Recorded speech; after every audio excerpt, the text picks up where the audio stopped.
A service of KIBMradio.com, the Internet's home for an all-old-time radio.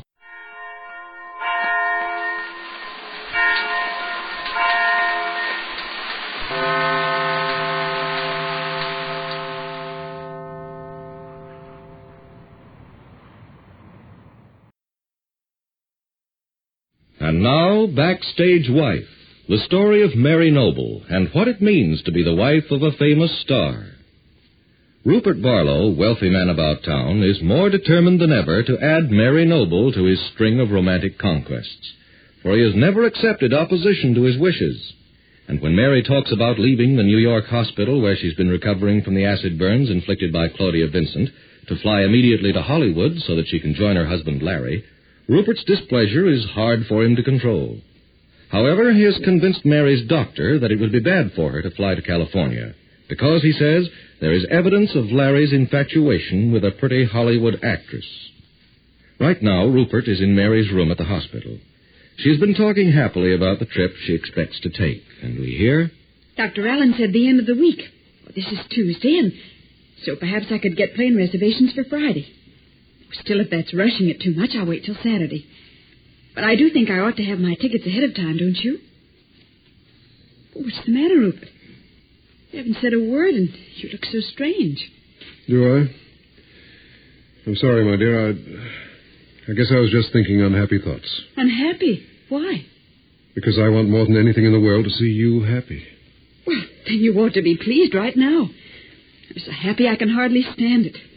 To think that my face is really going to be all right. That I won't always be disfigured by ugly scars.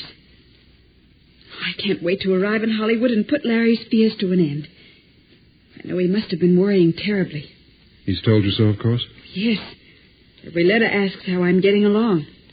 I've written him that I'll be leaving here soon, that I'm far better than I ever hoped to be. But I know that Larry won't really believe me until he can see me with his own eyes. Mary, have you discussed your plan with Dr. Allen? No, not to any extent. Why? My dear, I have an idea Dr. Allen wants you to be rather quiet after you leave here. I don't think he'd agree to a plane trip all the way to California. Oh, it's only a few hours, Rupert. And I'll be able to be very quiet once I get there. After all, Larry will be busy at the studio every day, and I'll have plenty of time to rest. But if your husband is living in some dreary little room in a run-down boarding house... Oh, it may not be so bad. And if it is, Rupert, then I'll insist that we move. I don't want him to be uncomfortable. Poor darling, he's trying so hard to save money. It isn't easy for him. He's never been able to budget anything. But I'll be able to take charge when I get there and take the load off his shoulders. Have you considered the question from all sides, Mary? What do you mean? Well, Larry is in the middle of making a picture in Hollywood. He'll be very busy, perhaps too busy to pay much attention to you. Oh, I don't mind that, Rupert. I'm used to it. Just think of all the times Larry's been rehearsing for a play. He simply lives and breathes it day and night till after the opening. But he always likes to have me with him. He says it helps him, gives him a certain peace of mind. I guess that sounds terribly self-important, doesn't it, Rupert? But it's quite true. Well, there's every reason why it should be, my dear. But I still wonder about the advisability of going so far away so quickly. Don't you think it would be better for you to go somewhere else to rest and regain your strength? Somewhere else? Where in the world would I go? Well, I've been thinking about it, Mary. You know, some time back I told you I was going to put my yacht in commission and take a cruise somewhere? Yes, I should think that would be wonderful for you. Well, I'm going ahead with the plan. This is the most beautiful part of the year, sailing in the balmy southern waters. Oh, it must be wonderful, Rupert. You shouldn't have wasted so much time during this dreadful winter here in New York. Oh, I didn't want to leave it until you were entirely recovered, my dear. You've been much too unselfish, Rupert. But you shouldn't give up your cruise. Well, now that you're able to leave this hospital, wouldn't you like to come along? To spend a few weeks of rest before you take up the responsibilities of your life again? But you're not serious, Rupert. I was never more serious in all my life, my dear. But you know that's impossible.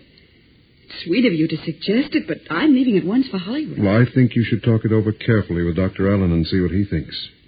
I have an idea he'd agree with me that a cruise in southern waters would do you more good than anything else. Oh, it's entirely out of the question, Rupert. After all, I couldn't possibly accept. even if I weren't so anxious to be with Larry. Well, if you're thinking of what people might say, there's no need to worry, Mary. You can be sure that I wouldn't subject you to any gossip. Naturally, there would be others around. Your nurse, Miss Clark, for instance. And anyone else you'd care to invite. Oh, it's sweet of you to invite me, Rupert, but you know as well as I do that it's out of the question. Why? Is it because you think Larry would object? You couldn't expect him to be pleased at the idea, could you? And besides... Isn't your health more important right now than anything else? If Dr. Allen wants you to have time to rest and recover from the ordeal of your weeks in the hospital, don't you think he's the best judge? You haven't mentioned this to Dr. Allen, have you, Rupert? It was his suggestion, my dear. But how would he... Oh, not a cruise on my yacht, but a trip south. He thought it would help you to take passage on some boat for a few weeks, perhaps a Mediterranean cruise, something of that sort. I don't like to mention this, but I realize that a cruise such as Dr. Allen has in mind would be a serious drain on your finances. And since I plan to leave soon on my own boat, I did mention the possibility to him. Rupert, I don't understand this. It's very nice, almost overwhelming. But I couldn't possibly accept. I want to be with Larry just as soon as I can manage it. It ought to be such a relief to him to know that I'm fully recovered. Oh, and I miss him so terribly. You don't know how much I worry about him out there in Hollywood. He's trying so hard to save money. I want to make sure he's not doing too much. You just don't know what a baby he can be, how he depends on me. Well, I wonder about that, Mary, my dear. Somehow I have an idea your husband has adjusted himself to Hollywood far better than you may think. Why do you say that? Oh, I don't want to cause you any concern, Mary, but I don't believe it would be wise for you to appear unexpectedly out there. Oh, please don't look so distressed. The last thing in this world I want to do is to bring any more unhappiness into your life. Try to believe me when I say that I'm suggesting a change in your present plan for your own sake. Mary Noble listens to Rupert Barlow's words with a sinking feeling, wondering if he has some secret information he's keeping from her. Wondering if, after all this time, her reunion with Larry is a one-sided picture of delight. And at this same time, Larry is visiting Tom Bryson, playwright and close friend, in Tom's Hollywood hotel suite. And we hear... Oh, I'm glad you got here, Larry. This is a day that goes down in history as far as I'm concerned. They finally got that confounded cast off my back. How do you feel, Tom? Still pretty rocky? Oh, I feel great. And let me tell you, it won't be long before I'm on my way back to New York. Wish I could say the same. I'm sorry I persuaded you to come out here for this picture, Larry. I guess it was a mistake on my part. No, not at all. I understand the circumstances perfectly. It's all for the best, I realize that. And by the way, thanks for sending your car out to the studio. It was darn generous. I brought it back to your garage when I came over, and the keys are in the ignition. Oh, what's the idea of that, Larry? I told you to keep the car as long as you're out here in Hollywood. I want you to use it. It's no good to me. And then when you're ready to leave, sell it, send me the check. And thanks just the same, Tom. I really don't want it. I can get along all right without the car. Rot. Can't do anything out here without a car. Now, it's no use being stubborn. Take it. Get some use out of the thing. No, I mean it, Tom. Thanks just the same. But I'd rather not take the responsibility. Maybe I'm getting hallucinations or something, but I've had the feeling that I'm being followed wherever I go in that car. What are you talking about? Followed by whom and why? Don't ask me. Probably my imagination, Tom, but it's beginning to get my goat. Hey, you're in a bad way, Larry. Look, you better take it easy. Now, don't let your nerves get the best of you. Get away for a couple of days over the weekend if you can manage it. Give yourself a break. Don't you worry about me, Tom. I'm all right. Maybe it's all imagination. Yeah, sure it is. Wishful thinking, if you ask me. Just because you're not as easily recognized in Hollywood as you are on Broadway. Yeah, maybe that's it. But I don't think so. Well, anyhow, I feel responsible for getting you out here. And the least I can do is turn over my car to you while you're here. So don't try to talk me out of it. Tom, you'll be sure to see Mary when you get back to New York. What do you think? She'll be out of the hospital before long. I guess she'll open up the house on Long Island. It ought to be getting pretty nice out in Rosehaven now. Oh, I don't know. March isn't much of a bargain as far as I remember. Would suit me well enough. When I see Mary, what do you want me to tell her? Tell her whatever you think she wants to hear. I'm getting along fine, like it out here, like the picture. Tell her that I agree it was the best thing to do. Well, what's the sense of telling her that when I know it's not true? It's what Mary wants to believe. What makes you think she wants to believe that? Look, Tom, we've been good friends for a long time. Let's not start kidding each other now. I know why you suddenly scrambled around this place and got me a picture offer. I know who asked you to fix it so that I'd leave New York. And I know why. So let's just let it go at that, huh? Tom Bryson looks uncomfortable as Larry Noble speaks, for he realizes it's the truth. It was Mary who wrote to him to persuade Larry to fly to the coast. Be sure to be listening tomorrow to Backstage Wife, the story of Mary Noble and her husband Larry Noble, famous Broadway star. Palmolive Soap, your beauty hope, and Luster Cream Shampoo for soft, glamorous, caressable hair bring you Our Miss Brooks, starring Eve Arden.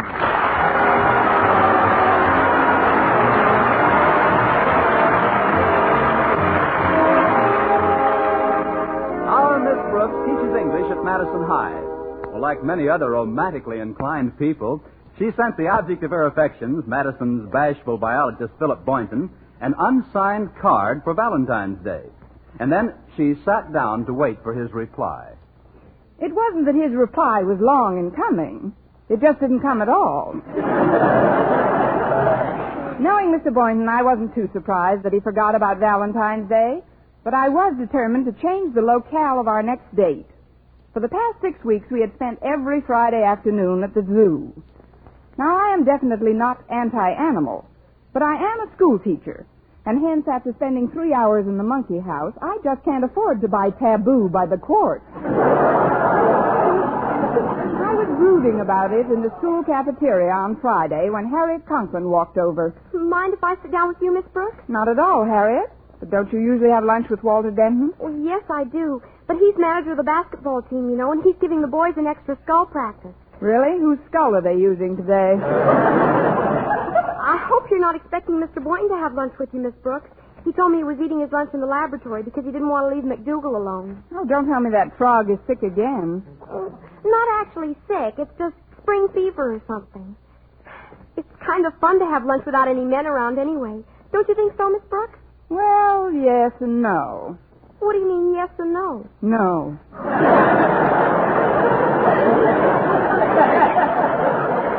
We haven't had a real woman-to-woman talk in a long time. You know, Walter Denton is crazier about me than ever. All I have to do is whistle and he comes running. Really? It's the only way to train them. That's what you want to try with Mr. Boynton. I have, but every time I whistle, he opens his lunchbox.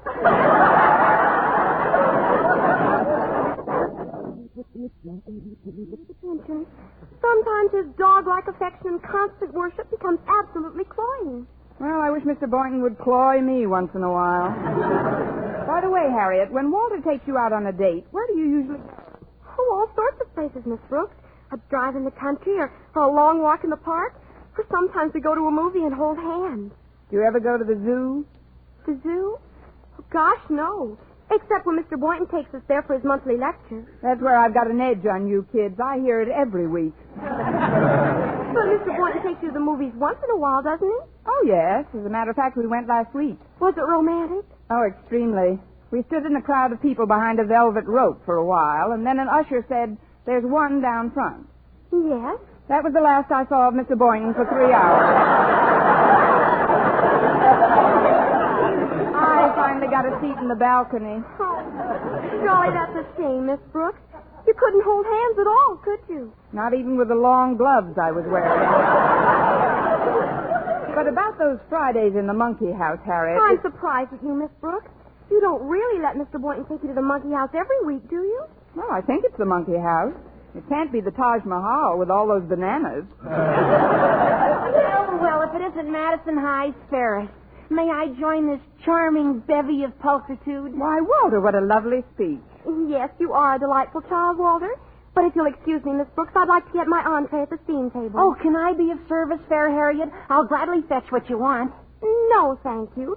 But if you'll sit up nicely when I return, I'll pat you on the head. Arf, arf. Can I get you anything, Miss Brooks? No, thanks, Harriet. Just bring back a roast beef bone and a can of Strong Heart. Okay, Harriet. You know, I think it's wonderful the way you kids get along. You're very fond of Harriet, aren't you, Walter? Very. Plus which, Harriet's the principal's daughter, and I'm manager of the basketball team. And there are things that I can accomplish quicker if I can get to Mr. Conklin without having to go through regulation channels all the time. What's good about getting to Mr. Conklin so fast? Well, I like getting things done fast that need getting done fast. Like New Jersey's, for instance. Like New Jersey's what, for instance? Not New Jersey's anything. New Jersey's for the basketball team. Oh, we need them badly. You do, at that. The ones the team wore in their last game looked awfully fuzzy. They didn't wear any in their last game.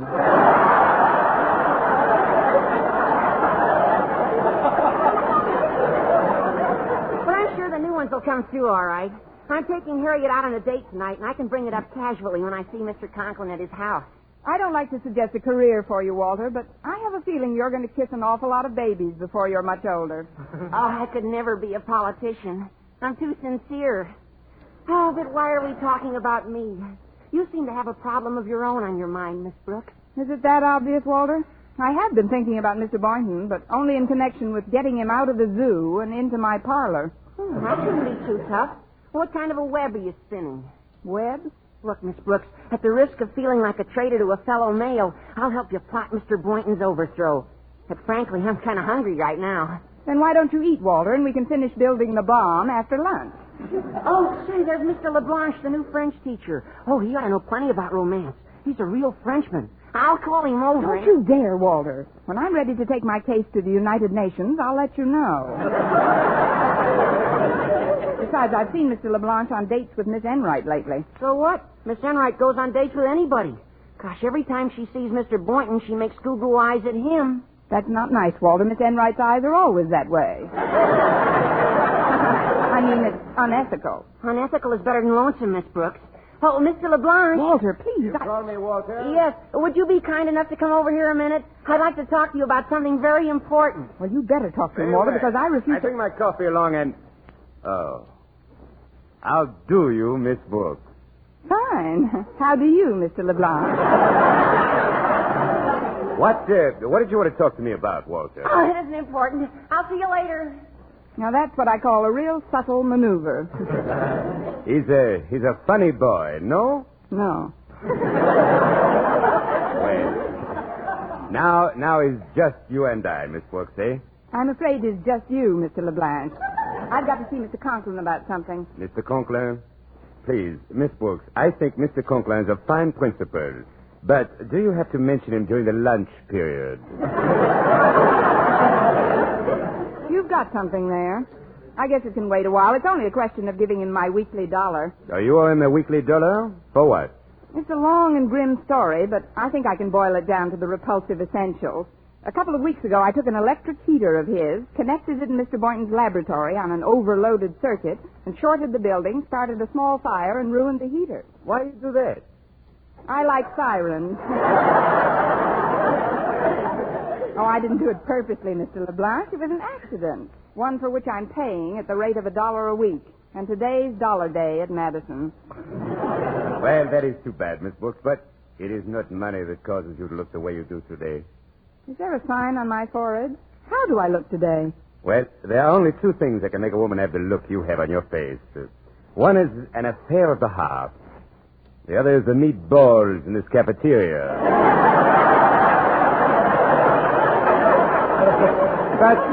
But neither of them is insurable, huh? I'm sure. You haven't eaten those meatballs lately. Look, it's nice of you to try and cheer me up, Mr. LeBlanc. Oh, please, call me Paul. And I'm not trying to cheer you up. I'm trying to help you. First of all, tell me this. Did you receive any messages on Valentine Day? Oh, scads. I got one from Zimmerman's Bakery, one from the finance company, a lovely little card from Bertie's bicycle shop. In the shape of a pump, that one was. And, oh, yes, a dandy little poem from Sam, our neighborhood scissor sharpener. I think I remember that one. It went, I've applied my grindstone to shears both old and new, but I never met a scissors one half as sharp as you. Wasn't that a peachy sentiment for Valentine's Day? Oh, quite amusing, yes, but not to you, I'm afraid. Because you're not in love with Sam the scissor or Bertie the bicycle. No, my problem is Boynton, the biology. Miss Brooks, since we have taken me into your confidence, I would like to make a suggestion. You must play, how do you say in this country? You must play difficult to acquire. Difficult to acquire? Ah. Oh, you mean hard to get. Precisely. Now tell me the truth. When Mr. Boynton asks you for an engagement, do you ever say no? Well, no. But it isn't just because of Mr. Boynton. I'd hate to disappoint 400 monkeys. That is, I haven't gone out with him much lately at all. Because he do not ask you? Well, I like that. I am glad. Miss Brooks, there's one way to get a man interested that never fails. You must make him jealous. I've tried that, Mr. LeBlanc, but he just doesn't jealous very easily. Ah, yes, but you've tried it only once. That is not enough. How do the big American advertisings work? A repetition, over and over the same thing. What is it you hear on the radio all the time? Smoker Benny. Smoker Benny. If you repeat this often enough, you know what happens? Yeah, Jack gets pretty burned up. No, Mr. LeBlanc, I'm afraid Mr. Boynton is too wrapped up in a frog to pay any attention to me. Oh, but of course, I forget Monsieur le Frog. You know, in France, we have a proverb. Le chemin au cœur d'homme est par son grenelle. Translation? The way to a man's heart is to his frog. Well,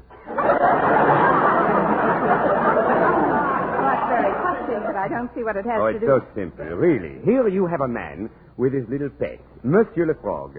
And here you have a woman with her pet, Mademoiselle la Frog. Now, we convince the man that Monsieur le Frog is lonesome. And where can his poor little frog find companionship? With Mademoiselle la Frog. And when the two little frogs are together, where are the man and the woman? Pricing junior beds for tadpoles.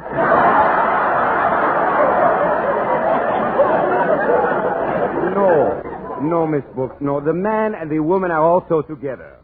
Now, you know, Miss Brooks, what you have to do to get Mr. Boynton to be a back to your door, no? Yes, I've got to build a better frog trap. Look, Mr. LeBlanc. This idea is a little impractical. Coming, Miss Brooks. Oh, you look better already. Hello, Walter. Mr. LeBlanc is quite an idea man. We were just discussing a really fantastic scheme. Not only fantastic, but ridiculous and absurd. Walter. Yes, Miss Brooks? Run down to Peterson's pet shop and get me a female frog.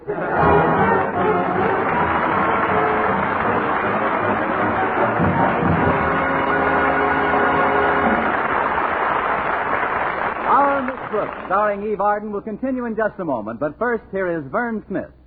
The makers of Palmolive soap are giving away $100,000 in prizes.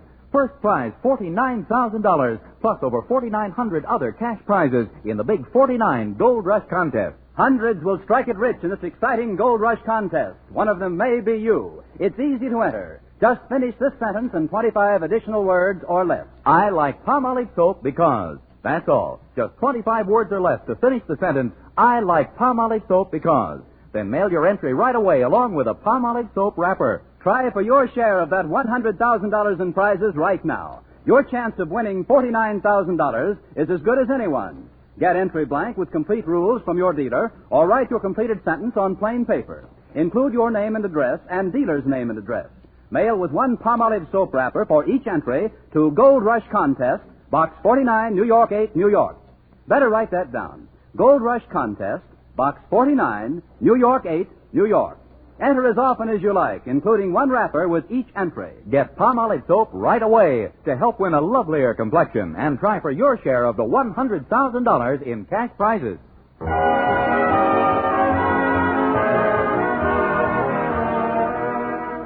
Well, I gave Walter my last dollar to buy a female frog, and while he was out getting it, I took advantage of a free period to visit Mr. Boynton in his laboratory. Hello, Mr. Boynton. Oh, hello, Miss Brooks. I just dropped in to say hello, Mr. Boynton. Hello. Well, goodbye, Mr. Boynton.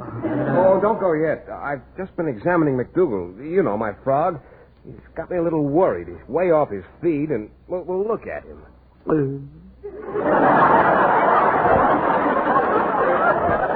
Don't you think his eyes pop out more than usual? What did you say? I said, don't you think his eyes pop out more than usual? Yes. For a minute, I thought he was Eddie Cantor.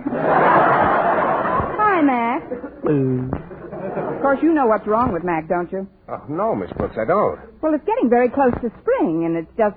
After all, you raised him from a tadpole, and it's only natural that you should still think of him as your baby, but he's a big boy now. What do you mean, Miss Brooks?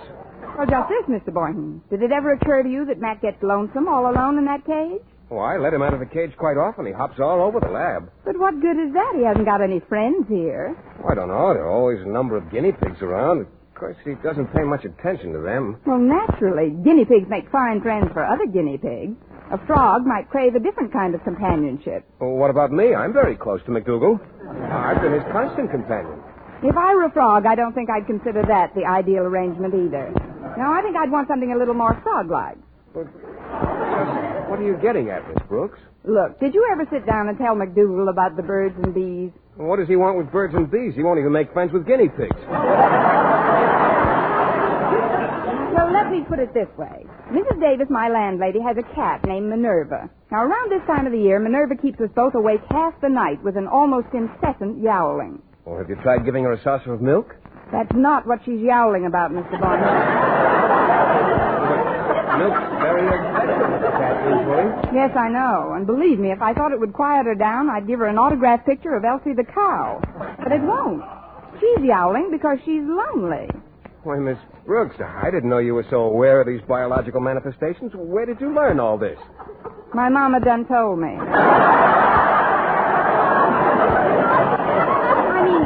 I found out about a lot of things since I've acquired my pet frog. Pet female frog, that is. Oh, you have a pet frog, Miss Brooks? What's her name? Her name? Millie. Millie? Yes, from the picture, The Mating of Millie. Oh, she's awfully cute, too. Why, you think Mac almost understood what you were talking about? Well, don't think for a minute he doesn't. What do you say, Mac? Would you like to come over and play with Millie this afternoon? Hooray! Today you are a man, Frog. Oh, this is amazing, Miss Brooks. Look, if you don't mind, I'd like to ask you if... Shine up your hope chest, Millie. Here it comes. I'd like to ask you, Miss Brooks, how about a double date? That is, if it isn't too much trouble. Shall we say my place for tea? Splendid. Just bring a pogo stick and a deck of cards, Mr. Boynton. A pogo stick and cards? Yes, while Mac and Millie play gin, you and I can have a hopping contest. L'amour. Excuse me. Could you come over here to the door a minute, Miss Brooks? I've got to get to my next class. Oh, certainly, Walter. I'll just be a minute, Mr. Boynton. Did you get it, Walter? Yes, it's in this paper bag, Miss Brooks. Here. Thanks. That's okay. I hope it works, Miss Brooks. Well, I'll see you in English. What's in the bag, Miss Brooks? This bag? Oh, just a roast beef sandwich Walter brought me. It's a pretty active one. Look out, it's falling out of the bag. Here, let me see that. Here, I've got him. Oh, Miss Brooks, do you realize what you've got here? Sure, an FROG. I didn't want to mention it in front of Mac until we got home. Oh, but this is a male frog. You can always tell. Because in the species Dimorphognathus from West Africa, there's a very apparent dimorphism in the dentition. The male's being provided with a series of large serrated teeth in the lower jaw, which in the female is edentulous. Well, slap me with a wet lily pad. Excuse me, Mr. Boynton. I've got to be running along now. Oh, why, Miss Brooks? I've got to see a boy about a frog. Here, I'll put it back in the bag for you. Now, just hold the top tighter and he won't get away again. I still don't comprehend why you got this male frog. Well, I didn't know how you and McDougal would react to the idea of keeping Millie company, so I thought I'd play safe and get this one, too. Oh, I don't think Mac likes the idea very much. Don't be jealous, Mac. Let him live his own life. We better not come over this afternoon, Miss Brooks. I'm afraid it'd only confuse Mac. Look, Mr. Boynton, I don't care if a frog wants to play hard to get, but there's something I'd like you to remember. Well, what's that, Miss Brooks? Well, I don't want to sound too much like an English teacher, but when one plays hard to get too often, one sometimes don't get got.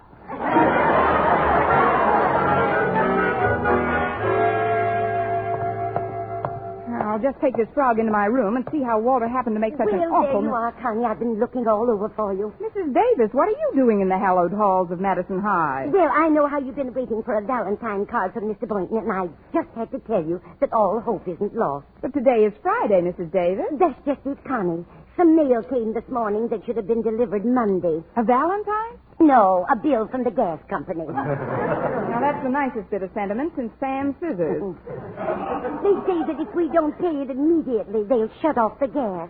Just my luck with Mr. Boynton coming over for tea. It couldn't be the electric company promising to shut off all the lights. No, son. And I'm short some money or I wouldn't bother you in school like this.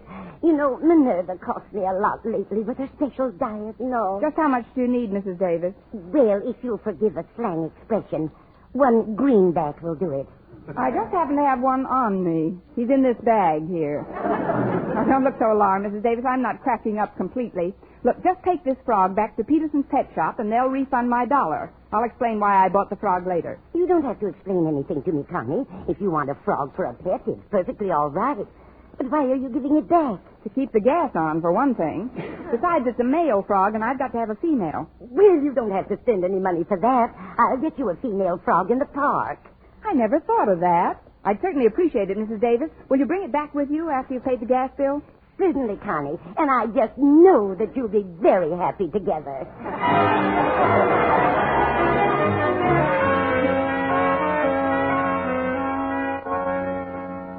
And so, class, you were to have these compositions ready by next Tuesday. That's the end of the period. Class dismissed, except Walter Denton. Come up to my desk, Walter. Oh, I'm glad you asked me, Miss Brooks. I wanted to explain about that frog. You see, Mr. Peterson was out to lunch when I got to the pet shop, so I got you one out of the park pond. But was it all right? I mean, was she a girl? No, Walter, she was a boy with big serrated teeth in her lower jaw. And what about the $1 I gave you? Oh, here it is, Miss Brooks. I didn't have time to give it to you before. Thanks, Walter. That'll be all for now, then. I'd better get over to Mr. Conklin's office and make my payment on that heater. Well, here I am, Connie. Hello, Walter. Hello, Mrs. Davis. Goodbye, Mrs. Davis. Well, what do you think, Connie? Mr. Peterson didn't sell Walter that frog at all. I know, Mrs. Davis. But he said it was a very good specimen and traded me a lovely female for him. And instead of giving us any money, he promised that when our frog becomes a husband, we'll get the pick of the litter. I can hardly wait. But where's the female frog? Oh, I had that in a paper bag, and it seemed very insecure. So I put the frog in a desk across the hall. Nobody saw me. Across the hall? But that's Mr. Conklin's office. Mrs. Davis, you wait right here, and if I'm not back in 5 minutes, call the coroner. Now, what is it? Come in. Oh, it's you, Miss Brooks. Please transact whatever business you have in this office in a hurry. I've got an appointment with the doctor. The doctor? What's the matter, Mr. Conklin? Oh, just a checkup. A lot of nonsense, if you ask me. My wife's been telling him all sorts of foolishness about the state of my nerves. To hear her tell it, I've not only got the world's highest blood pressure, but I'm jumpy, anxious, overwrought, but irritable. Mr. Conklin... Don't interrupt!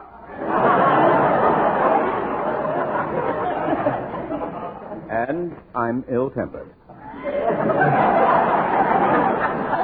Now, what is it you want?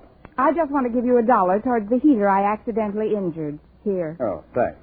Sit down for a minute, and I'll give you a receipt. I've got a regular Board of Education receipt book around here somewhere. But, Mr. Conklin, your desk drawer... Please, Miss Brooks. Don't tell me where I keep my things. Of course it's in the desk drawer. Let's see now. Book should be right over here next to this blotter. Oh, that's funny. That's it. Oh, here it is over by this frog.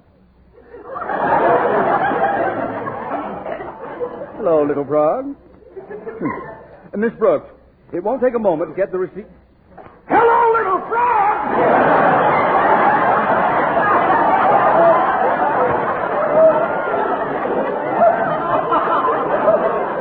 Miss Brooks, where did this monstrous...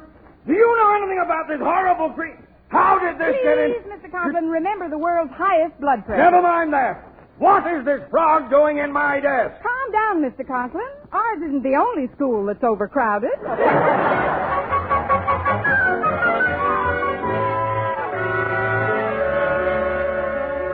I thought you'd never get home from school, Connie. How long did Mr. Conklin spend bowling you out? Oh, it seemed like hours, but actually it was only a few minutes.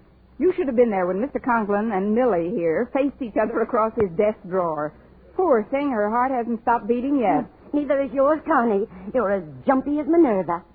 Are you sure Mr. Boynton said he'd be over for tea? Oh, definitely, Mrs. Davis. I told him all about how lonely Minerva was and compared her to McDougal. So he's bringing Mac over to meet Millie. It's the first time in weeks we've had a date away from the zoo. Well, that's Mr. Boynton now. I'll go make the tea, Connie, and you receive him alone. All right, Mrs. Davis, coming. Well, it's nice to see you boys. Come in. Let's go into the living room. Thank you, Miss Brooks.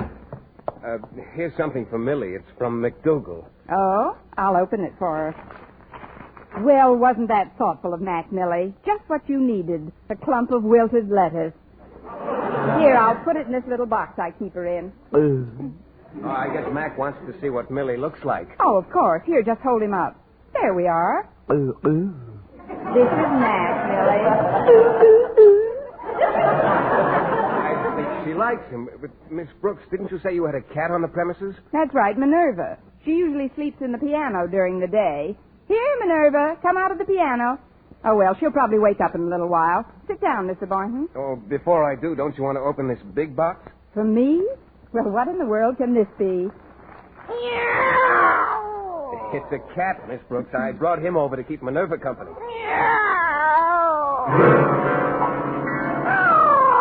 Well, here comes Minerva now. We like each other, too.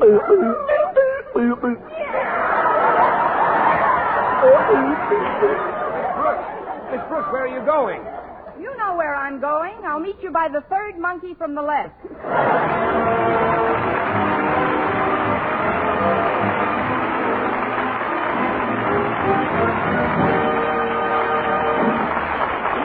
As our Miss Brooks returns in just a moment, but first... Dream girl, beautiful luster cream girl. Tonight, show him how much lovelier your hair can look after a Luster Cream shampoo.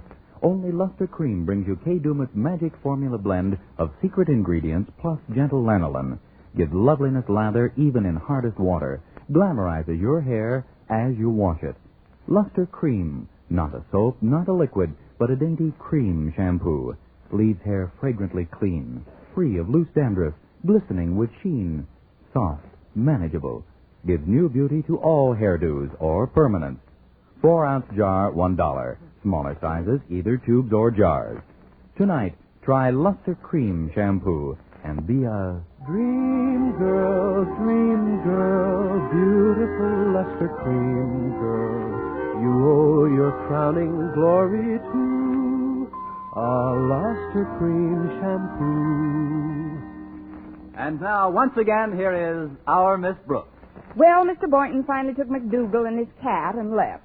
Mrs. Davis and I had dinner, and then we sat down in the living room to spend a quiet evening.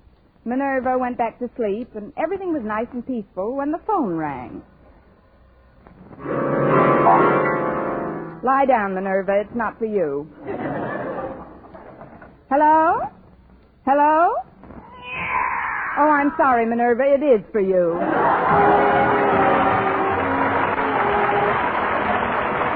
Next week, tune into another Our Miss Brooks show brought to you by Palmolive Soap, Your Beauty Hope, and Luster Cream Shampoo for soft, glamorous, caressable hair. Our Miss Brooks, starring Eve Arden, is produced by Larry Burns, written and directed by Al Lewis, with music by Wilbur Hatch.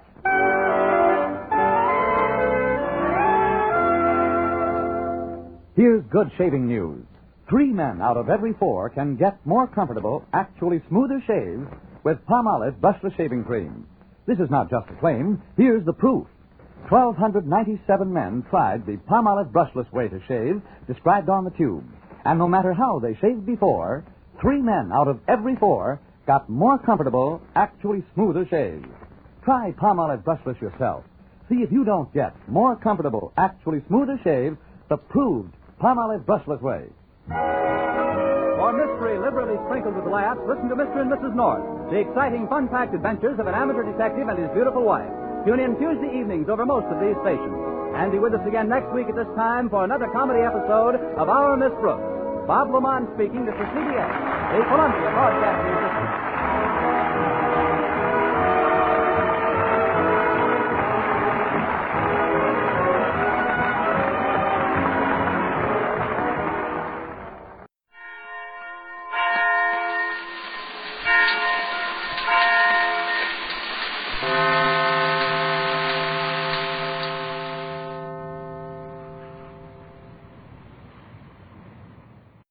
from the elections are beginning to come in.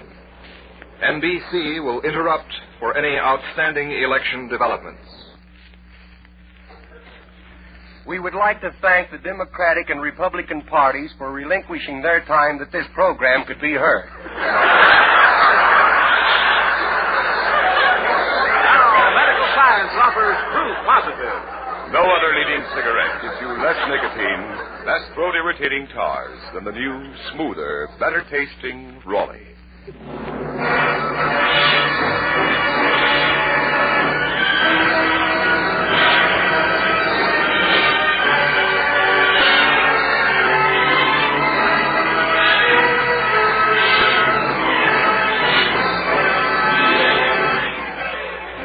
From Hollywood, the Raleigh Cigarette Program, starring Red Skelton with David Forrester and his orchestra, our singing star, Anita Ellis, Gigi Pearson, Verna Pelton, Pat McGee, and Wonderful Smith, and yours truly, Rod O'Connor.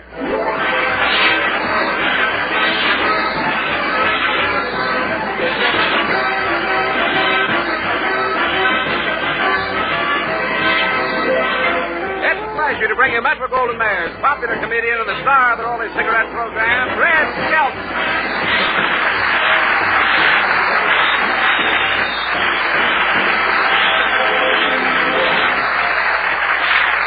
Thank you very much, and good evening, ladies and gentlemen. 903, Rod. 903, Red. Yeah. Red, can't you let me in on it? Surely someone besides you knows what it means. 903 means? Mhm. Yes. Rod, there's only one other guy. Kilroy. Well, you know that beautiful girl that came in last week and said 903? Yeah? Well, I've been kind of showing her around, thinking she might give me a clue, like a picture. Yeah, she's pretty as a picture, too, you know. Yeah. She's in focus all over, too.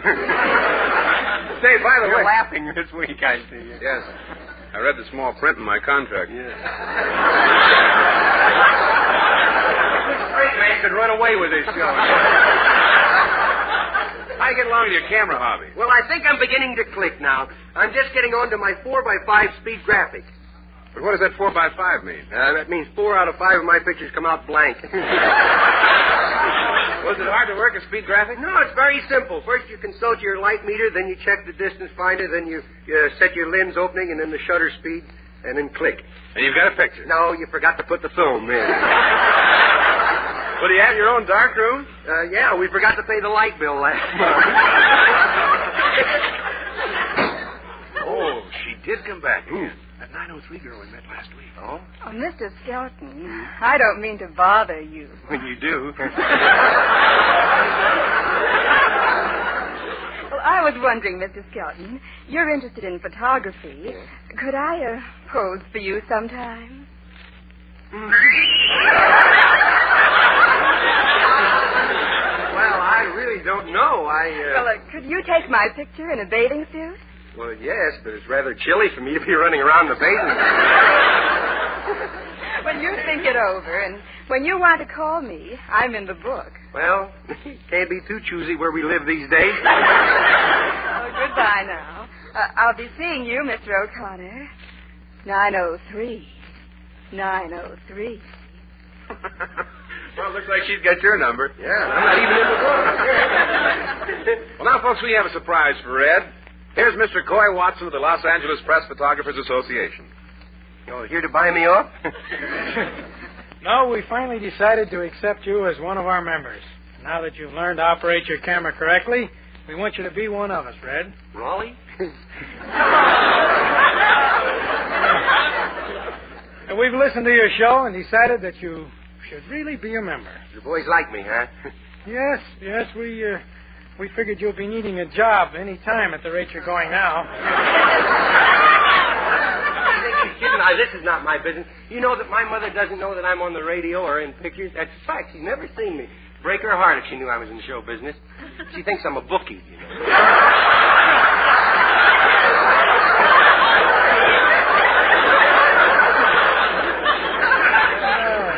But seriously, Red, the boys of the Los Angeles Press Photographers Association recognize you, as do thousands of others, as one of the greatest showmen in the country. And as we also know, having worked with you in past years, that you are one of the most cooperative stars in Hollywood. But above this, we consider you a regular guy and a real fellow. And it was with these thoughts in mind that we, the news photographers representing the Los Angeles newspapers, national news syndicates, and the national motion picture newsreels, voted to make you an honorary member of this association. And so, in behalf of our 97 active members, I, the president of this group, take sincere pleasure in presenting to you your gold membership card in the Los Angeles Press Photographers Association. Well, thank you very much. It's all right, Red, but don't forget to draw the slide. Yes.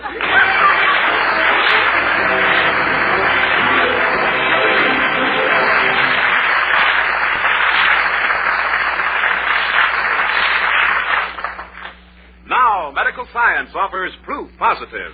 No other leading cigarette gives you less nicotine, less throat-irritating tars than the new, smoother, better-tasting Rolly. Yes, proof positive. No other leading cigarette gives you less nicotine, less throat-irritating tars than the new Rolly. Scientific tests of America's 6 leading brands based on a method used by the United States government. Tests certified by a jury of 14 doctors have proved conclusively. No other leading cigarette gives you less nicotine, less throat-irritating tars than Rollies. So smokers enjoy the new, smoother, better-tasting Rollies. And remember, medical science offers proof positive. No other leading cigarette gives you less nicotine, less throat-irritating tars than the new Rolly cigarettes.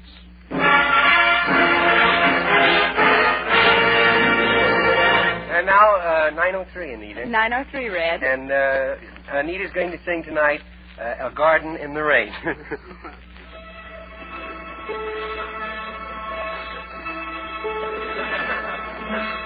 Was just a garden in the rain, close to a little leafy lane, a touch of color neath skies of gray. The raindrops kissed the flower beds, the blossoms raised their thirsty heads, a perfume thank you they seem to say.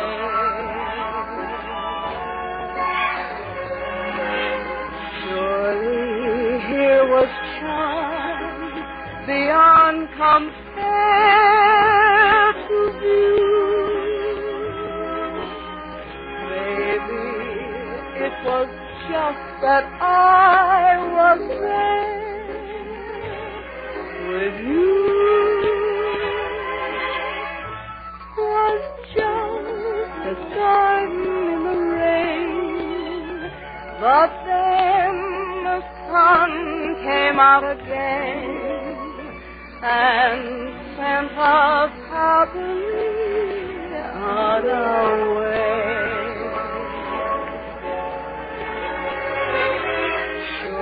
Here was charm beyond compare to view.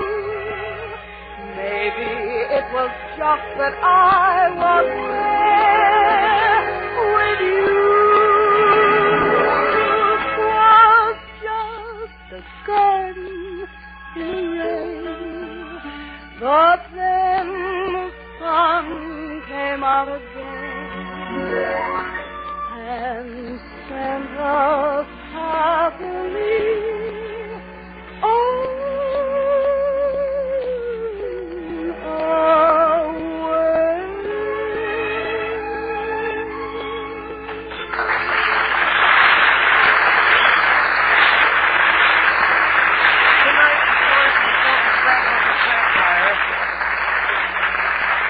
The story in the Skelton Scrapbook of Satire is about photography. Our characters are fictional. If you can picture such people living, you'll find that they're out of focus and should be overexposed.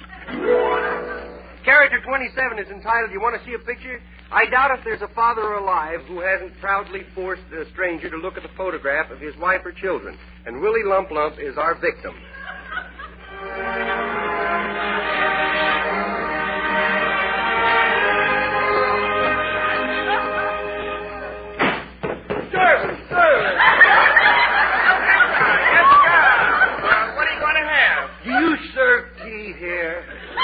Oh, yes, I knew I was in the wrong place. Oh, it's you, Mr. Lump Lump. Well, what are you going to eat today? Food for a change. And hurry it up, will you? Oh, but you haven't ordered yet. Well, I'm in a hurry. I'll order while I'm eating. Hey, got any meat? I like some meat. You got any? Yes, sir. We got chicken, roasted, toasted, fried, stewed, and I like candy. Chicken.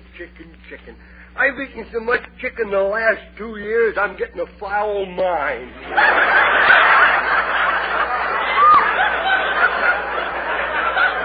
I'll have a cup of tea.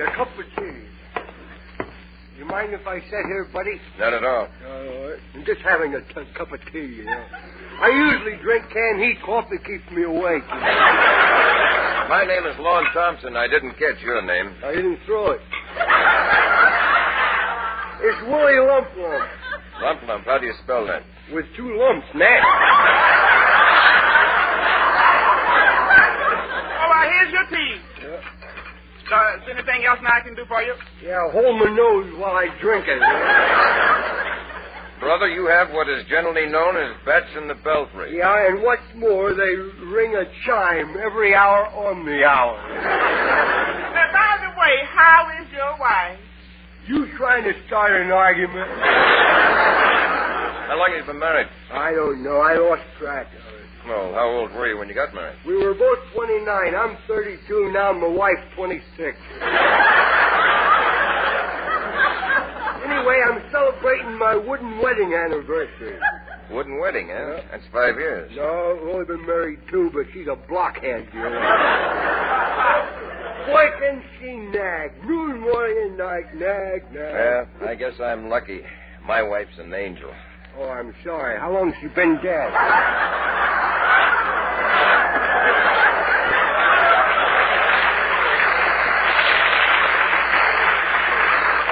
I didn't mean it that way. I meant that she's kind. Oh, I see. We have 3 kids. Have you been blessed? Yeah, we ain't got any.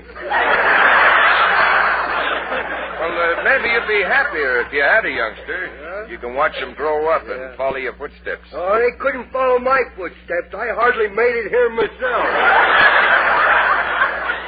Don't happen to have a picture of your wife on you, do you? Yeah, in my mind. That's why I got this shocked expression on. I mean, don't you have a photograph? No, can't get a picture developed. They're afraid to stay in a dark room with a face like that. You'd be lots happier if you carried a picture.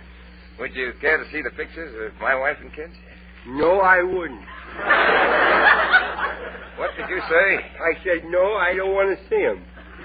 Just a second, wise guy. I'm a proud father, and it's been the custom since the beginning of photography for a man to carry pictures of his kids. That's why I never liked the Indians either. They didn't stop with carrying pictures. They carried the kids, too. It'll only take a second to show them. I don't want to see them, Bub. If you don't mind, Bub, I don't want to see them.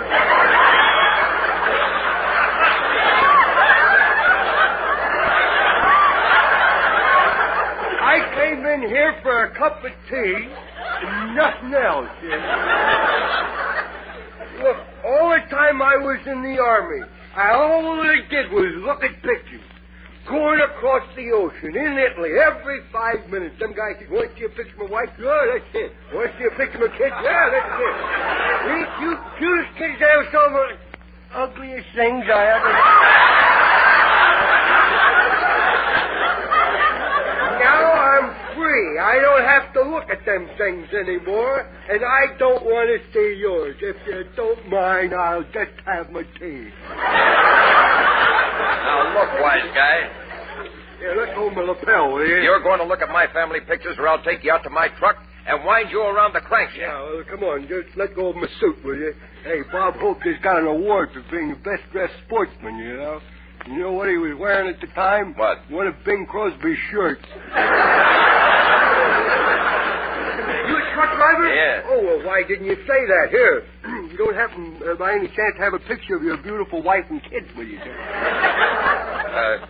Would you really like to see them? Would you really? Would you? Really? Well, let's not get sickening about it. Gosh, I ain't showed them for so long, I almost forgot what they look like. Yeah, I'll bet it's been all 10 minutes since you had them. That's see, what'd I do with them? Oh, here they are. Maybe you lost. Here in my wallet, I've got some pictures of my kids. Here. Oh, let's see. Hey, this kid looks like Abraham Lincoln. Give me back that $5 bill. He had too many wrinkles for a youngster.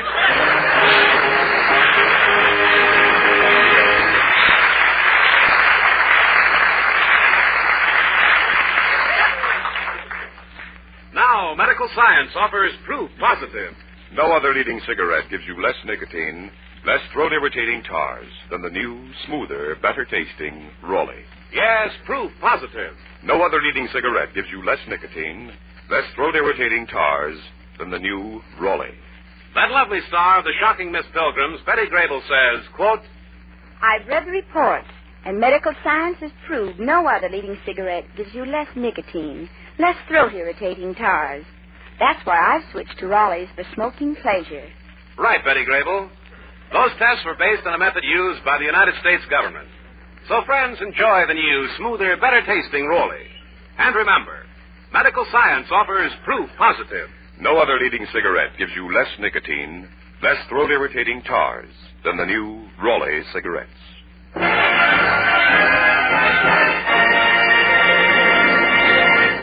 David Forrester now introduces a new number by Gil Baumgart, one of our outstanding young composers. It's called Frustration.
Entitled Amateur Photographers.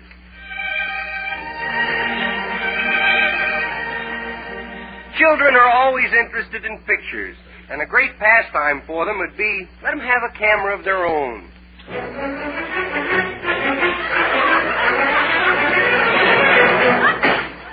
Junior, where are you? Here. Are you in the kitchen near the cookie jar? No, I'm in the living room.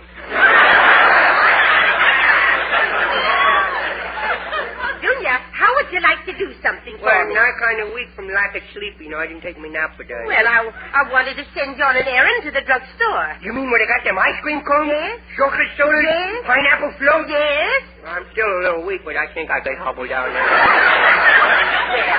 I'm not going to give you money for any of those things, Junior. They're bad for your stomach. Well, I won't swallow them, see. I'll just taste them and then spit them out, you know. But I only want you to get the film I left there to be developed. Oh, you mean the ones Gramp took? Yes, I'm dying to see how they came out. Yeah, they'll be blurred like they always is, you know. Poor old Gramp, he just can't get nothing in focus, can he, huh? That's because he's nearsighted. Beer-sighted is doing. And while you're at the drugstore, ask the man to reload this box camera for me. Okay. And here's $1.25. Okay, kiddo. All right, now you take that and repeat what you're supposed to do at the drugstore. Well, get your pictures, reload the camera, and pick up a few gumdrops. I didn't say anything about gumdrops. I know, but you will when I get home. Do you want to take your dog with No, you? he got fleas. I don't want to take. He embarrasses me to death. He scratches right out in the open. Well, if you have so many fleas, why don't you give him a bath? Never, boy. I wouldn't give him anything I wouldn't take myself, boy. Now, come on, Chippy. You can go ahead. Junior, be careful crossing the street. A car might hit you. Yeah, and the new ones don't have bumpers either. No, they don't. And you don't want to cave the front of a car in. No. Boy, they sure does love me, don't they, huh? Okay, bye, kiddo. Bye, dear.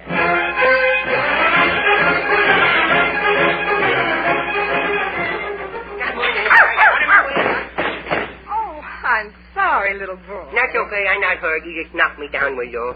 My, aren't you sweet?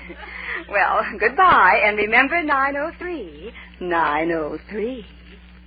I got a feeling that stuff like that's going to make me lose interest in my tricycle. Well,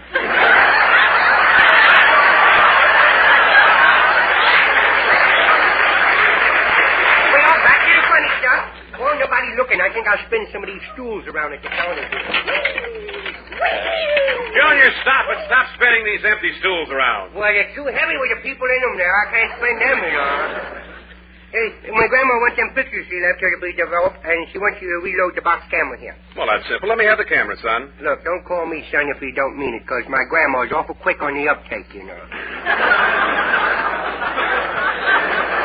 Why, Junior, I'd love to have a little boy like you. You've been drinking them prescriptions again, ain't you? Well, here's your camera all loaded. Now you better get home. Look, I want to learn how to take pictures. I haven't the time to teach you. Hey, you got time to sweep up the store? No, I haven't. Then you better show me how to take pictures. I said beat it. Oh, you yelled at me! I did not! And I'm going to tell me Grandpa when you do. You don't show me how to take pictures. All right. To take pictures with this camera, now you just look through this little window on the top. Let's see. Move your big fat head, will you? And when you see what you want, push down on this little lever. Yeah? And just turn this little knob until you come to another number. Well, here I am, 3 years old, and I didn't know that. Well, live and learn, I always said. Yes, at the rate you're learning, you won't live long. Good. Now, that all comes to $1.25. Here's your dollar. Take it out of that. $1's not enough. Can't take it out of that. Well, give it back to me. I don't force money on anybody, you know. Your grandmother must have given you more money. Another quarter, perhaps? No, she didn't. No. Then what have you got your fist doubled up like that for? That's to hit you in the nose if you try to take this quarter out of my other hand. Oh, so you do have another quarter. Oh, all right. Take it there. No means nothing to me. Me poor little piggy bank. I'll go to bed without eating supper tonight. Well, I'm sorry, Junior. Here's a peppermint to console you. I don't want one. You don't? No, I want two. Here's your camera. Goodbye. Come on, Skippy. Come on, boy. Come on.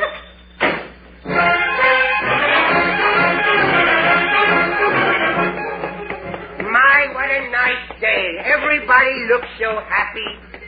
Widow does they know I was roaming the streets loose. Look at that big car pulling a brand new one. Boy, that's really new, too. What's the matter, puppy? You never growl unless there's something wrong. Don't you like that car, or you just growling like everybody else because you ain't got it, right? See, I'm going to take a picture of the car and show it to Grandma here. Ooh, look at them getting out of big suitcases. There's one standing here all by himself. I think I'll mosey over and see what's cooking around here. Hello, mister. Okay, kid, keep moving. We're doing a little job on the inside. Oh, shut up. You nothing but a big bag of wind, you. So's your grandmother. How'd you know? Hey, you know, my dog don't like you, he don't. That's tough. Now get going, kid. Head for home before you get hurt. Well, I can get hurt there just as fast, you know. Hey, why didn't you go into the bank with your buddies? They won't let me go with them. Why? I don't use pawns. Couldn't have used that guy either. Now, you know, I don't like your looks. I've never seen somebody so ornery looking in my life. Since I looked in the mirror last, I never seen nobody that way. Get moving, kid. When my friends come out of that bank, there's liable to be some fireworks. Fireworks? Yes. Well, then, you wouldn't mind having a little punk like me around then. I'm warning you for the last time. Oh, you got a water pistol, too. I can see it under your coat. Squirt me with it. Go on. Squirt me in the back with a water pistol. On your way. Here, don't. Yeah, now, dog is ready to rip, and you see how he's frowning at you? He protects me. Well, come on, get from under the car and protect me. I'm going to count to 3, and if you ain't out of sight... I'm going to take your picture first. There, you can't take my picture. Come here with that camera. Hey, come out, go out, get out there. Run, faster.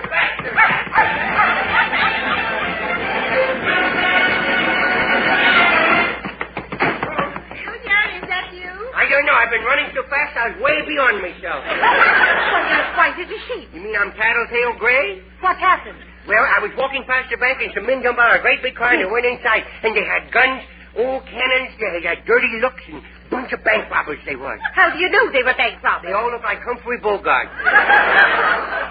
Now, who could that be? I don't know, but 8 to 5, whoever it is, they're looking for me. Don't open the door. Don't open the door.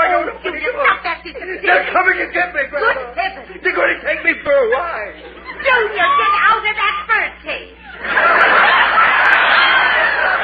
They'd have to take me, too. No, well, maybe there ain't enough room, you know. Hi, it's Officer John Decker. We just received word that Junior was a witness to a bank holdup. Yeah, I ain't talking till I see me mouthpiece. One of our men a block away said he saw the boy take a picture of one of the bandits escaping. Now, the insurance company will pay $10,000 for the pictures if they identify the bandit. $10,000? Goodness, that'd keep me in bubble gum for the rest of my life, wouldn't it? I'll go get the camera. Junior, here. Now, hit it under the porch. There you is, you little money-making rascal, you. Boy, I'm going to see if the pictures are in focus. Look at the pictures. Let's see. Red and black on one side and yellow stuff in the middle. What is that? My eyes must be getting bad. I don't remember taking anything like that. Well, you can save your money. Here's the film. I took it out of camera and it's all blank. Oh, Junior, it has to be developed first. Now she tells me. I'm awfully sorry this happened.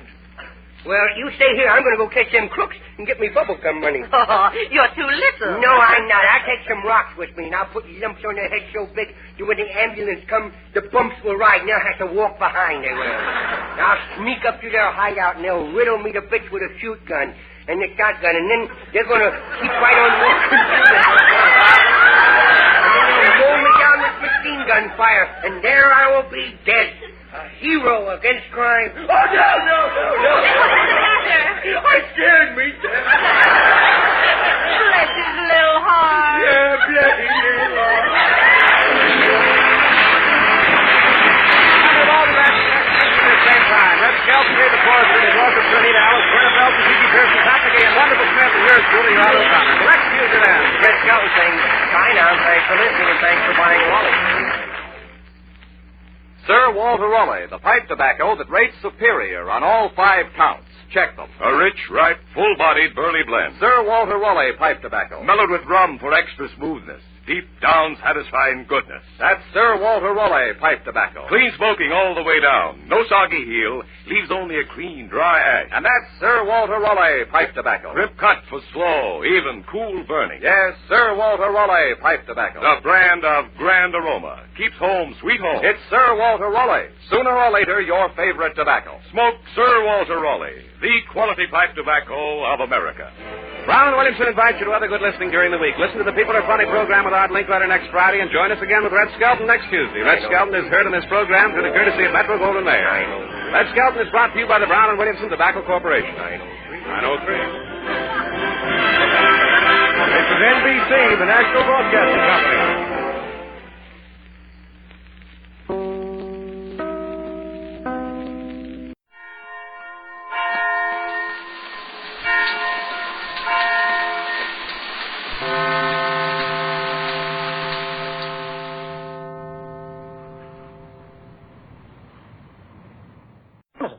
It's time for the Abbott and Costello Show. We're on the air for ABC here in Hollywood. Well, what are we waiting for? Let's go with the Abbott and Costello Show.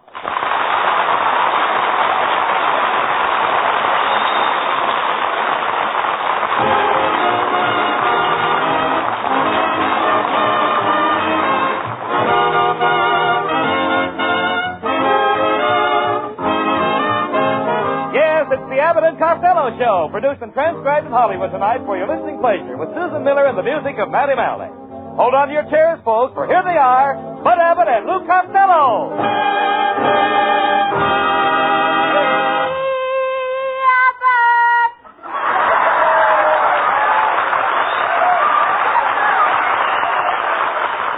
Here I am, Costello.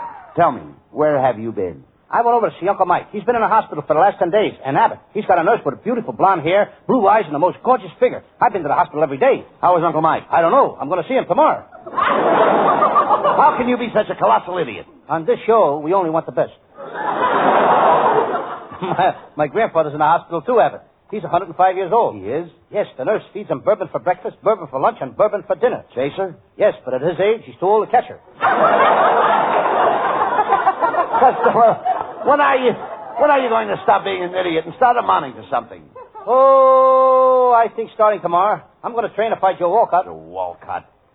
Don't make me laugh. Joe Walcott has muscles. I got muscles. Walcott's got stamina. I got stamina. Walcott's got 6 kids. I got muscles. Talk,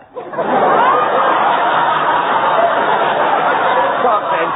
Why don't you save your money and get into the stock market? Did you ever buy grain in New York or sell barley in Chicago? No, but I sowed some wild oats in Glendale. Costello, I think you'll be a loaf for all your life. Nobody would hire you. Oh, I had a job last week at Republic, working for G. Notary, but I got fired. Why? I forgot to tune his guitar, and the Indians killed him.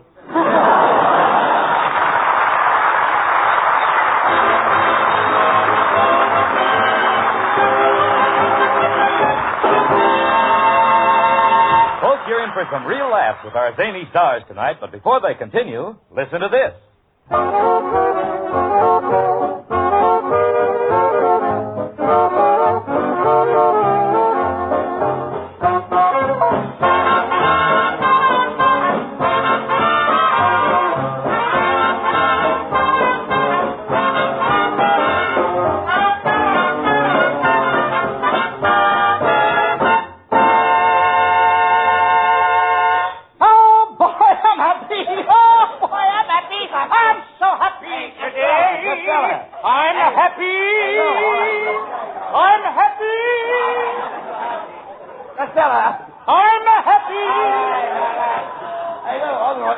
How do you feel tonight? Lousy. Why, you were just singing you were happy. Oh, yes, I am, Abbott. I just met a very gorgeous girl. I think I'm in love. Love, you dummy. You don't even know what love is. Abbott, love is like a poker game. It starts out with a pair. He's got to have jack or better. She gets a flush. He shows diamonds. And they end up with a full house. Sometimes with a joker in the middle.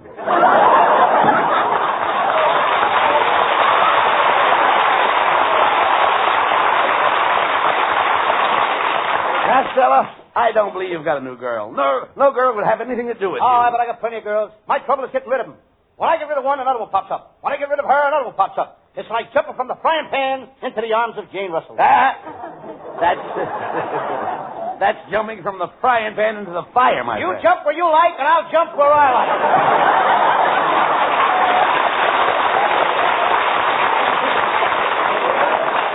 You know, you want to be careful, Costello. This is leap year. Huh? This is leap year, you know. You may get trapped.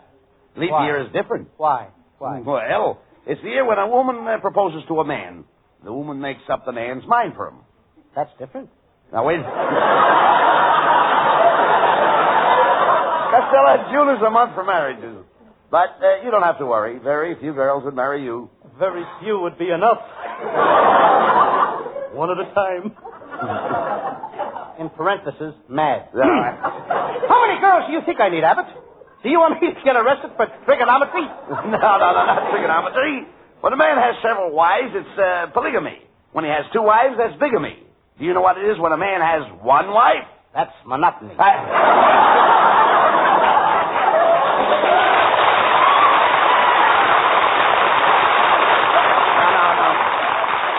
Not monotony.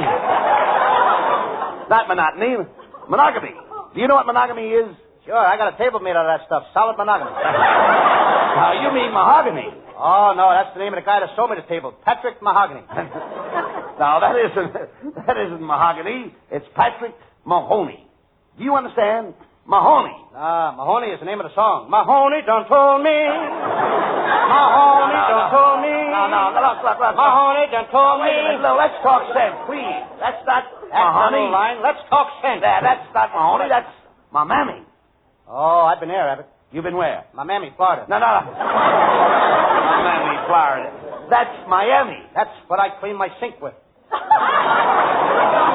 You mean Banami. Who? Banami. Now you're back to the songs again. What songs? Banami lies over the ocean. Banami lies over the ocean.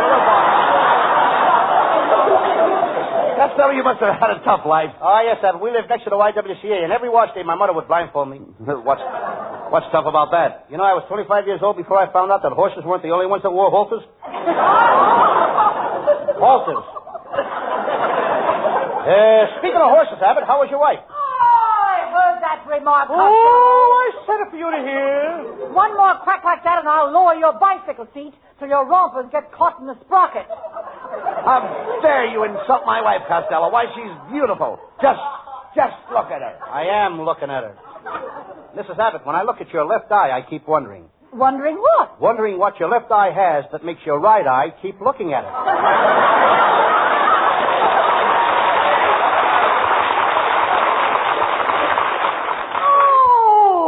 My bunny likes the Oh, you bloated magpie. You should talk about my eyes. I'm afraid to look at your eyes. Why are you afraid? I'm afraid a baby kangaroo might jump out of one of those pouches. I told you. Get over that one fast. Don't let Costello bother you, honey. He's feeling a bit spring feverish. He met a new girl, and he's thinking of getting married. Getting married? Oh, what a picture. Beauty and the blimp.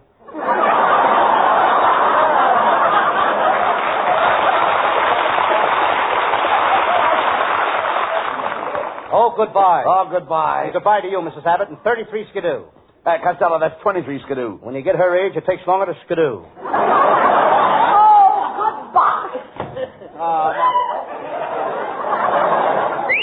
Wait a minute. Hey. Who are you whistling at, Costello? That pretty girl in the front row. Well, you can't get a girl by whistling. One time I got two girls that way. You got two girls by whistling? I had a split lip. How did you get the split lip? The two girls were with a cop. I'm surprised at your actions, Lou. I always thought you were bashful. Well, I used to be bashful, Abbott. When I was born, I stayed in bed for a whole year. I didn't even talk to my mother. Costello, why do you always act so stupid? Well, I have to, because to make you look good.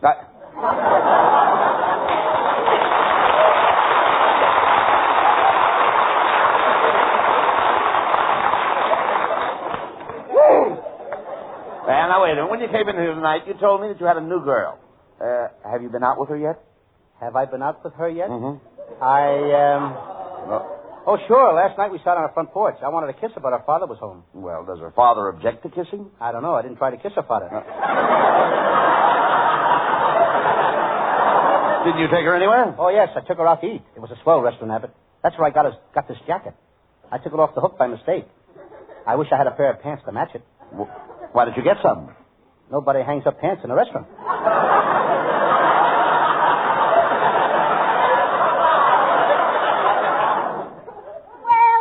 hello there. How are you all? Hey, Abbott, get a load of this beautiful girl. Honey, child, haven't I seen you somewhere before? Why, you showed up high. Weren't you at Ciro's last Saturday night wearing a strapless, low-cut evening gown? Uh-huh. And it had a bare midriff? Uh-huh. And the dress didn't have no back to it? Uh-huh. I knew I'd seen your face someplace before.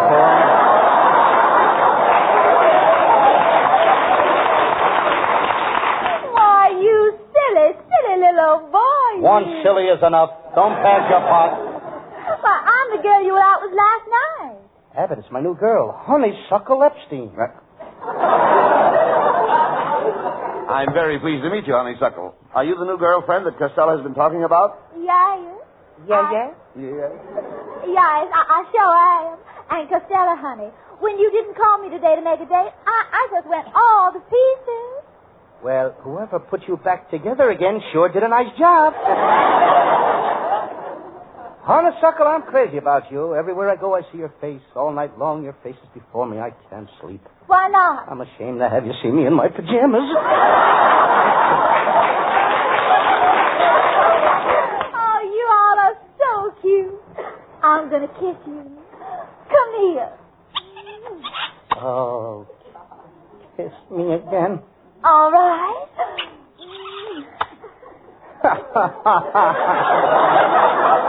Kiss me again. All right. Why are you crying when I kiss you? You're standing on my foot.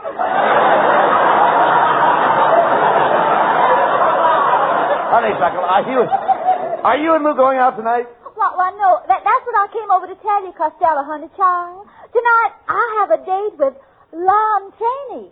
Lon Chaney? Uh-huh. He can't cut me out. I'll break every bone in his body. I'll tear him to ribbons. I'll beat him to a pulp. But honey child, Lon Chaney is 6'4", and don't forget, he's a wolf man. What do you say now? Well, have fun.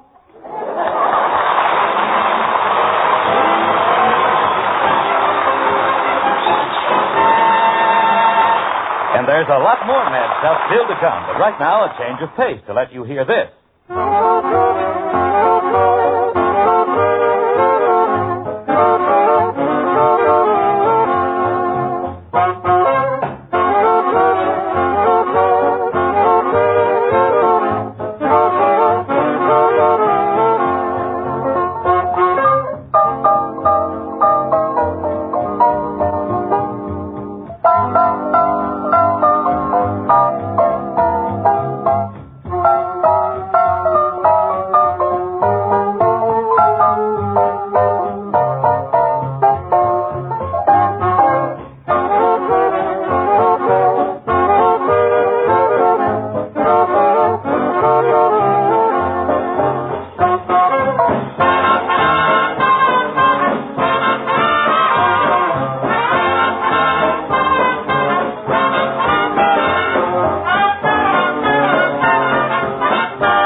Time now for Susan Miller to join Matty Melnick and lyrically take us on a Louisiana hayride. If this troubled world is getting you down and you greet your friends with a terrible frown, relax and come with me. If Old Man Blues has you under his grip, come along with me on a mythical trip, no tax. It's all free. Your tickets, your imagination, let it have its way.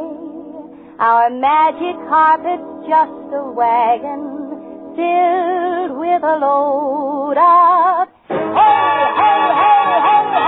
Get going, Louisiana hayride. Get going, we all is ready. Start something, Louisiana hayride. No use for calling to roll. Oh, I like that sport, sitting in the hay, loving it away. Oh, but the time is short. Crack your little whip, get your little ship to go. Start something, Louisiana hayride. No fooling, we all is happy. Get going, Louisiana hayride. No use for calling to roll. For those of you who've never taken this magic sort of ride, we've hired Daniel Cupid to come along with us to guide. Daniel loves this sort of a journey. In fact, they're his delight. Just follow his instructions and you will find you'll do all right. And as that man on the radio says, oh yes, good news tonight. Get going, Louisiana hayride. Get going, we all is ready. Start something, Louisiana hayride. No use for calling to roll. Oh, I like that sport, sitting in the hay, loving it away. Oh, but the time is short. Crack your little whip, get your little ship to go. Start something, Louisiana hayride. No fooling, we all is happy. Get going, Louisiana hayride. No use for calling to roll. Louisiana hayride. Get ready to roll.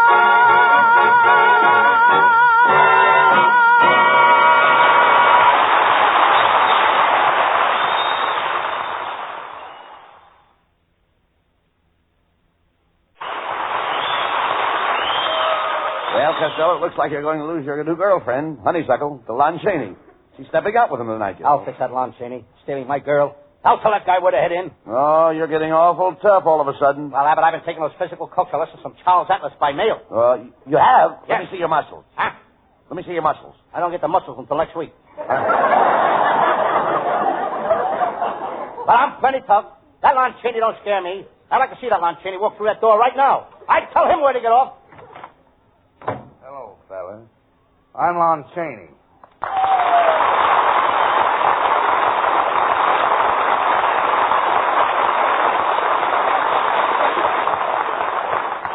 Listen, Costello, didn't I hear you just say that you were going to tell me where to get off? Yes, Chaney. I'm going to tell you where to get off. Where do you live? Right here in Hollywood. Well, you get off at Hollywood and Vine. Costello, don't you get fresh with me. Remember one thing. I am the Wolf Man. Yes, Costello. When the sun goes down, he turns into a wolf. Him and 5 million other guys.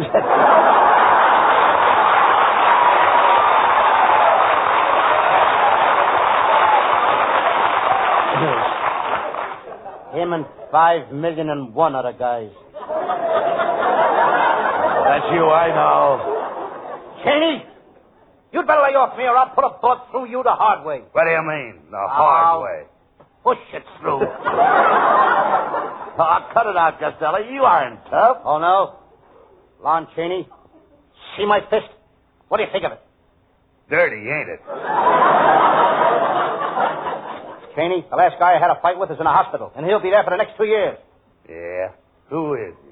Young Dr. Malone. He don't graduate till 1950. Listen, you little sawed-off runt. You know what I'm going to do? I'm going to bite your head off and chew it up and swallow it. If you do, you'll have more brains in your stomach than you got in your skull.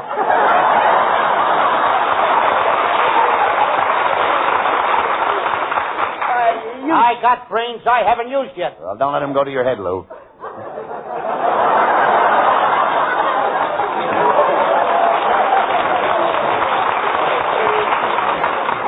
Hey, you shouldn't be jealous of Costello, Lon.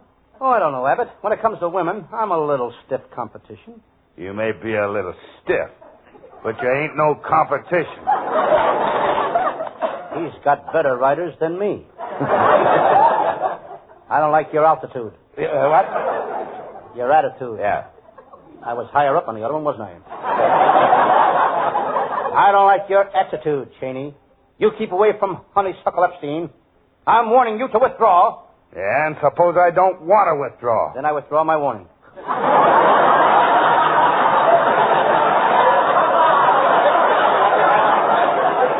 Now, don't fight, boys. Let's settle this thing peacefully. I just want to say one thing, Abbott. Listen, Costello. Be smart, fat boy. Stay away from Honeysuckle. What's the matter, Chaney?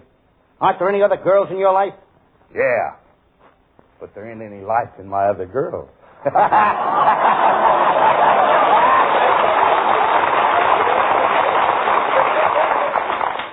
wasn't any life in that joke either. I can't stand any more of you. Mr. Abbott, will you do me a favor? Certainly, Lon. Anything for you, Mr. Chaney. Well, drop by Honeysuckle's house. Here's her address. Tell her that I won't be able to keep my dates tonight. I've got to work at the studio. You bet I will, Chaney. Hey, you got a pretty fancy name. What do people call you, Lon or Chaney? Well, some people call me Lon, other people call me Chaney. But my friends call me Junior.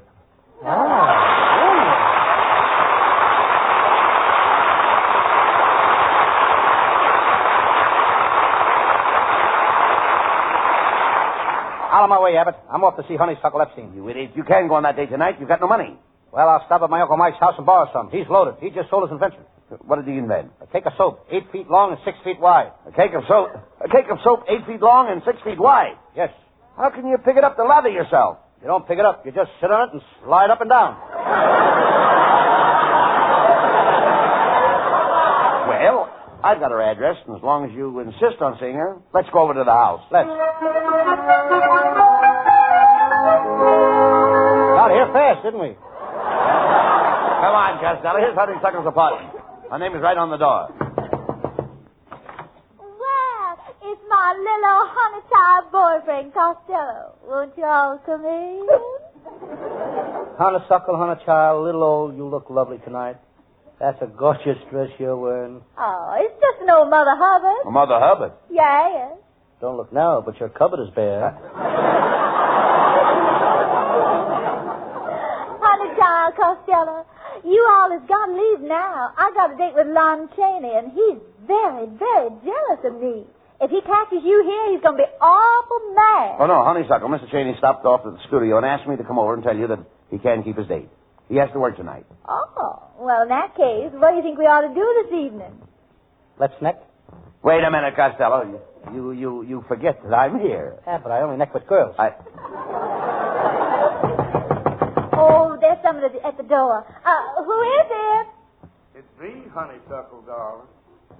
It's me. I didn't have to work tonight. After all, may I come in? Honeysuckle, we've got to do something. Lon Chaney finds Costello here, he'll murder him. I know what to do. Just a minute, Lon, honey. I'm baking a cake. I'm the cake, and if he gets in here, he'll crack my frosting. Now, Costello, here's what we're going to do. You go in my bedroom, put on one of my dresses, and I'll introduce you as Miss Abbott's girlfriend. Come on, Costello. Into the bedroom. I'll help you get dressed. Hurry up. All right. Take it easy. All right, Costello. Get into these things. Here, quick. What's this thing? Put this on first. What is it? Looks like a slingshot. That's a girdle. That's a girdle. It's a two-way stretch. No good for me. I stretch 4 ways. Oh, stop now. Slip the stretch over your head. That's it. All right, now let's go. All right. Hello, Bud. What are you doing over Oh, here? I just brought my girlfriend over, Lon. I'd like you to meet her. Her name is Miss, My name is Lula Castellanos. Oh, yes. Well, shut my mouth. I all from South Patterson, New Jersey. Shut my mouth. You all. Yes, sir? Well, I'm just glad to meet you. Say, Honeysuckle, put on some of that music on the Victrola and we'll have a dance. Get out some of that romantic stuff like Hold That Tiger. But Hold That Tiger isn't romantic. It is to another tiger. Lon, I'll dance with Miss Abbott, and you dance with Lulu. Oh, no. Now, wait a minute. Okay. Come into my arms, me proud beauty. Oh, I'm not so proud. You ain't no beauty either.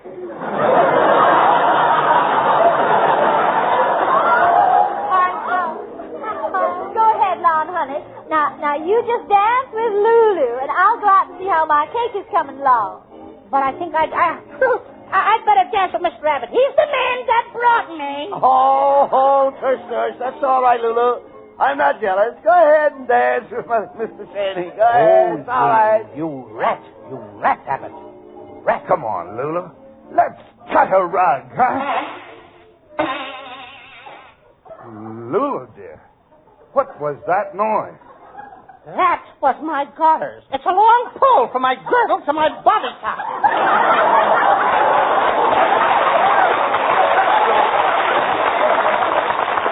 Well, you two seem to be getting along fine. I think I'll go out in the kitchen with Honeysuckle. Hey, Abbott, come back here. Come here. Ah, Lulu, at last we're alone. Let me crush you in my arms. Mother told me there'd be nights like this. What is the matter with you, Lulu? Have you no warmth? What do you think this is? Puppy love? It must be. Your nose is cold.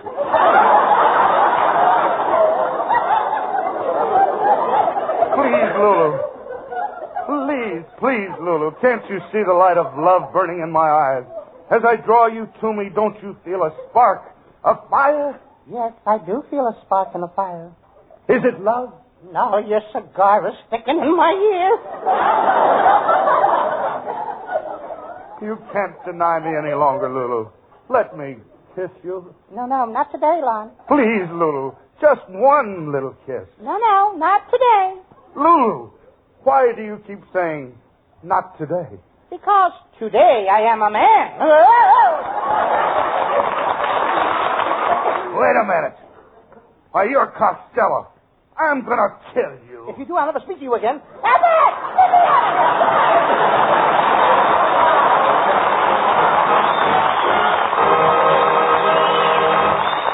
The boys will be back for a curtain call in just a few seconds. The time it takes to tell you this.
Now here are Abbott and Costello with the final word. Folks, we want to remind you of the big contest on our Saturday morning Abbott and Costello Kids Show. You can win over $20,000 in prizes, including a $5,000 airplane, a $3,000 automobile, a live baby elephant, a $3,000 house trailer, and thousands of dollars more in big prizes.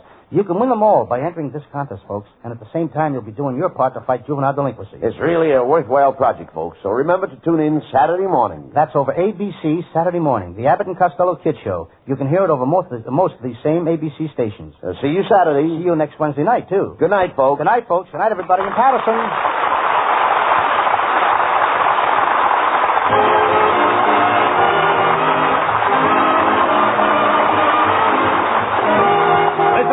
Tonight at this time for another great Abbott and Costello show, produced and transcribed in Hollywood by Charles Banda and featuring Susan Miller and Matty Malnick's orchestra. This is Michael Roy saying goodbye until this same time next Wednesday. Be sure to stay tuned for the outstanding entertainment which follows throughout the evening on this ABC station.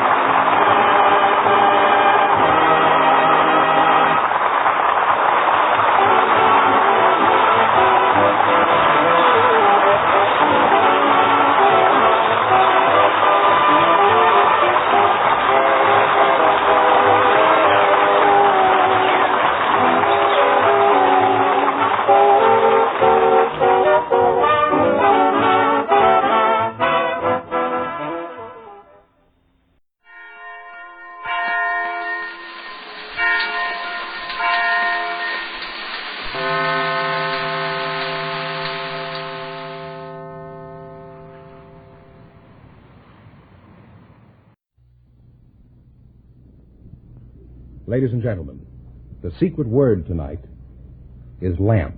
L-A-M-P. Really? You bet your life.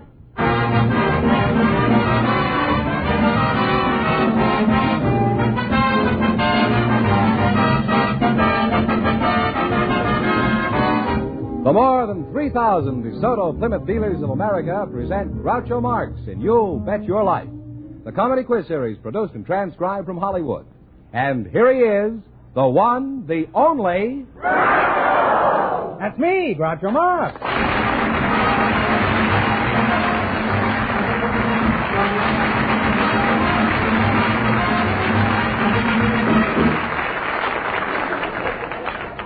Well, here I am again with $1,000 for one of our couples. Fenneman, who's first to try for us? Well, we asked if there were any young single people present tonight who'd like to get married someday. Mm-hmm. Just before we went on the air, our studio audience selected Miss Ellen Chambers and Mr. Charles Crumb. And here they come. Folks, step up here and meet Groucho Marx. Right in here. Welcome, youngsters, to the DeSoto Plymouth dealers. And if you say the secret word, you'll divide $100. It's a common word, something you'll find around the house. Ellen Chambers, huh? Where are you from, Ellen? Baltimore, Maryland. Baltimore? Mm-hmm. Very pretty girl. Thank you. Is that the standard Maryland type? Oh, much better than Much better? Mm-hmm. Is there a straight train that runs right from here to Baltimore? I mean, without touching Johns Hopkins? I've never touched Johns Hopkins right now. I tried to touch him for $5 once, but I didn't quite make it. How old are you, Ellen? 20. 20, huh? Mm-hmm. And, Mr. Charles Crum, is that right? Correct, sir. How old are you, Charlie, my boy? 25, sir. 25, huh? You're not married? No, sir. Why not? I haven't found the right one yet. Well, the evening's young, and so are you. And so am I. And one of us is a liar. Where are you all from, Charlie? I was born in Breckenridge, Texas. Oh, a couple of Southerners we've got here tonight. Huh? I'm not Southern. You're not Southern? Well, you're half Southern. Half Southern and half Maryland fried chicken. Charlie, what sort of work do you do? I'm a caller. A caller? What kind of a caller? A hog caller? A train caller? Or just a white collar worker? A square dance caller. A square dance caller. Oh, I see. Do you call them the same things I call them? Can anybody dance a square dance? Anybody, sir. Could an old rounder like me dance a square dance? Well, anybody that knows their right from their left can square dance. Well, that answers the question, all right. I'll take up hopscotch. Or just scotch. Do you take your wife with you when you go square dancing, Charlie? No, sir. I don't have a wife. Oh, that's right. And whose wife do you take with you? Nobody's wife. You don't take anybody's wife with you? And you're No, a sir. square even when you're not dancing. What is your favorite square dance, Charlie, and how does it go? Well, I like, best of all, I guess, Sally Gooden. Sally Gooden, well, that sounds... That's if I'm dancing. Uh-huh. Well, how does that go? Well, start You with just first... swing it loud and clear? You mean call it? Yeah, let's hear you call it. Right... right here? Stop giggling, Charlie. I'm not giggling. Well, you bow to your partner, lady, on left knoll, join hands in circle self. Now circle right about a mile, lady, and lead the Indian style right back home and swing. Now 4 gents out to the right and swing. Sally Gooden with all your might right back home and swing your tall And tip the canoe and tile it too.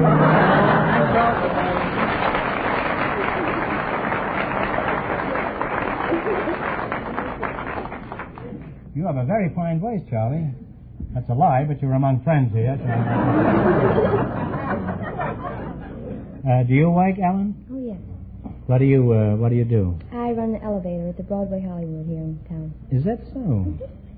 Well, that's the finish of the May Company as far as I'm concerned.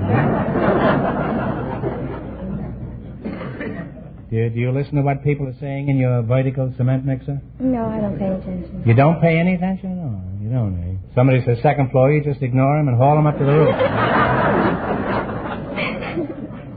Now, Ellen, you girls must have a few complaints against the public. Now, this is your chance to talk up. What annoys you most in your job? Men that smoke cigars on my car.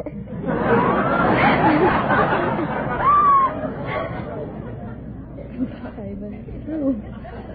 Well, don't look at me. I always crawl up the back stairs. I'd like to use the escalator, but I can't seem to get off one of those things. I stand there for 10 minutes. I don't know which foot to start with. Now, what else annoys you in the elevator? Well, And who else annoys you in the elevator? very often I'll have be standing out on the main floor, and the up light will be on, and I'll stand there and smile and very sweetly try to be very sweet and say, "Car going up, please. Going up over here. Going up, please." Someone will be walking towards me, and they'll get about 3 feet away, and they say, "Going down?" I have to give them a nice big smile. "Going up, please." Well, you know what it is, Ellen. They're so bewitched by your beauty that they don't pay any attention to what you're saying. No, that bargain's up on the 4th floor, and they want to get there as fast as they can. Oh, the bargains. I thought the bargains were in the basement. No, not in our store. Oh. Confuses everyone. Well, I know in Macy's they're in the basement. If Macy's don't send me one whole floor for saying that, there's going to be trouble. Well, Ellen, could you call out a few floors for us? Say we're approaching the 4th floor where the bargains are. Now, how would you announce the items there? Well, I say 4th floor next, lingerie, ladies' powder room, bathrobes, and collegienne shop, and hat bar. And A hat bar? What's a hat bar? Well, that's where the cheaper hats are, and I always love to say when someone gets in the car and they say, "Where's the millinery?" And I always love to say, "Better millinery on 3, hat box on 4," and then wait to see where they get off. They all get off on 3 and walk up to 4.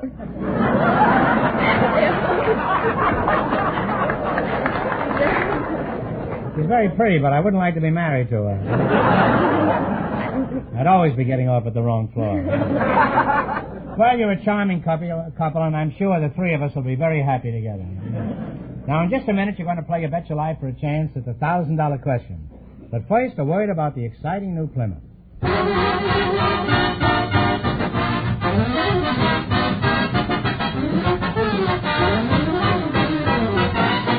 It's here, the exciting new Plymouth. And what a beauty. From every angle, a brand new look.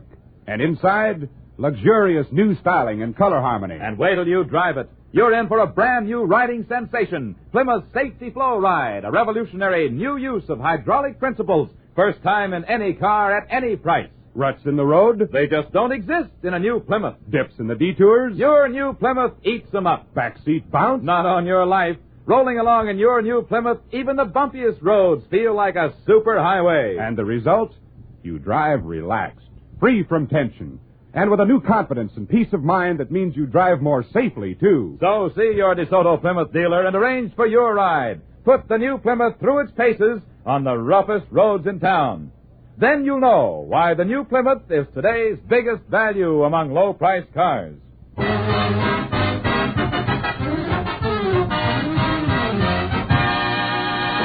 Now, let's see if you two will get a chance at the $1,000 question. Fenneman, explain the rules. Each of our three couples has $20. They bet as much of that 20 as they want on each of 4 questions, and the couple that earns the most money gets a chance at the $1,000 DeSoto Plymouth question at the end of the show. Here we go. Let's see how high I can build you $20. You selected Western movie heroes. Here's your first question. How much of the 20 are you going to try? I don't know. Is it you? You say. All right, $10.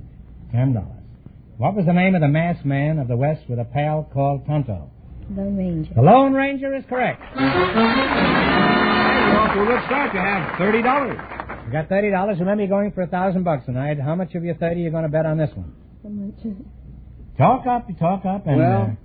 and play your bets and tip a canoe and file $2. $15. $15. Okay. 15 smackolas. What is the name of the cowboy with a pal named California and a horse named Topper? That's Hopalong Cassidy. Hopalong Cassidy is right. You have $45. All right, you got $45. Here's your third question. How much of the 45 are you going to tamper with? $20. That'll be fine. All right. What is the name of the cowboy who has an Indian boy named Little Beaver as a pal? Red Rider. Red Rider is correct. And your $65. $65. Here's your last chance to beat the other couples. How much of the 65 are you going to go for? No. Uh-oh. No we want to coaching, have please. some left. Not fair. Oh, tip a canoe and tie the 2, and here we go, and the Saligazan. Now, look, don't coach them because it's not fair to the other couple. Now, you might like one of the other couples better. It's not conceivable that I'm going to like anybody better than this, but it's possible. $30. What is the name of the singing cowboy with a horse called Trigger? Roy Rogers. Roy Rogers is right.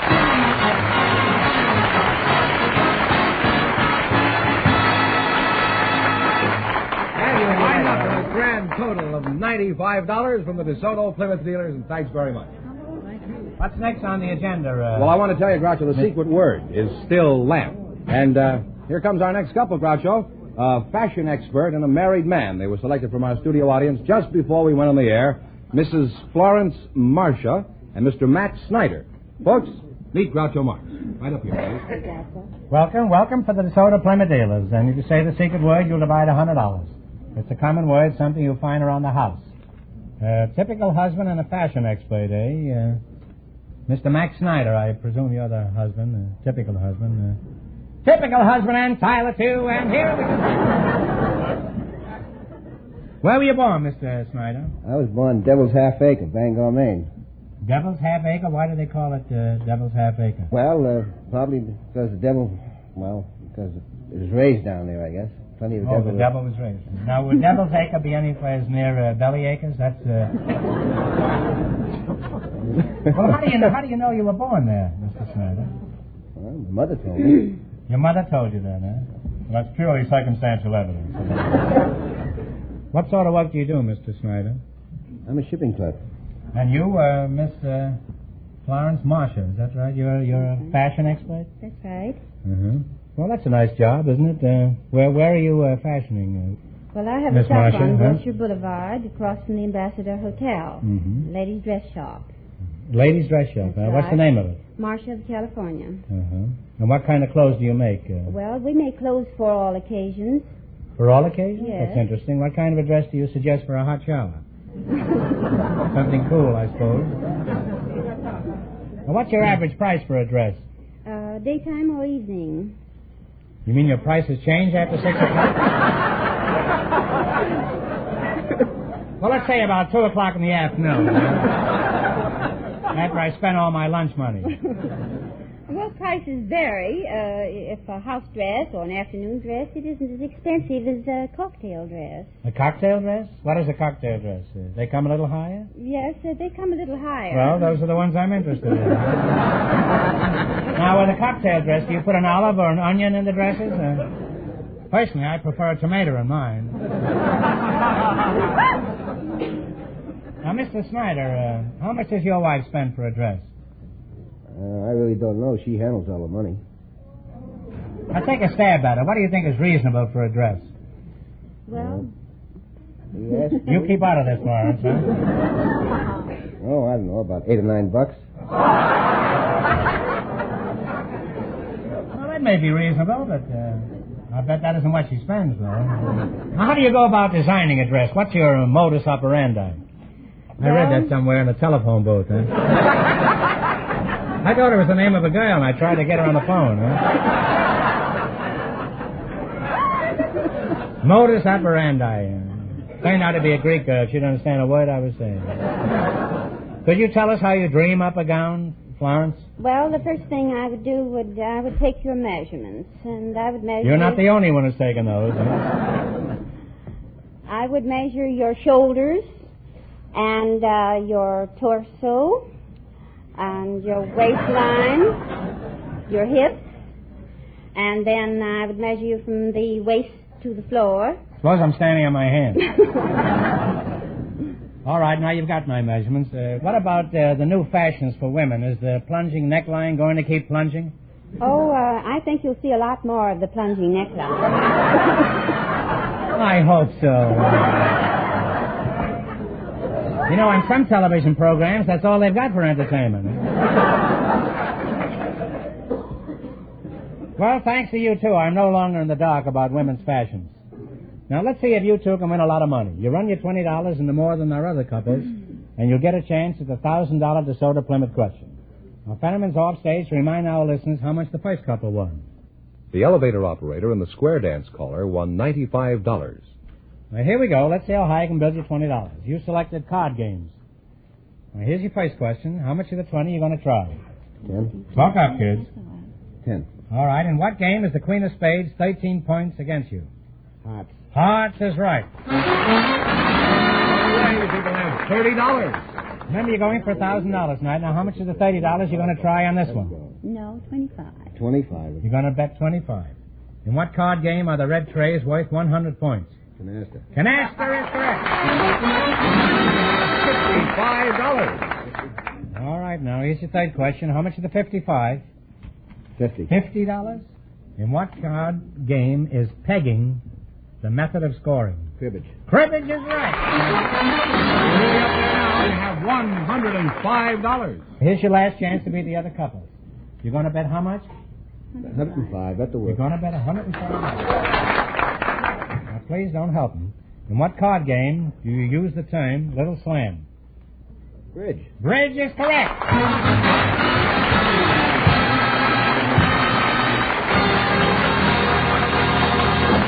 And we'll wind up with a grand total of $210. Thank you very much. Groucho, the secret word is still lamp. We invited some people in uniform to the show tonight, and just before we went on the air, our studio audience selected Private Mary Gillespie of the United States Marines and Seaman Clarence Mulheron of the United States Navy. And here they are. Folks, step up here and meet Groucho Marx. Well, welcome, kids, to You Bet Your Life. And if you say the secret word, you'll divide $100 between you. It's a common word, something you'll find around the house. A sailor and a lady marine, huh? Where are you from, Lady Marine? Mackinac Island, Michigan. How old are you, Mary? 25. 25, huh? Where are you from, sailor boy? Princeton, West Virginia. How old are you, Clarence? 26. 20, and you're 25, huh?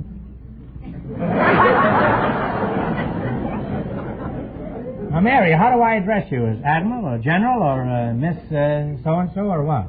Well, I'm off duty. You can do as you like.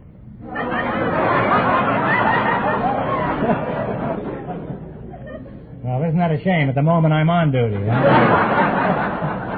Huh? However, I won't be here indefinitely. How long have you been a sailor, Marine, Clarence? I was in the Navy 3 years during the war, and I was recalled to active duty August this year. Uh-huh. You like it? Yes, sir. How long you been in the Marines? About 4 months. 4 months, huh? Well, Mary, I'll just call you Honey, huh? All right. First time I ever called a Marine Honey, huh? Where are you stationed, Mary? At the Marine Air Station, El Toro. El Toro? El Toro, what does that mean? Means the bull. It sounds reasonable. Huh? A tough male Marine could be likened to a bull, I suppose, only what does that make a lady Marine? Skip it, I never should have brought it up. Huh? Where are you stationed, sailor? Coronado. Well, that's a pretty flossy place down there, isn't it? Well, why are you stationed down there? That's where the base is. Speaking of base reminds me of an old story of Will Rogers. Many years ago, I was playing baseball, and he was on the other team. He was playing second base for the other team. And somehow I got on first, and I started to get down to second, and Rogers is standing between second base and the pitcher. So the catcher throws the ball to Rogers, and he turns around to me, and I'm way over there, and he says, "You're out." I says, "You're crazy. Well, you're nowhere near me. You have to touch me on second base. You're not near the base." He says, "Look, son," he says, "when you get to my age, wherever you stand is second base."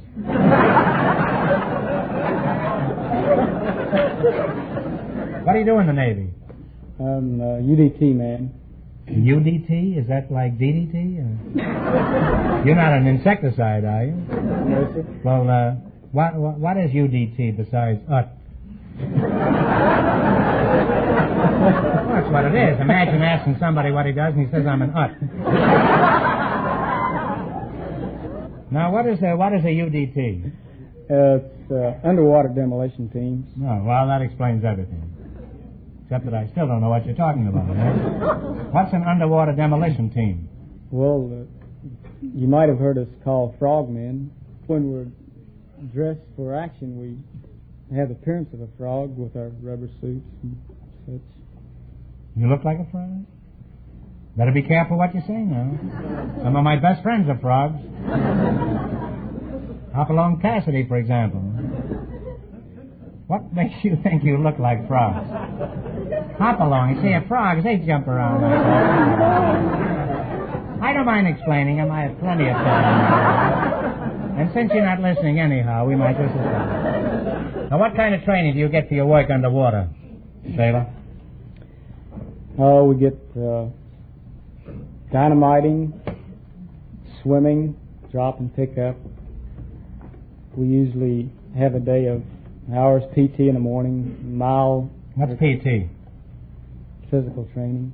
And a mile or 2 mile run down the beach. I like the condescending way he explains everything.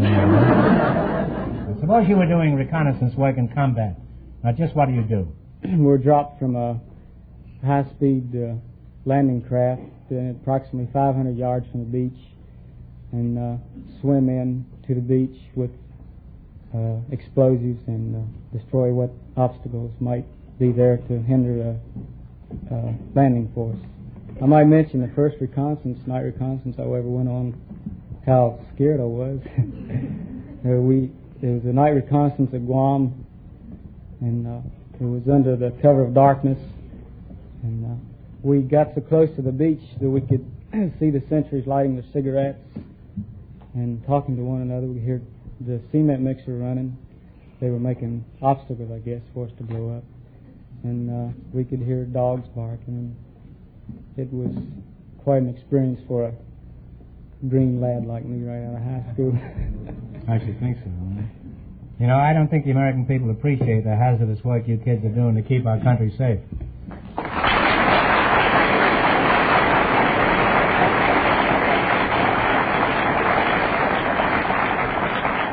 Now, Clarence, let's discuss something far more dangerous. Would you be interested in making a date with the Marine Corps after the show?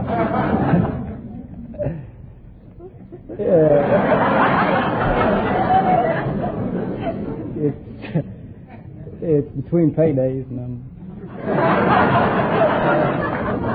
You mean you're flat as a pancake? pretty well bent. Well, now, suppose you won some money in the quiz. Would you take Mary out for a date? Yeah, sure thing. Mary, would you like a date with an eager fellow who likes to croak at the moon? I might.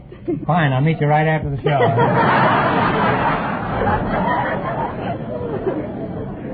Now, Clarence, you're going to play You Bet Your Life, and if you win any money, I'm going to hold you to your promise. You're going to take Mary out for a hot time, aren't you? That's right. And not underwater either, huh? All you got to do is run you $20 into more than our other couples, and you get a chance at $1,000. I can't tell you how much the other couples won, but Fenham is going to remind our listeners. The fashion expert and the married man are ahead with $210. Here we go. Let's see how high I can build you $20. You selected Keeping Up with the Smiths and Joneses. Here's your first question. How much will you bet? Yeah. Okay, what was the name of the Smith who was a friend of Pocahontas? Captain John Smith is right. Huh? Off a good start. You have $30. All right, remember you're going for $1,000. Now, how much of the $30 will you bet on your second one? You're the boss. 20? Yeah. 20. You say she's the boss? Women are supposed to wear the britches in the family. Well, I'm assuming that what he says is correct. Now, what is the name of the famous locomotive engineer named Jones? Casey. Casey Jones is right, huh? Now you have $50. Now, here's your third question. How much will you bet? 40. Okay. You're going to bet 40? Now, Clarence, remember, if you win, you're going to take Mary out? Right. Don't look so resigned to this, Mary. Mary is a very attractive girl. All right, what was the name of the New York governor who was famous for his brown derby? Al Smith is right. $90. All right, you got $90, and here's your last chance to beat the other couples. How much will you bet? Yeah, I guess. 50. 50. What is the name of the zany orchestra leader named Jones? One that has a... Talk it over now. You know that funny program with that? Spike Jones. Spike Jones is right.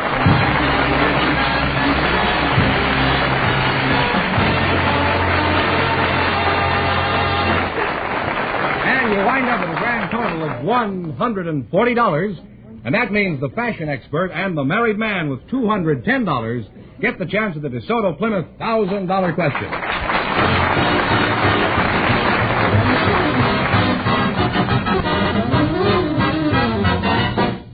Folks, the other street. A ride in the wonderful new 1951 DeSoto. It's by far the finest car DeSoto has ever built. It's long and low, beautiful and wide enough for real comfort, with plenty of trunk space. But the most outstanding thing about the 51 DeSoto is its ride. The ride's a revelation. You've never driven so comfortably in your life. The steering is featherlight, and this new DeSoto, of course, lets you drive without shifting. It makes even the roughest road feel like a smoothly paved highway, thanks to a new kind of shock absorber. It's got new synchronized springs, chair-high seats, and a big new higher-powered engine. All in all, the 51 DeSoto is the biggest car value I've ever seen. Do me a favor and watch for this great new DeSoto. Coming in a few days to your DeSoto Plymouth dealer. It's a revelation.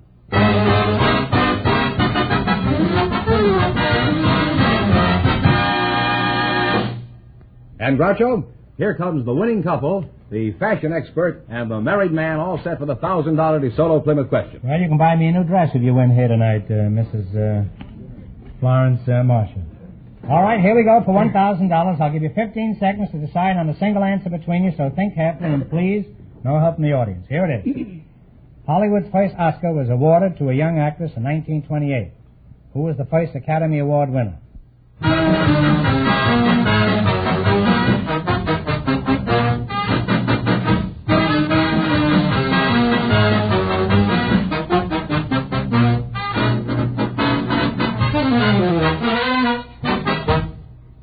What is the answer you two have decided upon? Janet Gaynor. Janet Gaynor is right.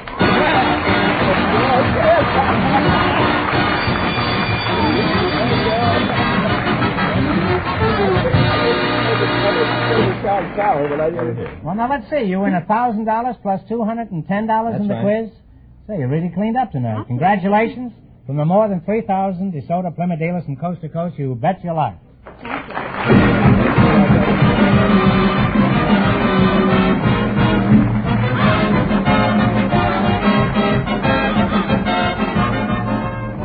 Be sure to tune in again next Wednesday night at this time for the Groucho Marx Show, when the big question will be worth $1,000. And don't miss Groucho's television show, also presented by the DeSoto Plymouth Dealers of America. And remember, all dealers who sell DeSoto also sell Plymouth. Two great cars, both products of the Chrysler Corporation. And when you drive in, tell them Groucho sent you. Good night, folks, and remember, just be sure to see your DeSoto Plymouth dealer.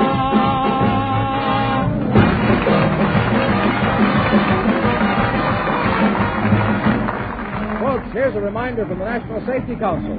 When parking on a hill, don't depend on your handbrake. Turn the wheels to the curb. You Bet Your Life, transcribed from Hollywood, is produced by John Goodell, directed by Robert Dwan and Bernie Smith, music by Jerry Fielding. This is George Fenneman, signing off for the more than 3,000 DeSoto Plymouth dealers from coast to coast.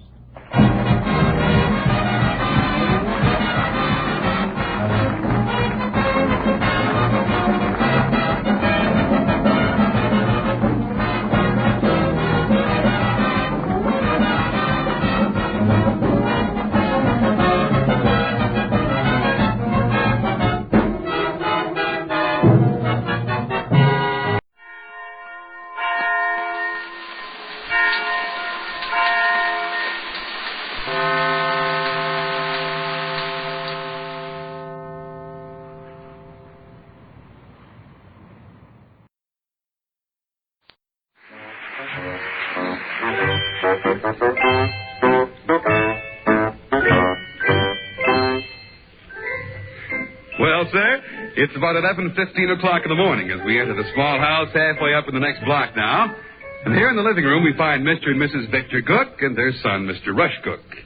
Mr. Victor Cook is newly arrived home from the office, and he apparently has something urgent on his mind because his voice rings with bright eagerness. Listen. I've never met him, but I've heard about him for many years, and he's supposed to be a prince of good fellows. L. Vogel Drum is his name, and his title is Grand Nomadic Stenchel. He's a high-up guy in the lodge, and we want to treat him like the celebrities that he is. Rush, I want you to trot upstairs a minute and bring down my lodge regalia. Okay. I walked pretty briskly home from the office. Do I seem blushed and flyish? Do you seem what?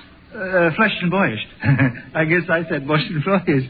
Said something. Flushed and boyish, blushed and flyish.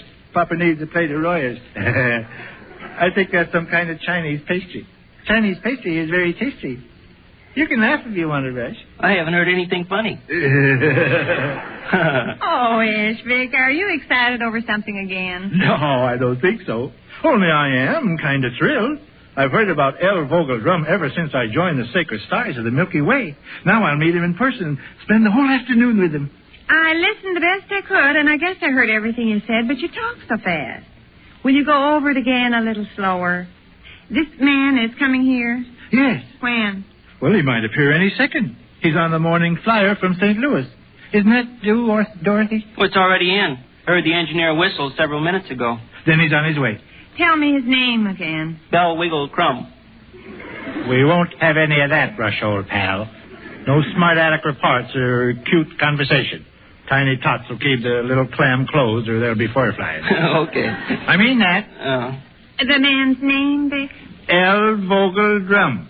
Remember that and keep it straight. And he works for the lodge? He is the Grand Nomadic Stenchel. Do I have to remember that and keep it straight? It wouldn't hurt any. Oh, all right. Grand Nomadic Stenchel is just a fancy method of saying General Visitation Officer. Mr. Drum works full-time for the sacred stars of the Milky Way and earns a fine, fat salary. Good for him. He moves in important circles. He pals with governors of states and senators and notables by the bushel. Maybe I better slip on a fresh apron. Isn't that one clean? I think so. Uh-huh. Well, and how do you look? Great. I never looked better. I happened to glance in the looking glass a while ago, and I looked about as good as a human being can look. You have a chunk of apple on your cheek. Yes, I know I have. Plan to reach out my tongue and snake it in after a bit. Oh, well, what the heck, I'll do it now.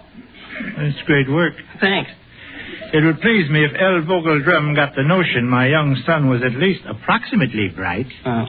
I expect you fellas will eat downtown, or did you already tell me? I already told you. We are lunching at the little tiny petite pheasant feather tea shoppy. Uh-huh. And afterwards we'll stroll down to the Unity building where we will inspect the lodge hall. And how long will Mr. Slum be in the city? Drum, Sadie, drum. Not slum, drum, please. I ought to be able to keep a name like that in mind. Think of a band of cannibals, Mom. They got 9 delicious missionaries tied to a post. It's almost supper time. The chief cannibal smacks his lips and picks up his knife and fork. All the other What cannibals... are you talking about, Rush?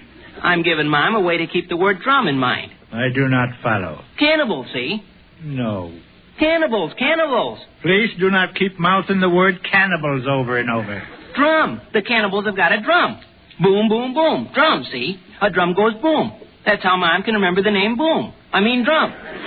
Drum, drum, drum. The cannibals are squatting around the fire and beating on their drum because it's supper time. Drum, drum, drum. Boom, boom, boom, boom, boom. Oh, Walter, old man, have mercy. You do sound a little feeble-minded, Willie. All right, I sound feeble-minded. But I bet you don't forget this man's name is Boom in a hurry. Sadie, to get back to the question you asked before we fell into this swamp of heartbreaking dialogue, Mr. Drum takes the train for Chicago at 4:45 this afternoon. Fine. Well, I guess I got everything pretty well straightened out now. This big, important man, that's name is Drum, is stopping past. Hello. In the living room, are they, Sadie, honey? Uncle Fletcher, by George. Hi, Uncle Fletcher. Rush, honey, old boy. Oh. Why do you say, oh? Nothing. Afraid Uncle Fletcher will embarrass you in front of this big muckety-muck that's coming? No. Only the first time I have L. Vogel Drum in my home, it just... The name is Drum. L. Vogel Drum. Try and keep it straight. What did I say? Something silly. Hello, Uncle Fletcher. Good morning, Sadie, honey. I paused a moment there in the dining room because I had something in my tooth. Vic, honey. You on deck also, are they? I already screamed in a greeting to you, Rush. Yeah, that's right. Uncle Fletcher. Glorious day. Yes, indeed. The sun, she shines in the heavens, and the breezes, they stomp over the meadow. Every so often I'll open my trap and say something half-witted like that. Though there's a streak of fun-loving nonsense in me. I roast and josh and joke and ventilate. What's that mean? What's what mean? That big word. Ventilate? Yeah. I'm glad you asked that question, Rush, honey. Oh.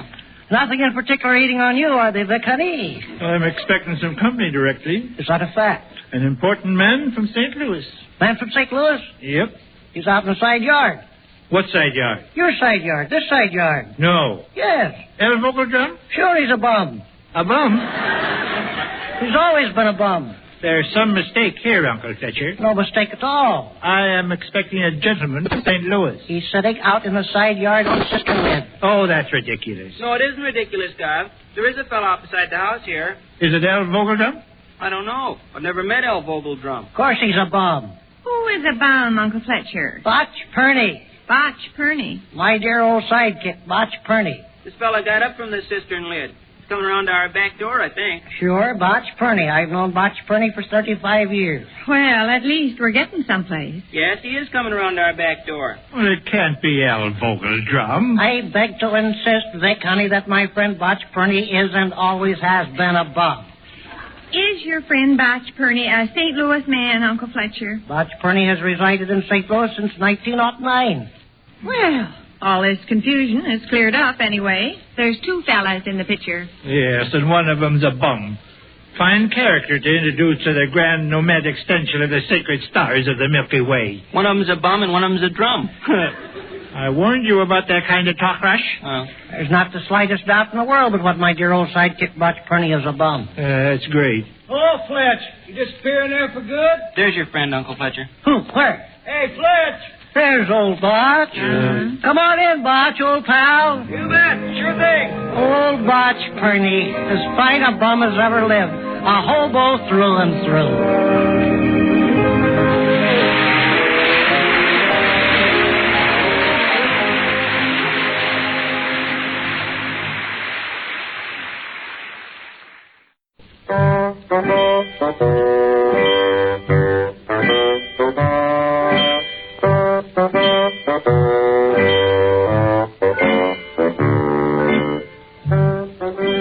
Now, back again we go to the living room of the small house halfway up in the next block. Sade and young Rush are seated on the Davenport, while Uncle Fletcher and his friend Butch Purney stand beside the library table.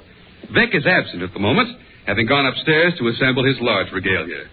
Uncle Fletcher is speaking as we rejoin our friends, and we hear him say, Butch, do you recollect that time I and you took Eileen and Margaret McSapperson out for a buggy ride, and the half-wit buggy darn near tipped over? I'll never forget it. That was before you were a bum. That was before I was a bum. Sade and Rushy, honey, one time I and Butch took Eileen and Margaret McSapperson out for a buggy ride, and the half-wit buggy darn near tipped over. Well, That was before Butch was a bum. Really? You can laugh if you wish. All right. Rush, you two may feel free to laugh. Laugh at what? Laugh at I and Butch that took Eileen and Margaret McSapperson out for a buggy ride, and the half-wit buggy darn near turned over. Oh, all right. That was before Botch was a bum. Very side-splitting occasion. What's the more of it? All right.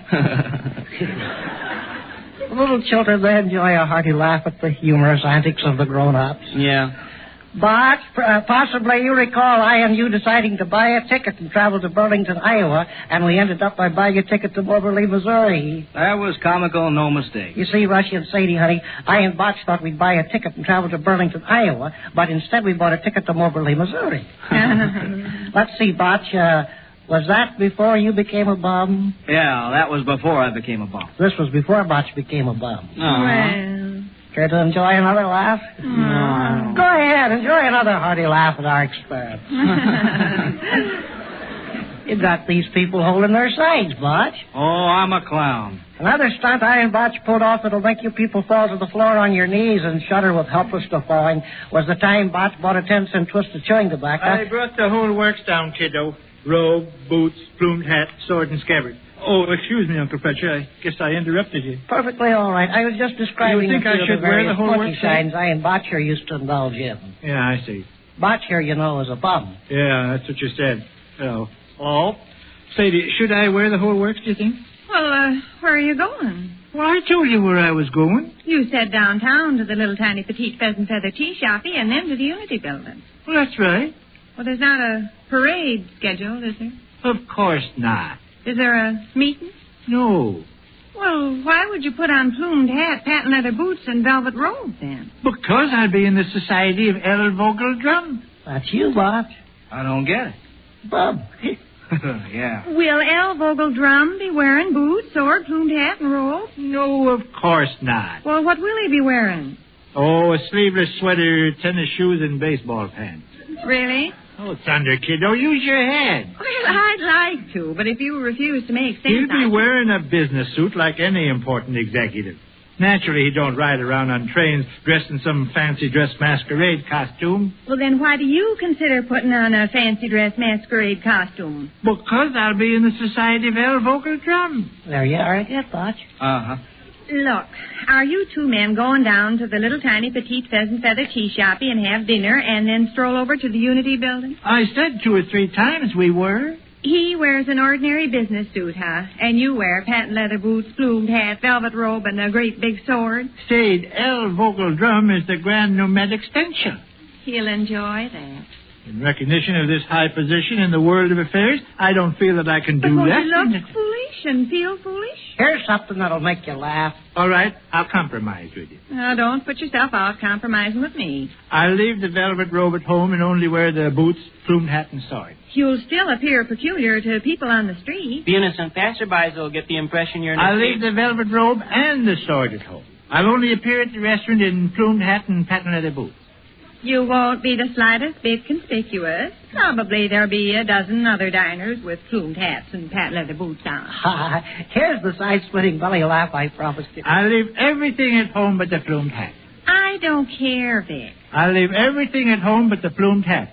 I'll only wear the plumed hat. You just suit yourself. I'll only wear the plumed hat, huh? The innocent passerbys will have the vague notion that you're... There's a bell. Front doorbell's ringing. Front doorbell's ringing. El Vogel Drum. El Vogel Drum. I'm sure my friend Botch is at your service. He's at the front door. Go answer it, Rush. No, maybe I better. Say, you're the housewife. I've never met the sellout. Well, I'll go then. Hello? Anybody home? He opened the screen door and walked in without anybody going. Hello, Mr. Drum. Come in, Mr. Drum. We've been expecting you, Mr. Drum. Say, shake hands with Mr. Drum. I can't reach clear into the other room. Uncle Fletcher, Mr. Drum. No, not me. You're thinking of Botch here. Sky Brother Cook? Yes. In hoc ad nauseam prolix. Set spittle nomenclature est. Dum clock and a griggelized sunt. Non babo in cornucopia hunk. What in thunder type dialogue is this? Greek garbage. Latin garbage. Latin garbage. It's secret lodge junk. Uh-huh. Set up the old countersign in the other alley. Which of you gentlemen is V.R. Gook? I'm V.R. Gook. Punco delicto non disputandum hoop. Volis dum prosit ad valorem slutch. Anno bono center vibrant. Yach indibel esteltroth. Very complicated conversation they got here, Botch. They like to talk the hard way. Sky Brother Gook, this is a pleasure. Meet you, Sky Brother Drum, is a joy I've been looking forward to for many years. Is this your charming wife? Yes, say, allow me to present one of the really big men in the sacred stars of the Milky Way, Mr. L. Vogel Drum, Grand Nomadic Stenchel. How do you do, Mr. Stenchel? A drum. A drum? The name is Drum. Oh, yeah, of course. How do you do? Very well, thank you, Mrs. Gook. I'm so happy to make your acquaintance. Not at all. And this fine young man is no doubt... Yes, he's our son. Rush, curtsy. Shake hands. Pleased to meet you, Mr. Drum. Thank you. You about 14? That's right. Mr. Drum, my wife's uncle, Mr. Fletcher Rush. Uncle Fletcher, Mr. L. Vogel Drum. Set of fact makes two on the premises. Meet another bub, Botch. Shake hands with a pal. Well, you haven't shaken hands with Mr. Drum yet yourself, Uncle Fletcher. I didn't catch your name, sir. That's right. His name is Mr. Rush, Mr. Drum. Well, glad to know you, Rush. That he never knows what he's going to bump into. A man, by George, he gets up in the morning and he eats his half-witted lay-brain breakfast, and the first feeble-minded thing he does... Telephone's ringing. Telephone's ringing. I'll get it. I imagine it's Ruthie Stempana. I'll answer the telephone. Go right ahead. Say, it seems to me I've seen you before. I've been thinking the same thing. My name is Drum. So is Botch. He's a bum, too. Tell him you're a bum, Botch. I'm a bum. Is your name Botch? That's my first name. Perney's my last name. Well, that sounds familiar. Hello? Yes, it is. L. Vogel Drum? Yes. Yes, he is here. 1 second. It's for you, Mr. Drum. Okay. It's New York calling. Okay. It's New York calling. New York? What did I tell you, Sade? What have I been saying about L. Vogel Drum and the big-time way he does business? Mr. Drum, New York wants in the telephone. I'll be right there. You ever travel around Nebraska, Kansas, Oklahoma? Quite a bit, yeah. I seem to associate you with that part of the country. Could be. New York wants Mr. Drum. Well, don't you imagine it's just one person? Huh? Don't you imagine it's just one person in New York that wants him? When you say New York wants Mr. Drum, it sounds like all the 19 million inhabitants are standing out on the sidewalk with their tongues hanging out, screaming for Mr. Drum. Be silent, sir. Mr. Drum wishes to speak with New York. Yes? Oh, Put him on. A friend of mine. See, just one person. Quiet. How about Idaho, Perney? Ever spent much time in Idaho? Well, not to speak of. Colorado? Pueblo, Colorado? No, never been there. Botch here is a bum. Is that a fact? Makes two bums right here in the same house. There's a bumblebee on your forehead. Oh, get out. No, I've seen you someplace. I wish I could... Hello, Bob? How are you, Bob? Uh-huh. Oh, pretty good. No, I'm leaving here at 4-something. 4:45. 4:45. Yeah, and that gets me into Chicago at about... 6:30. That gets me into Chicago around 6:30. Yeah. All right, suppose I call you in the morning at 10 o'clock. I haven't got the figures on the deal now, but I'll have them by then. Okie doke. 10 o'clock tomorrow morning. You bet, Bob. And thanks for calling. Goodbye. It was New York, huh? Well, it was a fellow in New York. You said Bob. I don't imagine that was Bob Cucci, the big steel man. Oh, no. Bob McFrobber, that gets his name in the newspapers so much? Bob Klug, the politician? No, it was just Bob Arladelt. Who's he? A shoe clerk there in New York. Oh, shoe clerk, huh? We've got a little deal we're working out together. I knew Bob Arladelt years back when I was a much younger man. In fact, I knew him when I was a bum. Oh, bum? Yeah. A bum? Yes, when I was a young guy, I bummed around for a while. Enjoyed it, too. Never did me any harm that I know of. You're a bum, huh? Well, I was a bum. I remember where it was we saw each other. Where? Texas Panhandle. Why, of course. 1932. June, July, and August on that railroad ballast job. I borrowed $10 from you one time. Sure you did, you bum. You're a bum yourself. I know I'm a bum.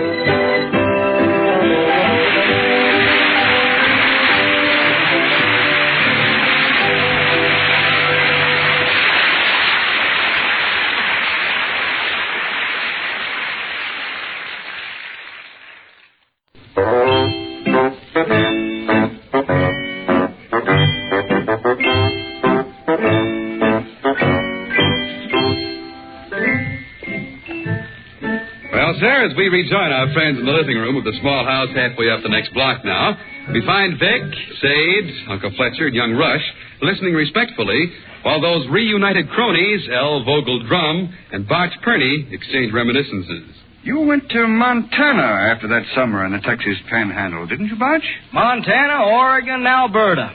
In the winter, I went down to Alabama and worked in a steel mill a while. I spent the winter of 32 in Hannibal, Missouri.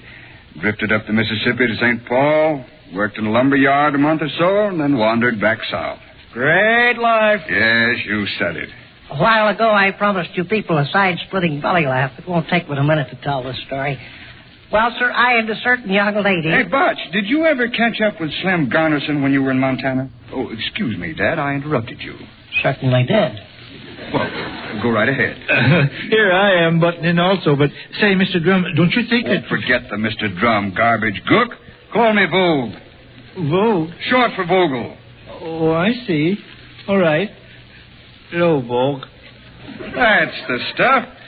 Now, what'd you start to say? Well, I was wondering if we shouldn't start rolling downtown pretty soon. Sure thing. You're probably getting hungry. I am. Is there a good place to eat in town? Sure. The little tiny petite pheasant feather tea shopping. A double talk, son? No, that's right. Say it again. Little tiny petite pheasant feather tea shopping. It sounds delicious. It is a nice restaurant, Mr. Drum. You were joining us at lunch, of course, Mrs. Cook. Oh, goodness, no. Sure you are. I insist. I have been railroaded completely out of the conversation. I open my trap.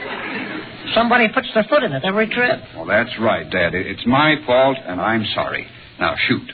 This is a side-splitting story. I'm holding my sides in advance. Spill it. When I tell this story, every half-witted numbskull in the party laughs their heads off. Well, go ahead. Side-splitting belly laugh, shake to the footed room. Well, start, Uncle Fletcher. Goodness. The side-splitting story takes place 35 years ago when I and a certain young lady, who shall be nameless, attended a marshmallow roast.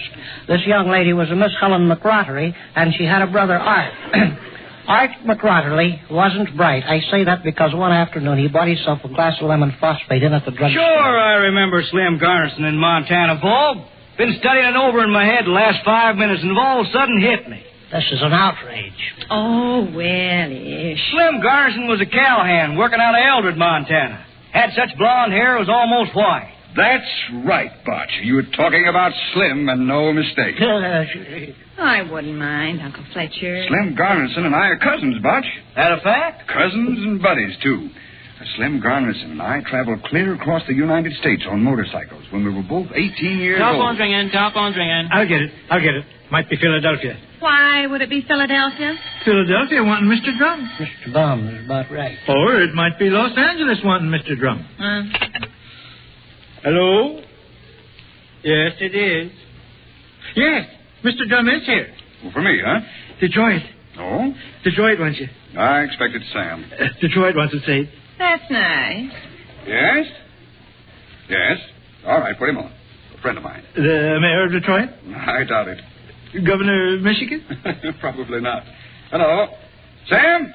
Hello! How's the kid? Maybe Sam Hubbledrink, the big industrialist. Sam, I'll have to give you that information in the morning. Yeah, I'll have to call New York on the same deal. Uh-huh. Okay, fine, Sam. You bet. Goodbye. Sam Hubbledrink, the big industrialist? Oh, thunder, no. Sam Jackwills. He's a millionaire? He's a plumber. Oh, plumber. He used to be a bum. We all used to be bums, huh, Butch? You're not fooling. Bums, huh? Yes, indeed. Well, hey, here, what's holding us up? Let's get down to that joint you mentioned and get to eating. Oh, what's the name of it, son? Little tiny petite pheasant feather tea shop. That's for me.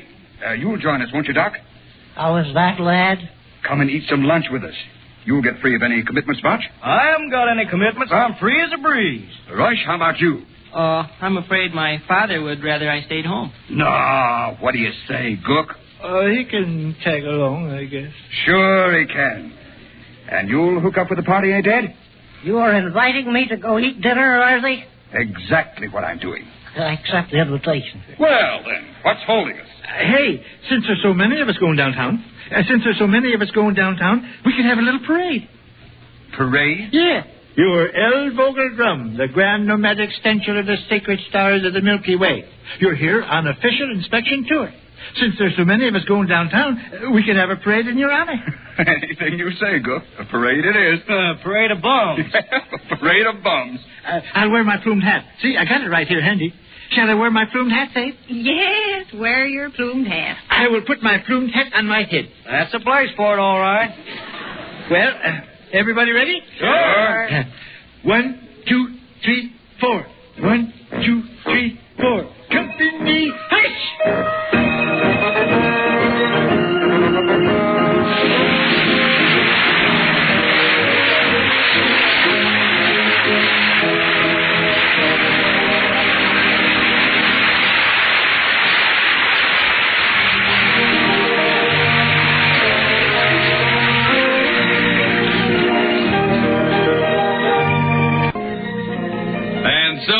Visit at the small house halfway up the next block with radio's home folks, Vic and Sade. Listen again next Thursday, same time, same station, when the F.W. Fitch Company again presents Vic and Sade. Vic and Sade is written by Paul Reimer, directed by Roy Windsor. This is Jack Fuller speaking. By transcription.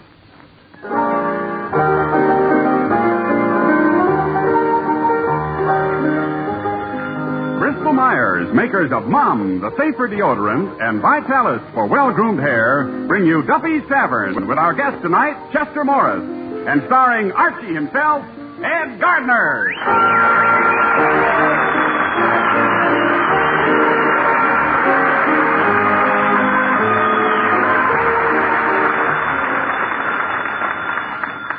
Hello, Duffy's Tavern, where the elite meets eat. Archie the manager speaking. Duffy ain't here.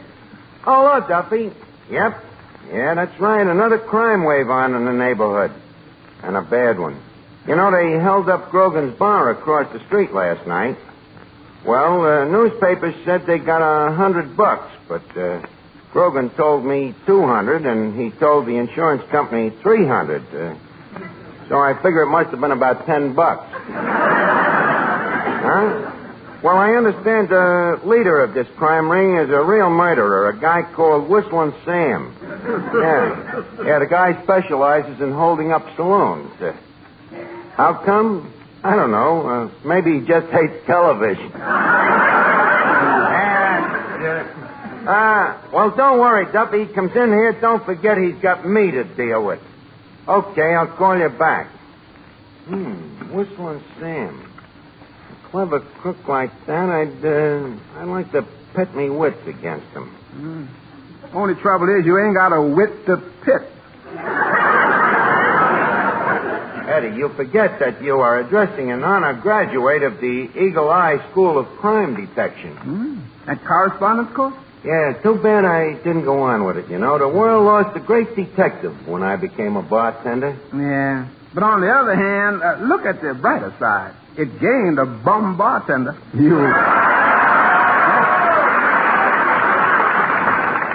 You a great detective. Okay, Doubtful Thomas. Would you like to see a demonstration of me remarkable powers of deduction? Yeah. Let's see that, should we? All right. Well, as me first deducement, I deduct that you just come out of the kitchen. Amazing. How'd you deduce? Well, A, your right thumb is still wet from being in the soup. B, you got a cobweb on your left ear. And C, the left leg of your trousers has obviously been nibbled by mice. And D, you just seen me walk out of the kitchen. A useless bit of information if I ever heard it. Bring on that whistling Sam. Good evening, Archie, me boy. Good evening, Officer Clancy. Hey, Clancy, is there any reward for the capture of this whistling Sam? Yes, $500. $500, huh? You know, Clancy, I took that detective course. Oh, that thing. What do you mean, that thing? I'll have you know it was a pretty stiff course. It took a 75% average to graduate. What was your average? 38. Then how come you passed? Well, I was especially good at lesson number 3. What was that? Bribery. So somehow or other the teacher passed me. Yeah. Yes, sir. Yeah, I'd like to tangle up with that whistling Sam, all right? Hey, Officer Clancy. Oh, yes, Miss Duffy. I wish you could do something about this crime wave. A girl isn't safe on the street anymore. What are you doing? Complaining or hoping? Wonder why they call this guy Whistling Sam?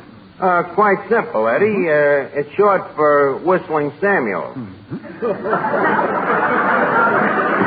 Well, the way I heard it, he always whistles while he works. Some tune called Coming Through the... Right? Thank you. I'd make it a double. Which again? Well, thanks for the drink. Good night, Harry. Good night, Eddie. Hey, did you hear that? $500 reward. Yeah, if you live to collect. But don't forget. Don't forget this Whistling Sam is a killer. Whistling Sam is a willer. He's a willer.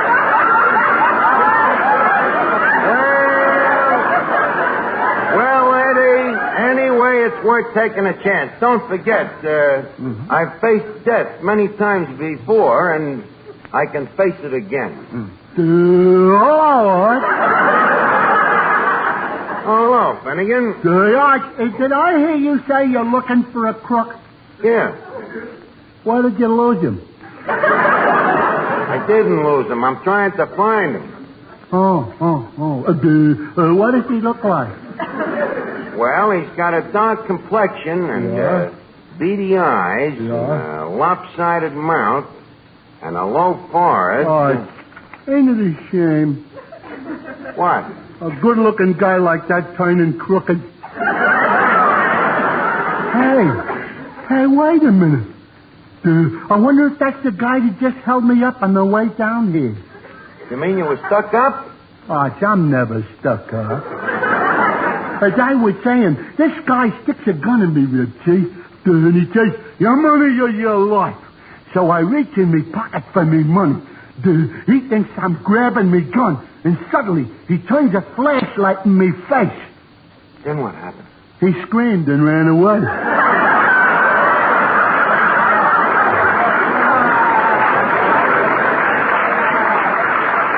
Are you sure you're telling the truth? Certainly. Well, which way did he go? It was probably Whistling Sam. Well, maybe it was. Hey, No, it couldn't be. Why not? I just remembered this guy had a high forehead.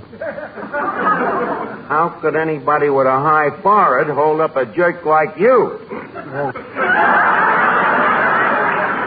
Hey, Arch, is it true that Whistling Sam is still on the loose? Yep, he is, Joe. Did you see anything of him? Wait.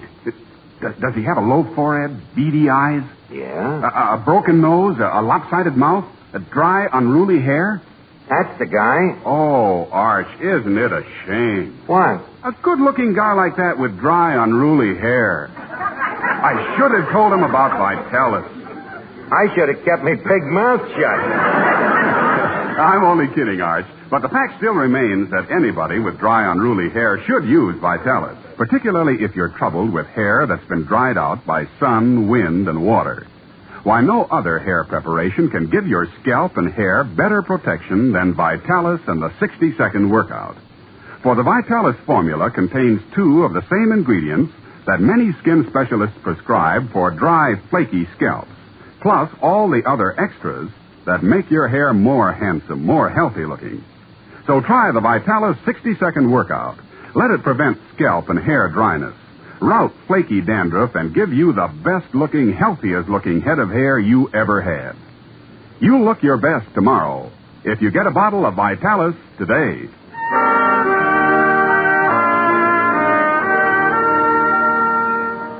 Now, let's see here. If I'm going after this guy, I'll need a gun and some handcuffs. Eddie, what happened to them handcuffs I had around here? I'm using them in the kitchen. Handcuffs in the kitchen? Sure. You know that chef didn't stay here because he liked the place. Archie, a customer just came in. Oh, Eddie, take care of the guy. I'll be in the back room. I want to see if I still got me Hawkshaw's cap and me Basil Rathbone pipe. Hey, you gonna wear a disguise, Arch? Yep. Can I wear one? Do they spray perfume on perfume? He's going to wear a mask. Well, I'll be in the back room, Eddie. See you later. Good evening. Good evening, sir. Would you care for a drink? No, thanks. I'm hungry. Oh. Then would you care for a bite of our free lunch? No, thanks. I'm sober. Hey, wait a minute. Aren't you Chester Morris? That's right. I'm Miss Duffy. Well, I guess I'm not as sober as I thought I was.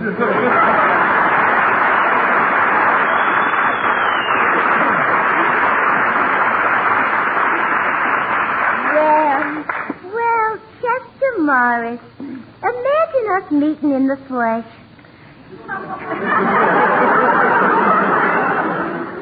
You know, Mr. Morris, I've liked you in pictures for longer than you'd care to remember. Thank you, Miss Duffy. I'm president of the Tyrone Power Fan Club. The Tyrone Power Fan Club, huh? Yeah. Well, that's a relief.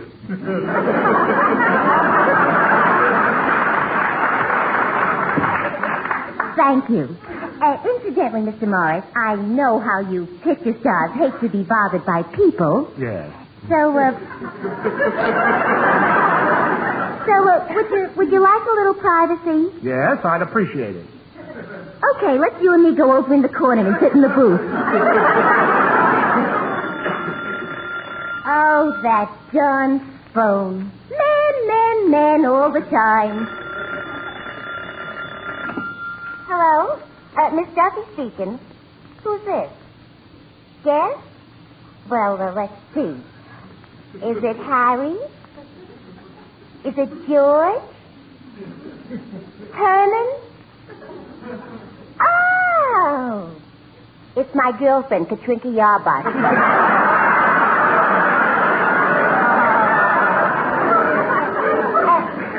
Hello, Katrinka. Hey, guess what movie star is standing right next to me? Wait, I'll put him on the phone. Go ahead, Mr. Morris. Say something to her. Hello, Miss Yarbutz. This is Cary Grant. What did you tell her that for? Let her live.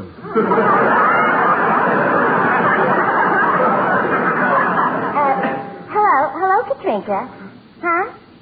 You going to take a cab and come right over to meet him? Yeah, give me that phone. Now, hello, Katrinka. Listen, save your money. It's only Chester Morris.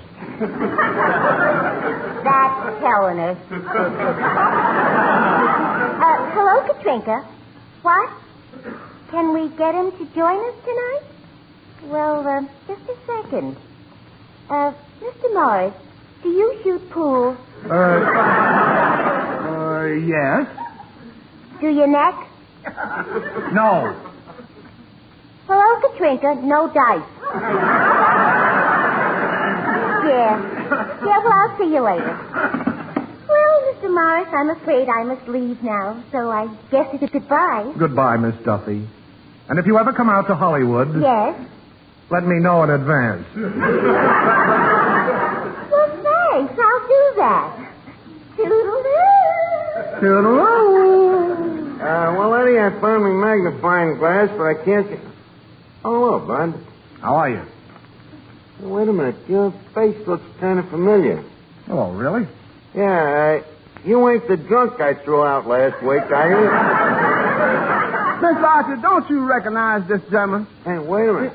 Yeah, I think I do. The beady eyes. The dark complexion. Now, look, Bud. Archie's the name. Archie the detective. Well, look, Archie the detective, do you mind if I use this phone? I'm sorry. This phone is reserved for Stop the Music. You can use that phone in the booth over there. Thanks. Eddie, quick, get them handcuffs right away. Mr. Archer, you don't think that's Whistling Sam? Did you see them beady eyes? His eyes ain't beady. Oh, no? If he had a couple of more of them, you could string them. The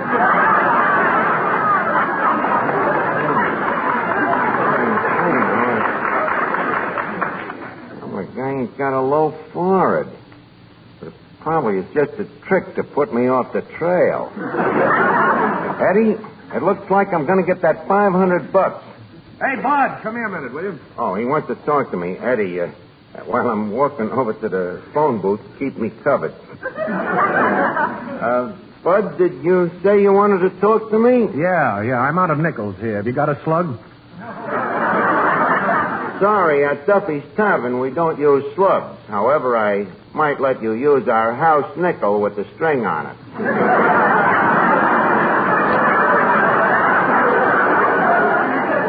Just stay in the booth there, and I'll be right back with it. Okay. Oh, hello, operator. I'll have the nickel for you in a minute.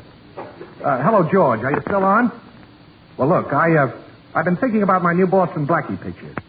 Now, if we shot the bank robbery scene first... Okay, Bud, here's your nickel. Oh, thanks. Hello, George? Did you hear that? Yeah, we'll start with the bank robbery.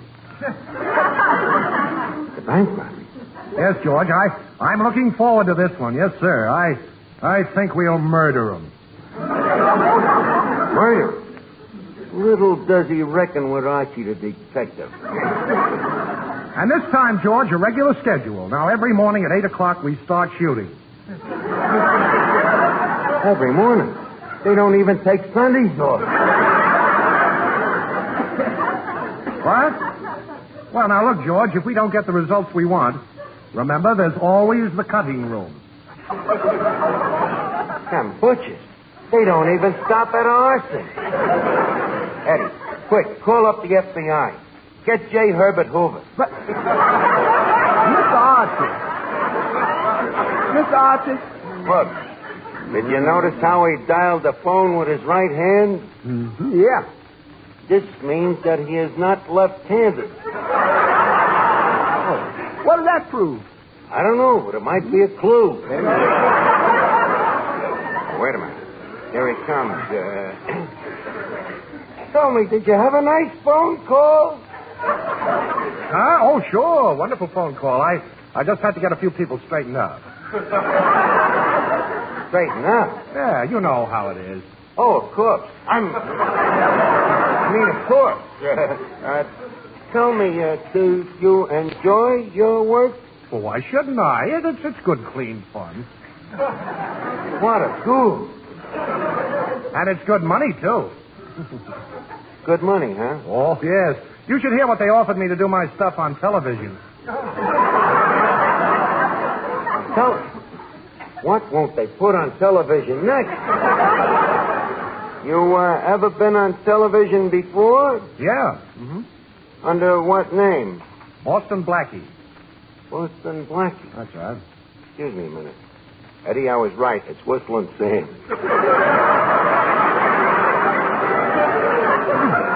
Boston Blackie is William Sam? Don't you get it, Eddie?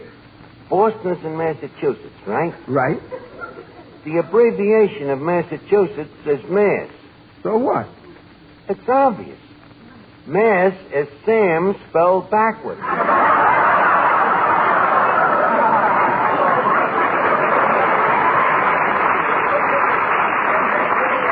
Now, just a minute. The word mass has two S's in it. What do you care how Sam spells his name? Now, we gotta act quick, now. You hold him here while I go get Clancy the cop. Yeah, you hold him while I get Clancy the cop. Finnegan. Yeah. Go get Clancy. Go get Clancy the cop. Gotcha. I'll get Clancy the cop. Well, gentlemen, it's been nice meeting you all, but I'm afraid I'll have to run along. Oh, wait a minute. You can't go yet. Why not? Well, you gotta stick around. I got some ideas for you for that bank robbery. Well, okay, but give it to me fast. Be right with you. Eddie, I'll stall him, and you lock the door. Lock the door? Yeah. It ain't gonna be easy. Why? It just fell off the hinges. Well, bolt the family entrance, then. Throw a dragon around the place. Whistling Sam must pay his debt to society.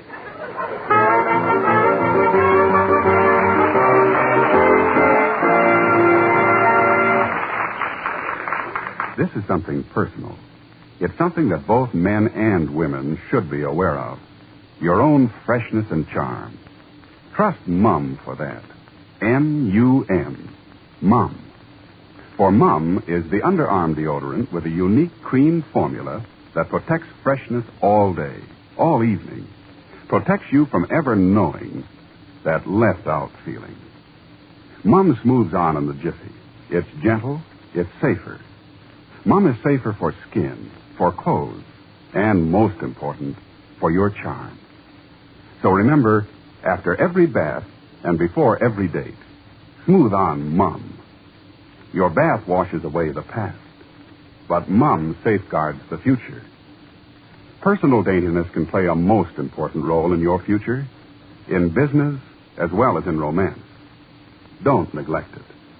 If you want to be sure you're nice to be near, depend on Mum. M-U-M. Mum.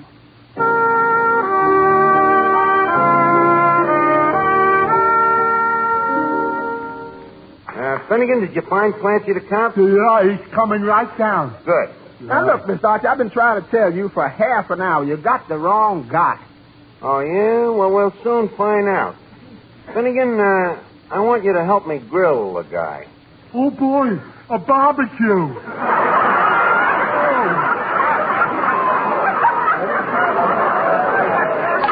Don't get so excited. I realize that you're a gourmet, but what I meant was we got to give the guy the third degree. Oh.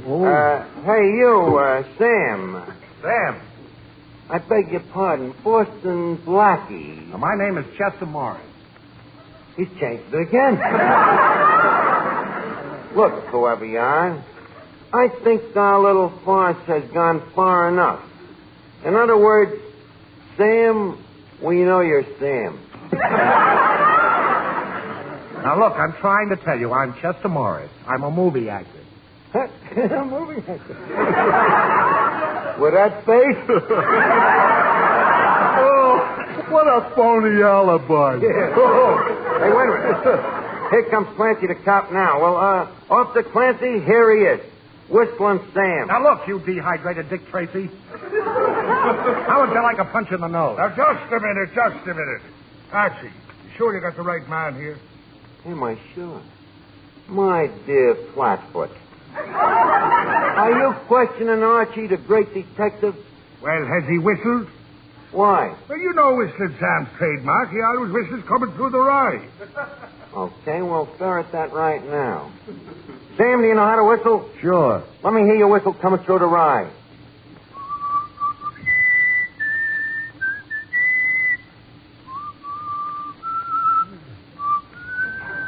There you are, Clancy. The case of Whistling Sam is closed.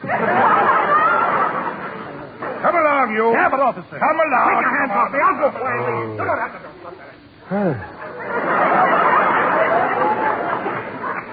Oh, amazing, Arch. Elementary, my dear Finnegan. How did you ever figure it out? Well, sir, it was quite similar to the case of the missing earlobe of Countess Frelinghuysen. I'll never forget that foggy night. Miss Arthur. What? That man coming in. I don't like his look. You don't like it? Eddie, do you have to distrust everybody? Well, as I was saying, it was a foggy night, and the,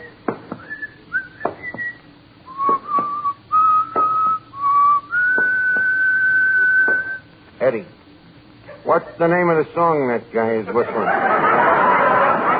It ain't Margie. Let me out of here.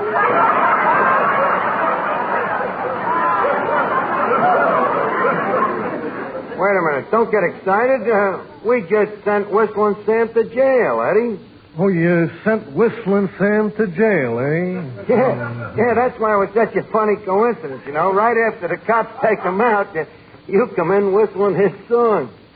That's very funny. Yeah. Yeah, ain't it? Yeah, by the way, I see you got a violin case with you. You looking for a job? In a way. What kind of a fiddle you got in the case there? A Stradivarius? No. A Winchester. Very fine instrument. Well, I'm sorry there's no jobs open at the moment, Bud, but maybe you'd like a little drink, huh? Yeah, thanks. I'll take a glass of milk. Milk? Eddie, I wonder if this guy's name is Twig. Milk. Well, hello, Bud. You know, sometimes I think maybe we should all drink milk. You know, we might live a little longer. You might. You know, like the guy once said, art is long and time is fleeting, and our hearts, though stout and brave, still like muffled drums are beaten, funeral marches to the grave. Gee, that's pretty. Who wrote it, Nick Kenny? No. Anonymous? No, Longfellow.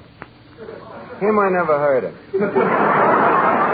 By the way, do you mind if I put the radio on? You know, I just captured a criminal, and I'm expecting him to mention me name over the air. Oh, that's nice. Yeah, Eddie, turn the radio on, see if they've reported the capture yet, huh? Okay.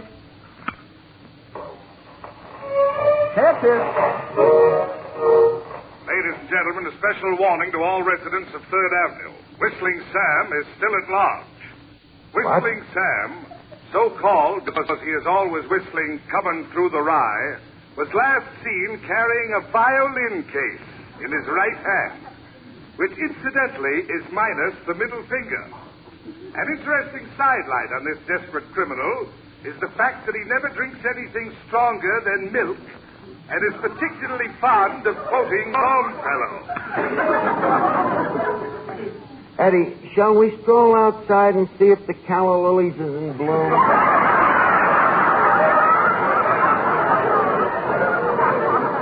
Hey, friend, before you go, where's the milk?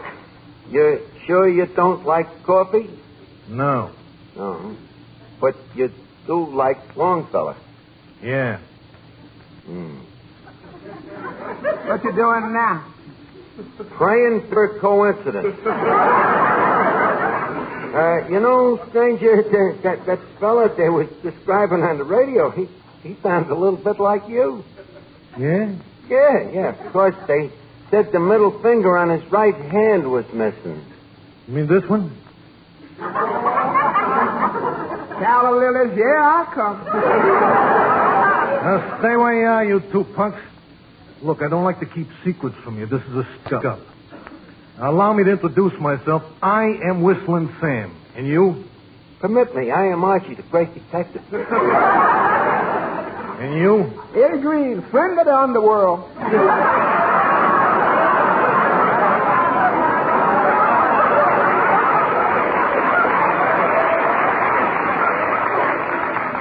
Well, let's get it over with, boys. You, what do you get in your pocket? Nothing but lint. How about you? Me, I got $2. Well, hand it over. Okay, here you are. Oh, wait just a minute. Eddie, here's that $1 I owe you.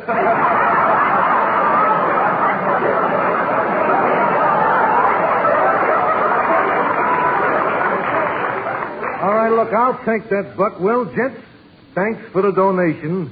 I'll drop in and see you boys again sometime. See here, Archie, I want to talk to you. Look, Clancy. No arguing. No, but Clancy, that crook leaving the tavern, it's Whistling Sam. Look, how many times do you think you can fool me? Look, I'm trying to tell you. A minute ago, you told me this guy was Whistling Sam. He turns out to be Chester Morris, the movie star. Now, wait a minute, officer. Let me look at this man. Who, me? Yeah. The criminal type. Huh? Just a minute. Let me hear you whistle Coming Through the Rye. Okay.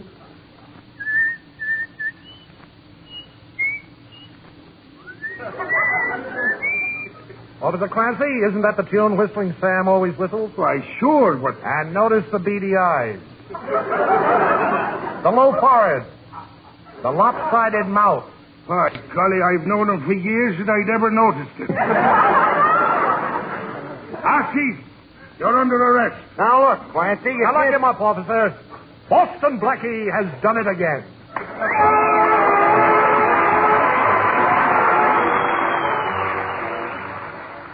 Mister, we're sure of it.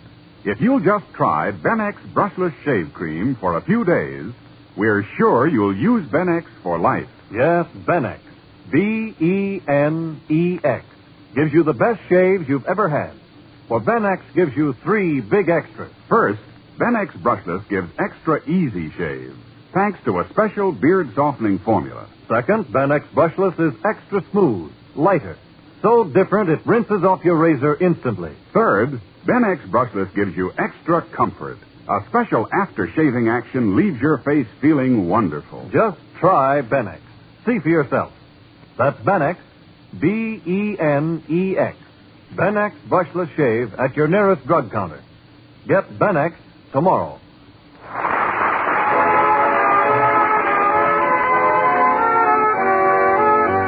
It's time now to leave Duffy's Tavern for this evening, but let's meet here again at the same time next Wednesday. Duffy's Tavern is brought to you by Mum, the safer deodorant, and Vitalis for well-groomed hair. Each Wednesday, Bristol-Myers brings you Duffy's Tavern and Mr. District Attorney, which follows immediately over most of these stations. The preceding was transcribed. This is NBC, the national broadcasting company.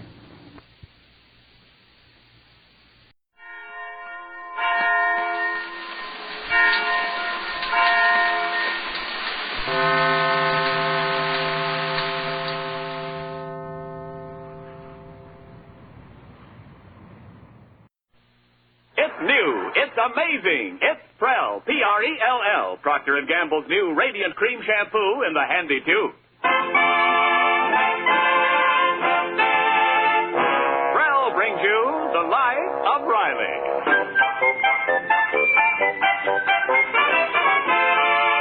Prell, the shampoo that removes unsightly dandruff in as little as 3 minutes and leaves hair radiantly clean, radiantly lovely, presents The Life of Riley, with William Bendix as Riley.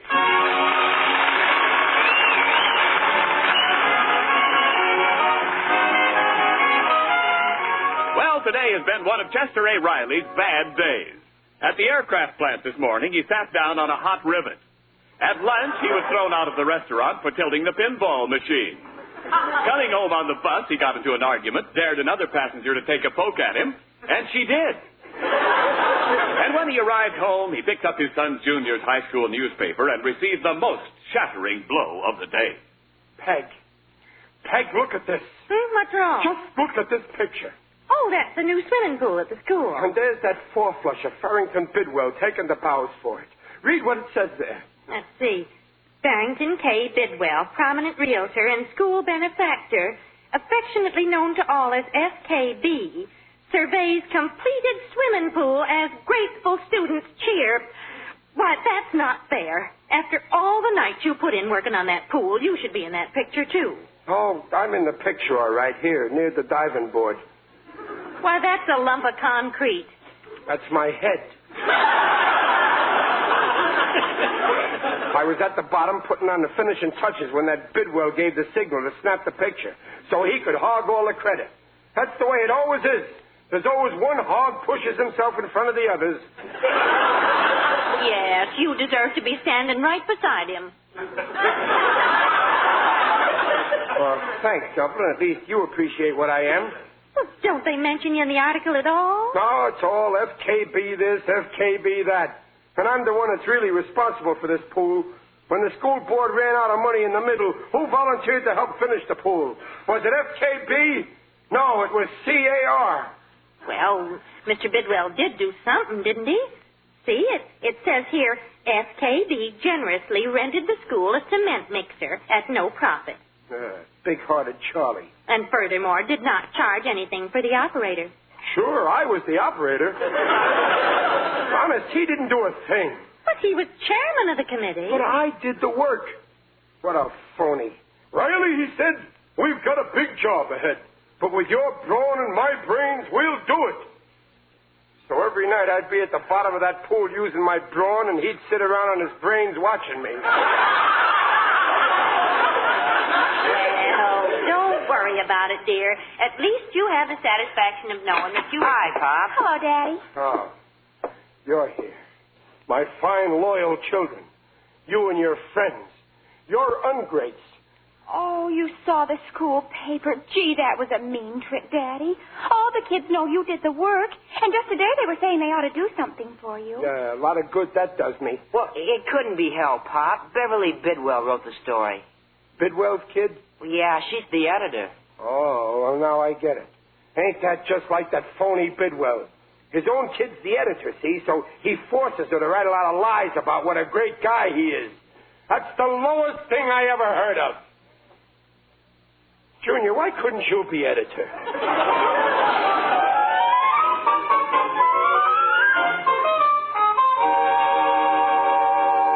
I'm telling you, Peg, that's the modern generation for you. No thanks, strictly for themselves. Will you please stop brooding about that pool? Here's a letter for you. It came today. Oh, this ain't for me. It's for some guy named Esquire. It's for you. Read it again. Where? Oh, Chester A. Riley, Esquire. Say, Peg, why do they put that Esquire on there for? What? Well, it means sort of, a gentleman. Who in this town thinks I'm a gentleman? Well, the return address says Joe Myers. Joe Myers? Oh, yeah, the insurance agent. He's the guy who sold me that life insurance policy. Oh, yeah. Yeah, well, if he thinks he's going to nick me from Orange... Oh. What did he say? Sincerest congratulations on your coming birthday and many happy returns of the day. From the Acme Life Insurance Company to policyholder 146738. Well, now, isn't that sweet? Remembering my birthday. Oh, they remember all their clients. And it is the hope of the Acme Life Insurance Company that you enjoy good health and a long life.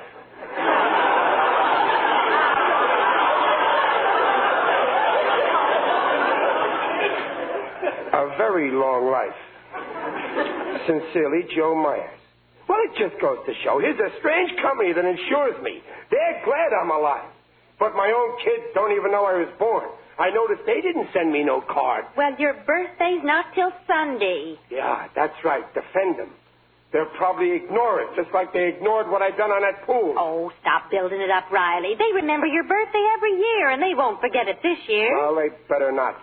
And just to make sure, I'll drop a few hints and remind them. Oh, for goodness sake, don't remind them the way you did last year. Well, what did I do last year? You sent your name in to Uncle Don's Kitty Hour. So what? All he did was say over the air, happy birthday to little Chester A. Riley. And luckily, the kids were home and they heard it. Sure, they were home. You hid their shoes.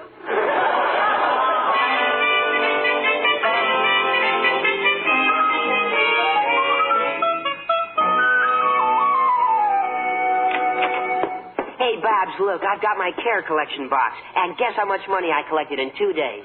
$10? What, 10 nothing, 28. Oh, you're kidding, Junior. On the level, you see? That's wonderful. How much did you collect in your class? 57. I'm going to try and double my quota. You know, we even picked out a city in France where the cared food packages will be sent to. Our French teacher came from there. Well, hey, can you do that? Well, sure, I checked with the local office. Say, you think we ought to hit Pop for a care contribution? Well, of course, Daddy will be glad. Oh, no, we better not say anything about it. Don't forget Mr. Bidwell's chairman of the care committee, and you know how Daddy feels about him. Yeah, he might blow his top. Oh, say, Babs, I always forget. What does CARE stand for exactly? Oh, well, those are the initials. C-A-R-E. Cooperative for American Remittances to Europe. Well, lots of people ask, and I... Hey, watch it. Here's Pop. Oh, here you are, kid. Remember, don't say anything. Hey, what are you two whispering about here? Oh, nothing, Pop. What do you mean, nothing? I seen you with your... Oh. You're getting your little heads together on something, huh? That I know what for. Oh, no, Pop. It was nothing special. Oh, now, you wouldn't kid your daddy, would you? Oh, really? We were all... It couldn't be that you're planning a little surprise for someone. Someone you love like crazy. Well, no, Mom doesn't like surprises. I don't know what you're talking about, Daddy. Well, look, I'll give you a little hint. What happened 39 years ago? Well, how should I know? I wasn't around then. You bet you weren't. And if it hadn't happened, you wouldn't be around now either.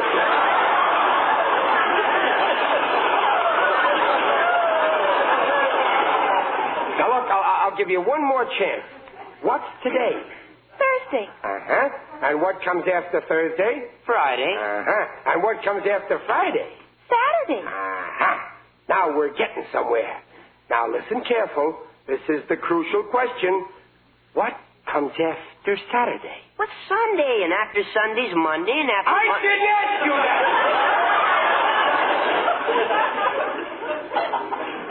Let's get back to Sunday. Well, gee whiz, Pop, what is it anyway? Say it. I'll give you one more chance.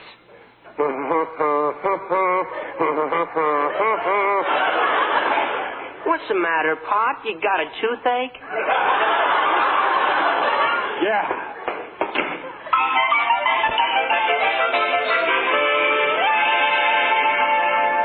Hey there, Riley. Oh, hello, Gillis. Taking the air, pal? Yeah. What's eating you? Oh, my kids. They forgot all about my birthday next Sunday. And I hinted my head off, too. You know what I said to them? How should I know? I ain't the type of snoopy guy who goes around eavesdropping on his next-door neighbor. You don't know how embarrassed I felt standing there hinting to them. Yeah, and you with a terrible toothache yet.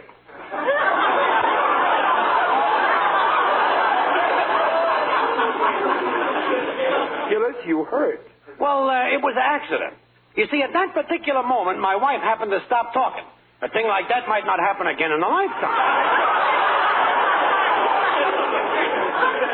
Believe me, Gillis, it hurts to find out your own kids don't even know you were born. That's the modern generation for you. No appreciation, no gratitude. You go through agony giving birth to them. Yeah. Oh, I had an awful time when my 8-bit got born. Well, my junior was no cinch. 12 hours in that waiting room. 3 nurses I had to have.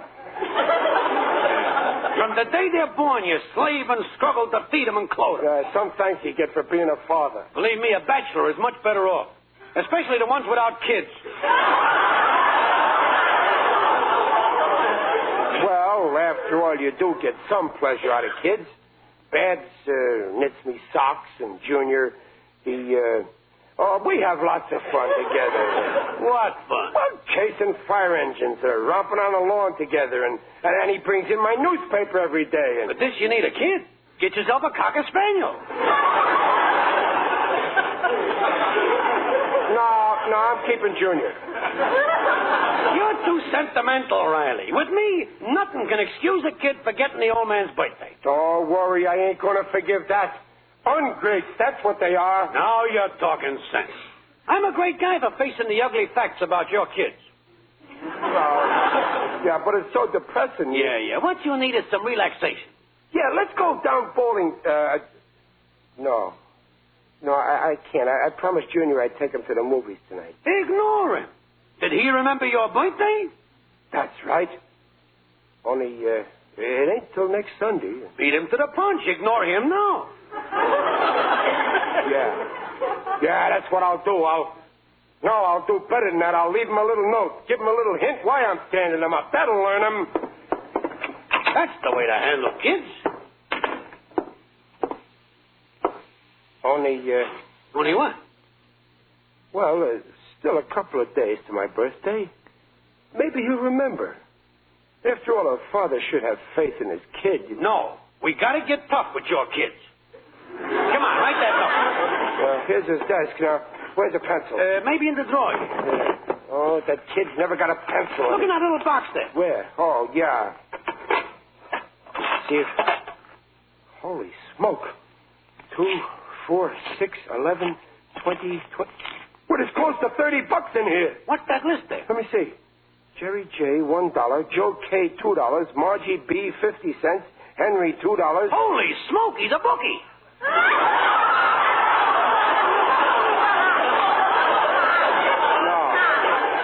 No, wait a minute. Look what it says on the box. Give a gift to C-A-R-E. Gillis, this dough is for me. You're nuts. It's my birthday present, don't you see? He's getting all the kids to chip in. He said they wanted to do something for me on account of the pool. And this is it. I don't believe it. Well, it says give a gift to C-A-R. That's me, Chester A. Riley, C-A-R. Wait a minute. There's an E there, C-A-R-E. What's the E for? Esquire, what's the matter, you idiot?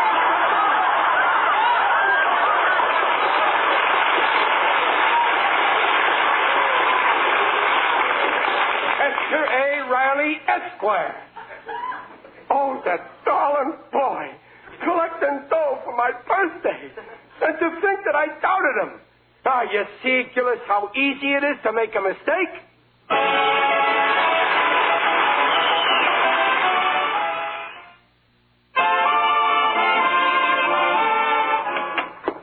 That's you, Junior? Yeah, Pop, it's me. Oh, you darling child. I wasn't going to let on I knew, but I just got to tell you how proud I am of you. Oh, proud of me? Yeah. Well, gee, that's swell. What'd I do? What did he do? He says, oh, you're a great little actor, but you can't fool Chester A. Riley, Esquire. I accidentally found a box of money. Box? Yeah. Oh, you mean the gift fund? Yeah. I'm so thrilled. Oh, Junior. Well, stop kissing me. Oh, son, it's wonderful of you, but you really shouldn't have done it. Working so hard just for... I don't mind, Pop. Can you think of a better cause? Why, sure. You could be giving all this dough to... Or maybe you could give it to... Keep up the good work, son. Nobody deserves it more. That's why it's so easy to collect. My whole class is chipping in. Your whole class? Well, sure, and Babs' senior class, too. We got our regular system. We hand out these little cards. Look. Let me see it. Give a gift to C.A. Why, Junior, this is brilliant. Special cards. Can I have a few of them? Well, sure, if you want. Yeah, I'd like to send them to some of my stingy friends. They need a hint like this to come across. Well, we'll take as many as you like. Well, I'll just take 50. I'll send them... Of course, it ain't really ethical for me to ask for the dough, huh? Oh, why not? The main thing is to raise a lot of cash. Sure, why not? As long as we're doing it, let's do it big. Oh, Junior, did you see it? Oh, my little Bed. Oh, stop kissing me. Oh, Badsy, I had you all wrong, Bads. I know all about the gift fund. Oh. And I'm so proud of you and Junior and your wonderful friends. You know what I'm going to do? I'm throwing a big barbecue party on Sunday for everybody.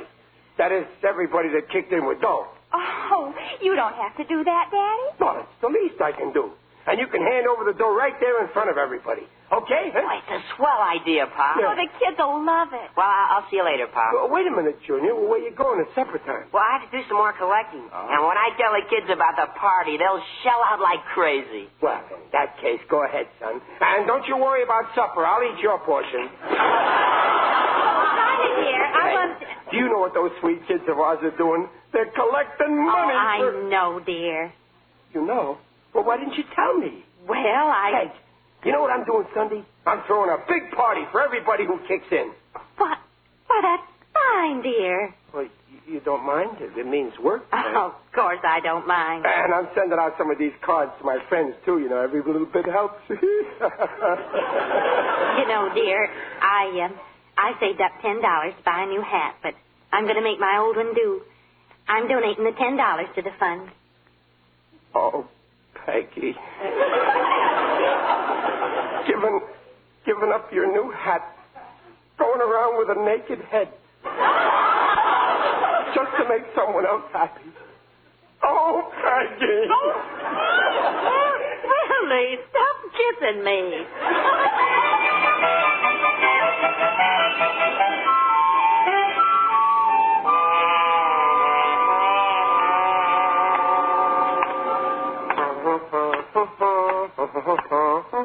Oh, it's so wonderful. It's great to be alive. Well, everybody's entitled to a hobby. Who's that? It is I, Digby Odell, the friendly undertaker.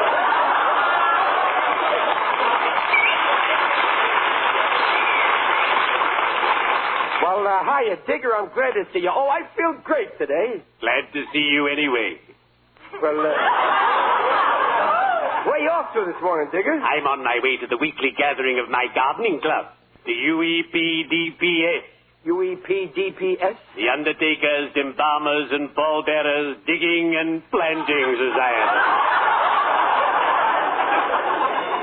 Gardening's my hobby, too. Ah, yes, but I find it most discouraging. Oh. Whenever I plant things, nothing comes up. I wonder if I'm planting them too deep. Well, now you take carrots. You see, I put the seeds in 4 inches deep. Oh, I've been going down 6 feet.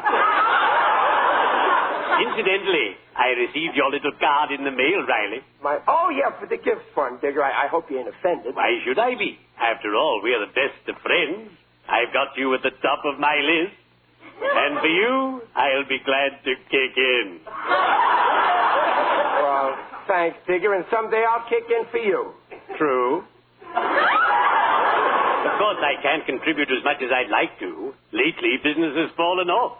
Very little turnover. And there's a strike at my establishment. Oh, no kidding. Strike. Everybody walked out, huh? Well, not everybody. Well, why are you men striking? It's about money and working conditions. They want longer hours and shorter people. Digger, you're coming to my barbecue party this afternoon, aren't you? Oh, yes, I'll be there. Yeah. Barbecues. Watching hungrily as the host places a 5-pound beefsteak on the grill. Watching sadly as the fire immediately goes out under the beefsteak. Watching fascinatedly as the host cleverly revives the fire with a dash of gasoline. Boom. I adore hamburgers. They're so gay. Well, cheerio. I'd better be shoveling off.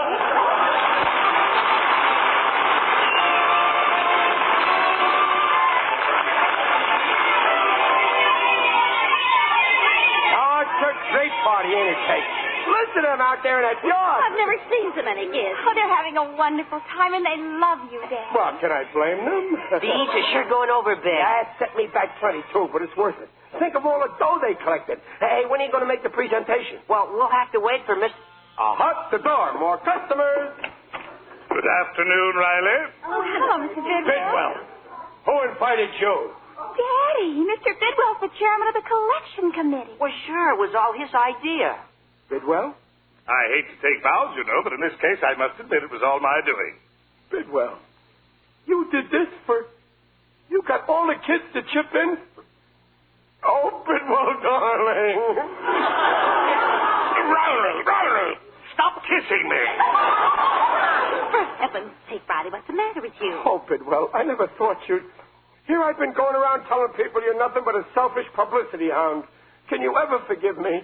Oh, forget it. Well, Junior, are we ready for the formal presentation? I'm ready. I got all the money right here in the sack, Mr. Bidwell. Boy, what loot. It must weigh at least... If you don't mind, Riley. Oh, I'm sorry. You got to make a speech first. I understand. Well, come on. What are we waiting for? Quiet.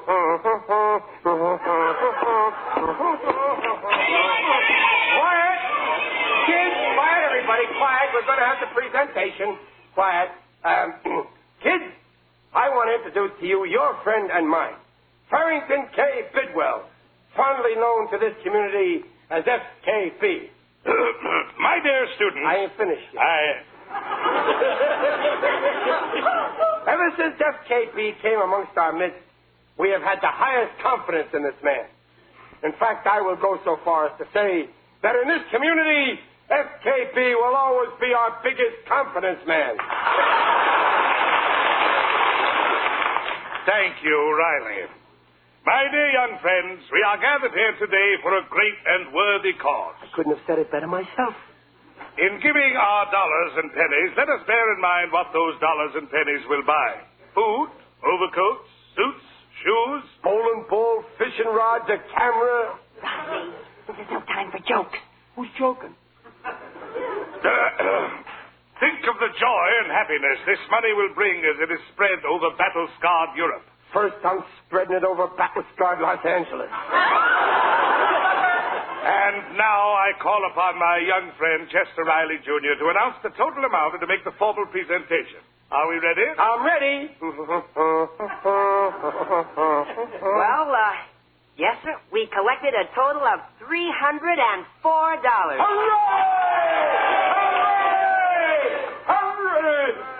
And I have all the money right here in this sack. Yeah, Pop, let it go. Huh? Riley, will you let it go?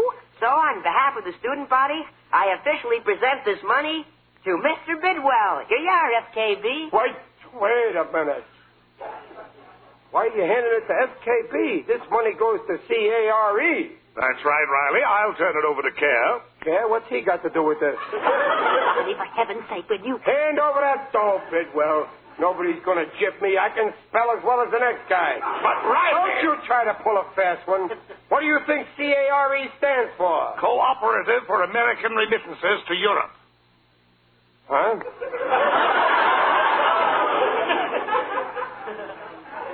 You mean it don't stand for Chester A. Riley Esquire? Of course not. Oh, Riley, you didn't think this money was meant... Oh. Wait a minute. Let me get this straight. You didn't collect this for... It ain't on account of the pool? The pool that I sweated and slaved over night after night? Get me a lawyer! I've been robbed!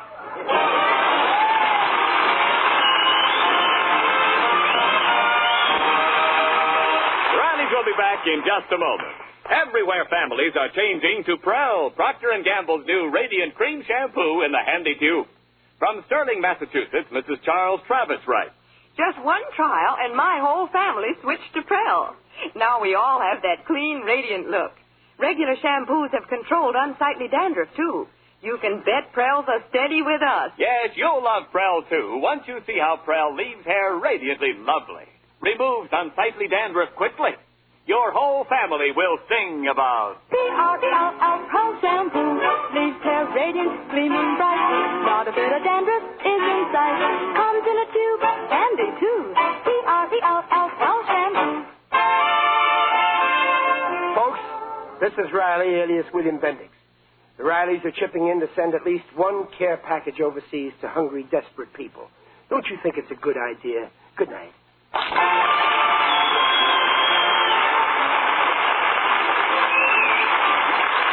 Next week is National Pharmacy Week, dedicated this year to the fight against cancer.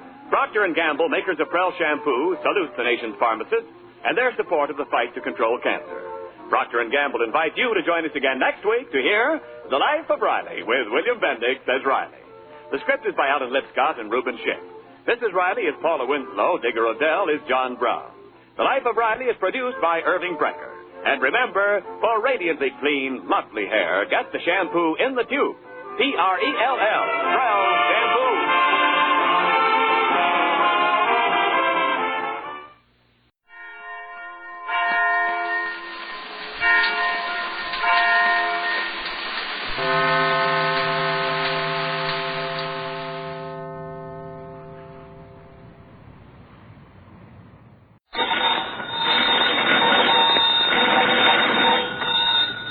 Granny's, Abner. I believe that's our ring. I dog his Lum. I believe you're right.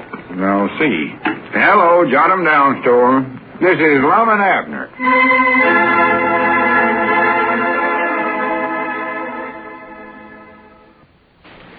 As we look in on the little community today, we find Grandpappy Spears in the Jot 'em Down store, and Lum and Abner have just returned. Listen. Hey, you fellers back already? What'd they tell you, Lum? When's the hearing gonna be? There ain't gonna be no hearing. They ain't. No, sir, Dodge, and he just made a confession of the whole thing and cleared both Lum and Cedric of everything. Well, good for him. Good for him. Yeah, they wrote everything down and Dodge, and he signed it right there and never wasted no time at all. Yeah, he come right out and admitted to everything. Yeah. Done it like a man, too. Yes, he did. I reckon there ain't no getting around the fact that he's a crook, but you have to give him credit for the way he's taken all this. Never asked for no sympathy or nothing. No.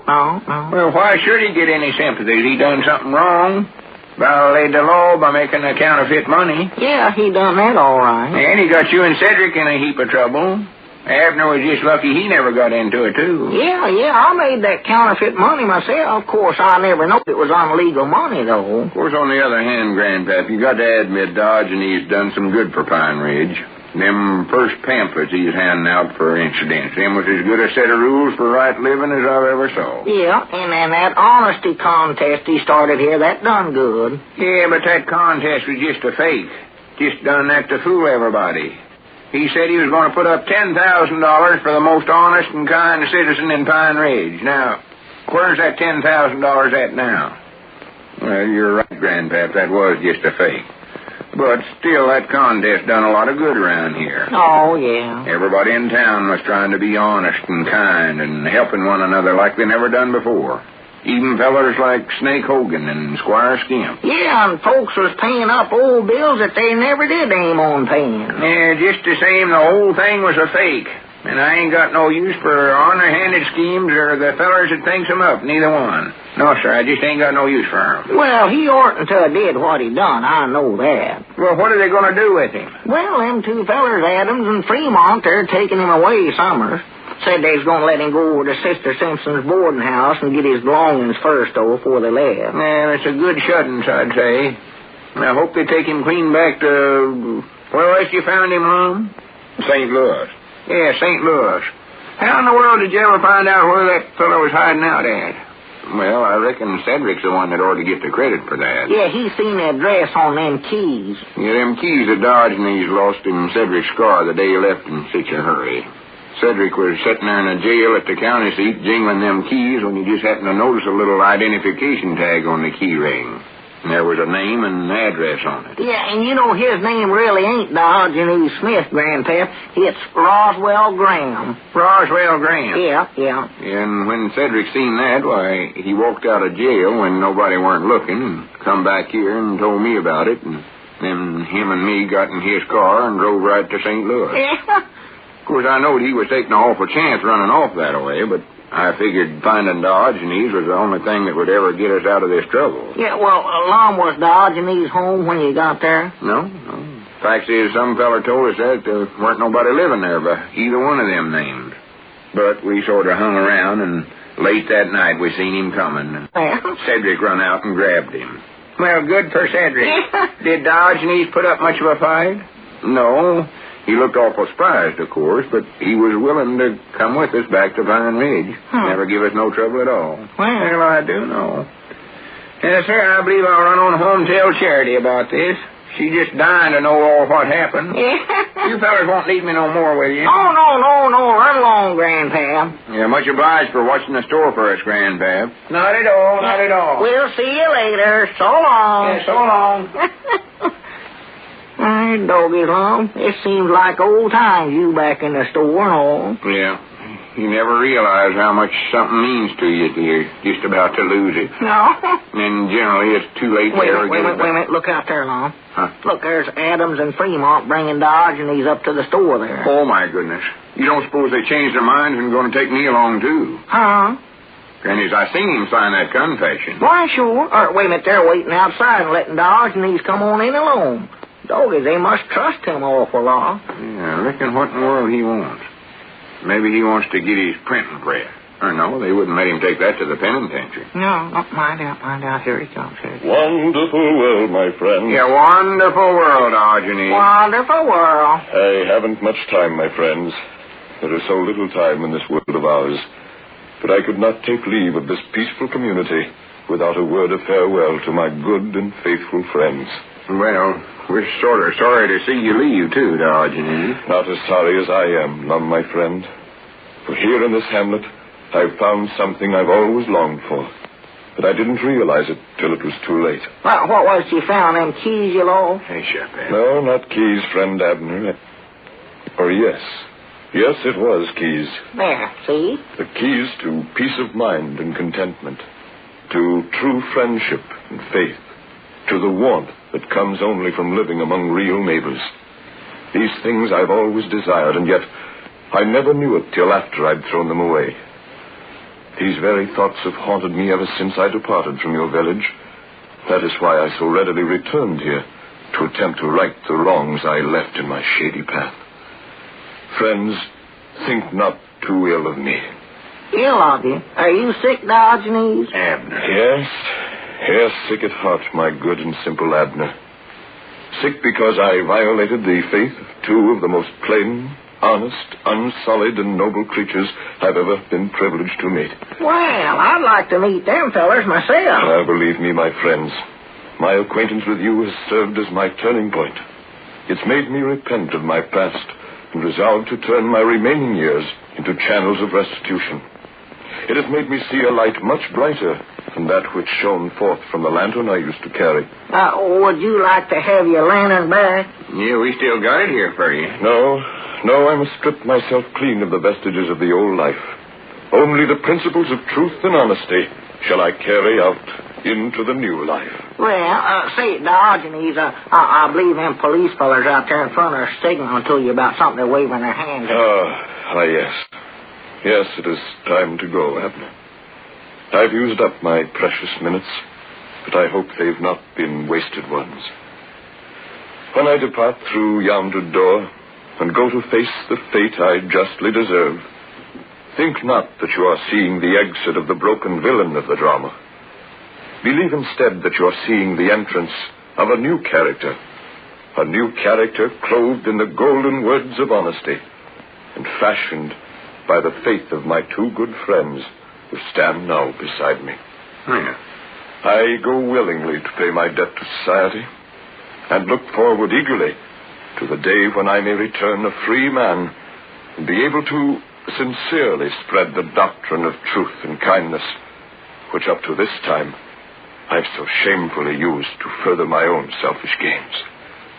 For remember, friends, one cannot deal even lightly with these age-old doctrines without becoming absorbed by their dynamic truths. Now I must say farewell. But before I utter the words, here, take this envelope. Examine its contents after I'm gone. And now, farewell. And remember this. Yeah? Wonderful world, friends. Yeah, wonderful world, Arginine. A wonderful world.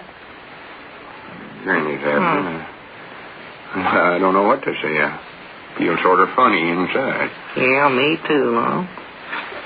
What was it he said anyway? I couldn't keep up there. Well, I ain't exactly sure myself, but I I think he's turned out to be a good man after all. Oh, he sounded like it there.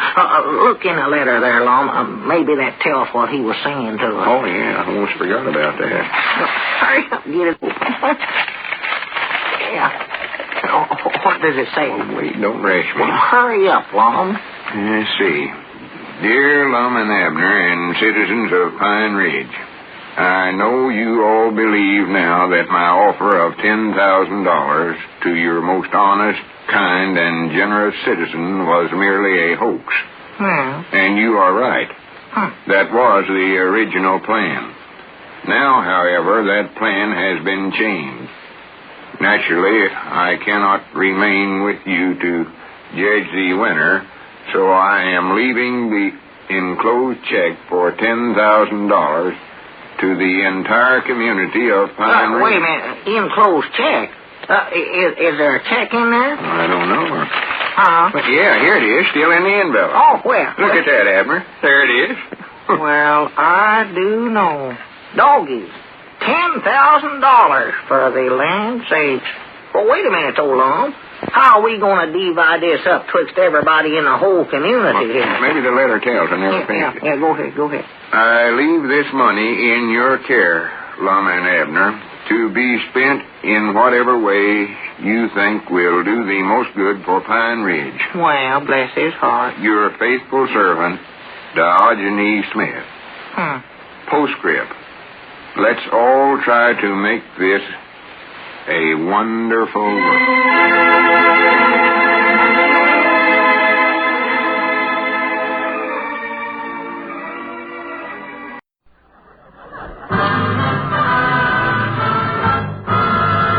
Andy, you know what that music says? Yes, sir, Amos. That music say, good health to all from Rexall.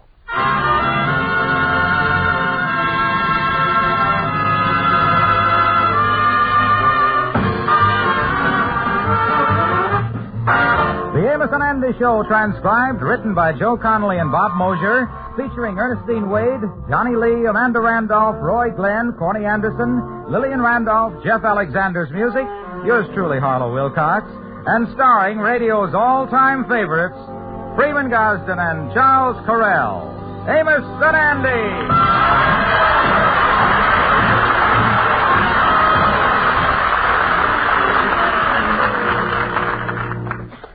How do you do, friends? I'm Freeman Gosden.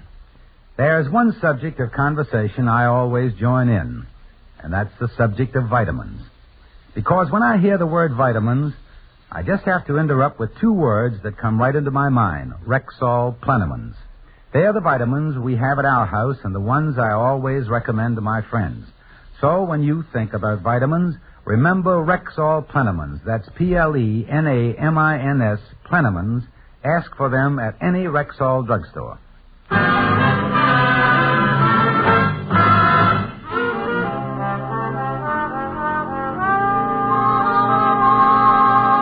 Well, once again, our friend Andy Brown was engaged.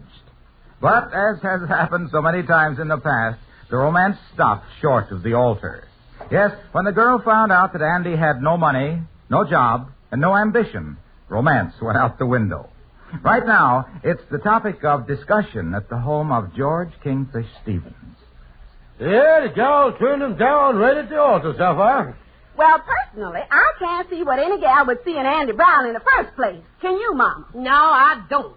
Ain't nothing but a big, fat, uncouth, uncultured boot. Well, I don't know Andy's secret with women's neither. I don't know whether he smooches his way up to their level or smooches them down to his level. What do you mean? Well, I see gals go in the tunnel of love looking at Andy like Red Riding Hood looking at the wolf. And come out the other end looking at him like Joe DiMaggio looking at Marilyn Monroe. The only thing that works fast in the dog than that boy is a groundhog. Well, I don't blame any gal for not wanting to marry Andy. He ain't got no job, no ambition, no nothing. Well, the boy realizes that's always been the stumbling block on his road to romance. So he has decided to change his life and get himself a steady job. A steady job. I bet old Workshire ain't even trying. Oh, of course he's trying. He left his name with all the employment agencies, and every afternoon he's been taking a nap with his head right by the telephone. Well, the big trouble with Andy Brown, if you ask me, is that he's girl crazy. Always chasing after 5 or 6 girls at once. Nothing on his mind but girls, girls, girls. Yes, he's just like every man. That's what they all got on their mind. Now, wait a minute, Now, you wait a minute, Mama. All men ain't like that. Oh, yes, they is. Yes, they is. Even Sapphire's dear, sweet father was that way. Wonderful as he was. Every once in a while, I could tell he was dreaming about a gal. How could you tell that, Mama? Did he talk in his sleep? No, he didn't. But a couple of times a month, I'd catch him sleeping with a smile on his face. Smiling at night, and the next morning at breakfast, I'd find ground glass in my milk.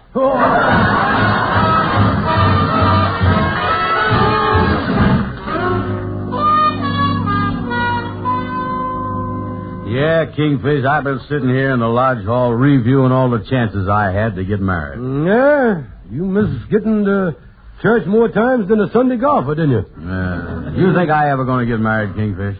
Well, Andy, you have chased a lot of gals, but, well, don't wait too much longer, boy. Getting married when you're old man, you know, ain't no good. It ain't, huh? No, it's like training for years to win the 100-yard dash.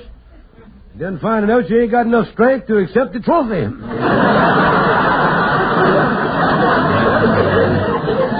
I've had a lot of chances, all right. You know, I've been figuring it up, and you know in my lifetime I've been engaged 62 times. And 34 of them was to Madam Queen. Oh, yeah, Madam Queen, the love of your life. Tell me, boy, there was a time there that I thought you was going to get nuptialated up with her. What really done broke that thing up? Give me the lowdown on it, Andy. Well, all right. I ain't never told this to nobody else, Kingfish, but 3 days before the wedding, I discovered she wasn't all she pretended to be. We was sitting on her sofa in the living room, and it was a hot June night. So I reached over and turned on the electric fan. Next thing I knowed, I was sitting there smooching with a bald-headed old lady.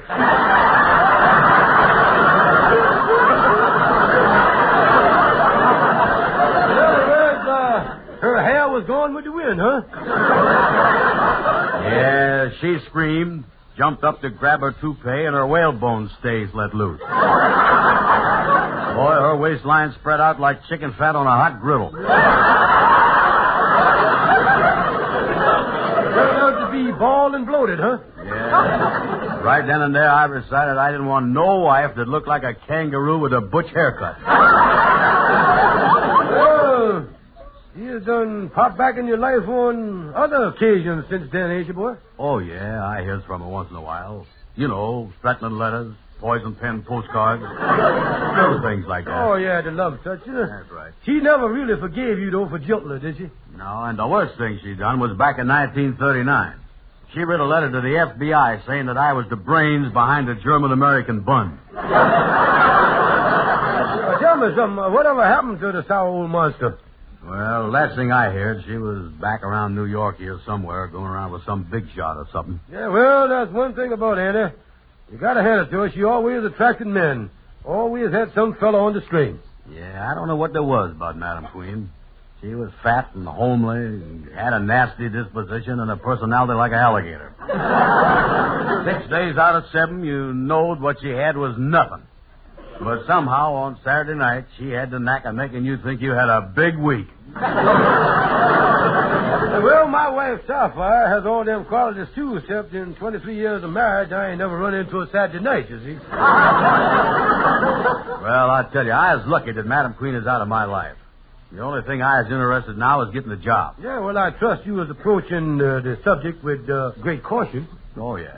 I done put an ad in the paper. Mm-hmm. Yeah, I'll read it to you. I got it. Say here, big, strong, alert, and intelligent man looking for employment.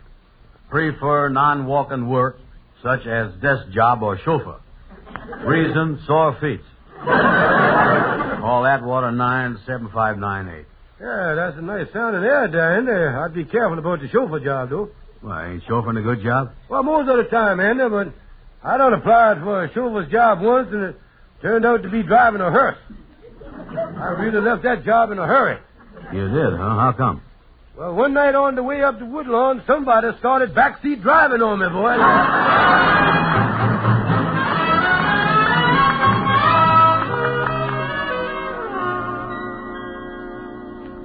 Alert and intelligent man looking for employment. Prefers work as chauffeur. Call Atwater 97598. Honey, I'm only going to be gone a few days. You don't need no chauffeur. But look, Rocky, I need somebody to drive me around in that big old car of yours. And when I seen this ad, I thought it was a wonderful chance. You ain't thinking of using this as an excuse to get mixed up with a man while I'm away, are you? Oh, of course not, honey. You're always so jealous. Well, all right. I'll call this number and arrange an interview with this fella. But I don't want no nonsense. Don't forget, you Rocky riding this gal now. Rocky, you got to get over this violent jealousy. I can't help it. You told me about all the boyfriends you had up here in New York years ago. Oh, but honey, everything's changed since then. That's when I was young and frivolous, and everybody called me Madam Queen.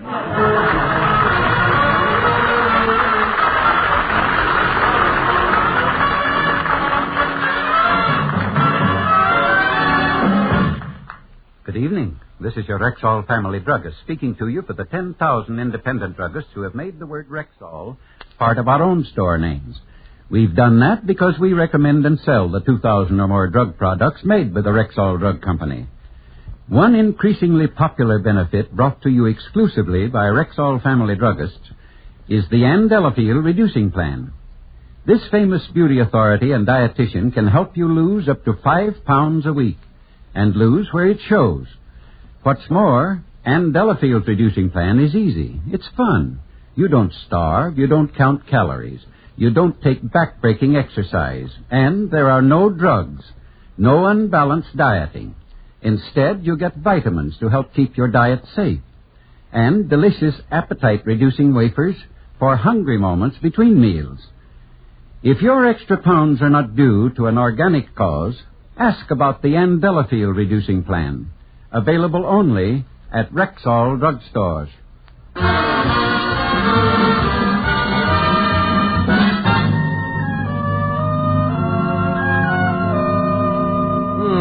Fella called and say he coming over here to interview Andy for a job. Man said pay $200 a month.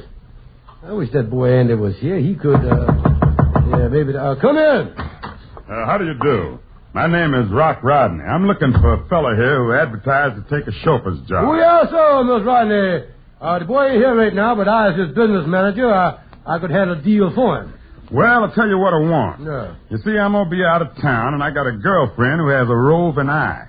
Oh, I see. And I don't want to put no temptation on her way, so I want a chauffeur who's unattractive and stupid. In other words, a big, ugly lunkhead with the brains of a moron. Now, what's this fella like? Well, I think if we brighten him up a bit, he might just fill your requirement. Well, he sounds just like what I'm looking for. What I want is a real goon. Oh, he's a real goon, Hi, Kingfish. Well, come in, Brother Andy. We were just talking about you. This man is the one that answered your ad. This is the fellow? He looks kind of bright to me. No. It's just the way the afternoon sun glances off the cuspidor there and gives the boy the look of intelligence. Stand over in the corner there and then let the man get the full benefit of your ugliness. There he is, mister. Ain't he a beautiful mess? Look at that. Kingfish, what is all this about? Well, now, look, Andy, I'll go explain it to you. And listen. Mr. Rodney here is going away on a trip. He wants a chauffeur that his girlfriend ain't going to make no play for. The job pay is $200 a month. But unless the fella is really stupid, he ain't going to get the job. Now, what did you say to that, Mr. Brown? Mister, if he ain't your boy, I don't know who is. Yeah, I guess he'll do. Even my girlfriend wouldn't go for that. No. You report to the Acme garage first thing in the morning. Yes, sir. Another thing. And when you're on the job, in case she speaks to any other man, I want you to keep your eyes open. I'll be there to take care of that. Yeah, when I'm on this business trip, I don't want her in the back seat smooching with no stranger. I'll be there to take care of that. Yes, I'll have to... Now, what was that? Oh, no. The boy just playing his stupidity. He gonna make you a good chauffeur, Mother. Yeah. Oh, yeah. Now, don't forget, keep your eyes open. If I find out she has anything to do with any other man, when I get through tearing him apart, he's going to be pushing up daisies in 3 different states. Yes, sir. Wow. I'd sure hate to have trouble with that boy. Yeah, but you better watch yourself, son. This gal friend of his might be a real sweet patootie, you know. Oh, listen, Kingfish, on this deal, I don't care what you look like. Smooching is out. Well, that fella ready to tear me apart, I ain't going to be able to work up enough pucker to whistle God Bless America.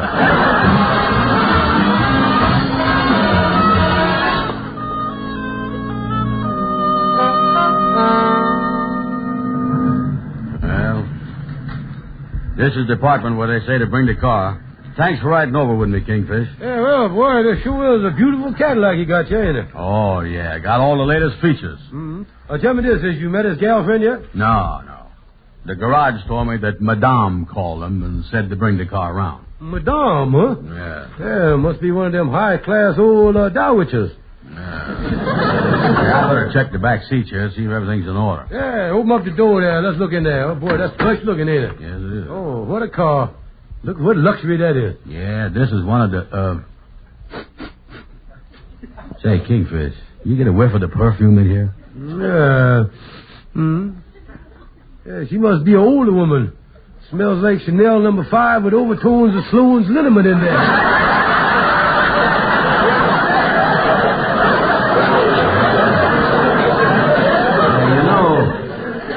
You know something, Kingfish? There's something awful familiar about that scent. I associate that scent along with the sound of breaking bones and a wild ride in a patrol wagon. Just your imagination, Andy. Say, there's a woman's pocketbook on the seat. Yeah, well, hand it to me, Kingfish. I'll hand it to her when she comes down. Make an imprint on her. Yeah, well, how you like that? When I picked it up, the thing snapped open right in my hand. Yeah, look at that, Andy. Well, now, wait a minute, Kingfish. Now, listen, Andy. As long as the thing is open, you might as well get a line on who you're working for here. Look, Kingfish, I wouldn't do a sneaky thing like that. What's in there? Now, let me see here. False eyelash, a raisin form, a beer can opener. Real old sport, ain't you? Wait a minute. Here's something. She must collect pictures of animals. She got a picture of a bull moose here in the wallet. Let me see. No, Andy. That's a driver's license. That's a human being there, Andy. Them things on her forehead there ain't antlers. Them is warts. Andy, this is definitely a woman. Now, let me see this thing in the light here. Look at that. Holy mackerel, Kingfish. This ain't no human being. This is Madam Queen. Holy smokes. Madam Queen is Rocky Rodney's girlfriend? And you working for her? Andy, this is murder. Kingfish, I'm going to get out of here. Now, wait a minute, Andy. Wait, look what's coming out of the building. Dressed to the teeth. Oh, me, it's Madam Queen. I'd know that nasty waddle any place. Well, soon. Kingfish, don't leave me. Now, come out. Oh, me, here she comes. All right, chauffeur. I want to take a drive up to Connecticut, and then I want... Wait a minute. Who is this here? Why, it's that no good Andy Brown. Now, look, Madam Queen, I didn't know it was you I was going to be working for, and don't start hollering. I'm quitting right away. Quitting? Oh, no, you don't. Andy Brown, I done waited 12 years to get even with you. You gonna stay on this job driving for me and calling me Madame. No, I ain't taking no orders from you, you old nanny goat. I ain't have nothing to do with you. I finished with you years ago. I wouldn't look at you if you was the last woman in the world. Well, I wouldn't look at you if you was the last man on earth. I hate and despises you. But you gonna stay on this job so I can get even with you. Well, I hates and despises you, and I ain't gonna do it. Listen, Andy Brown, either you drive for me or I'm telling my boyfriend Rocky all about what you done to me years ago. Now, what you gonna say about that? Where to, madame?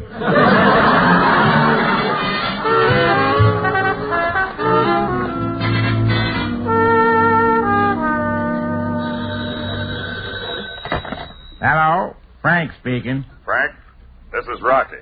I'm calling from Chicago. I want you to do me a favor. Anything you say, Rocky. Now, look, I hired a chauffeur to drive the old girl around while I was away. I got a sneaking suspicion, I got to thinking about the guy, and I don't trust him. I want you to watch the both of them for me. Watch him, Rocky? Yeah, trail them every place they go, and give me a full report when I get back. Will do. You don't trust this chauffeur, huh? Well, he seems harmless enough, but he's got the same look in his eye as an Irish setter looking in a butcher shop window.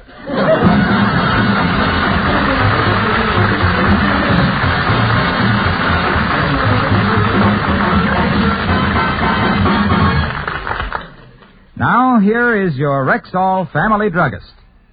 This time of year, Rexall Family Druggists are constantly being asked, what have you got for a stopped-up nose?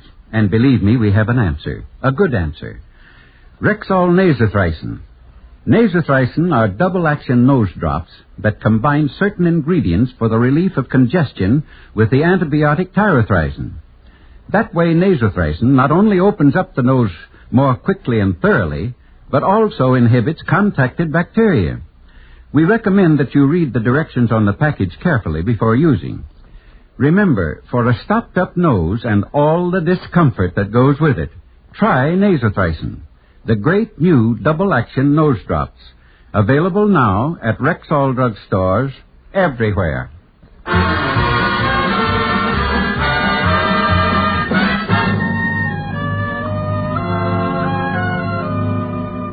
Well, I wonder how Anders making out with his first day on the chauffeur's job. That was something. Him ending up working for Madam Queen, the one woman he really hates. Oh, boy, this is... Well, Algonquin Jack Calhoun. Oh, Kingfish, I gotta talk to you. Holy mackerel, I ain't never seen you this upset. What's the matter, Calhoun? Kingfish, I just heard something. And the minute I heard it, I hurried over here. The second I got the news, I scurried over here like a flash. I ain't never heard nothing that worried me like this. What is it, Calhoun? Well, it's...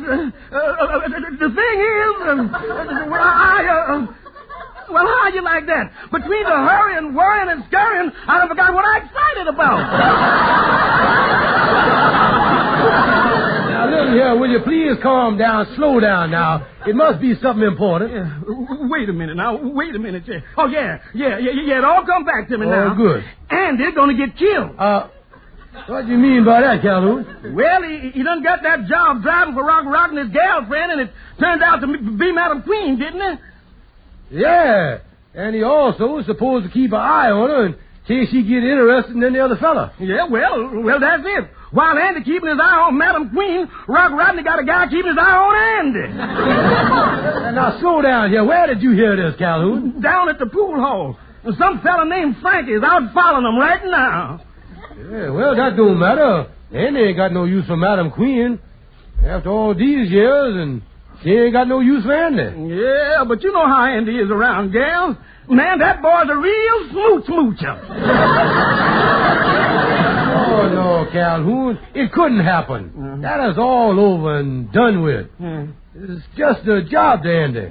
Anyway, Madam Queen is getting too old for romance. Well, I hope so, for Andy's sake. But don't forget, Kingfish, many a house is done burned down after the furnace has been banked.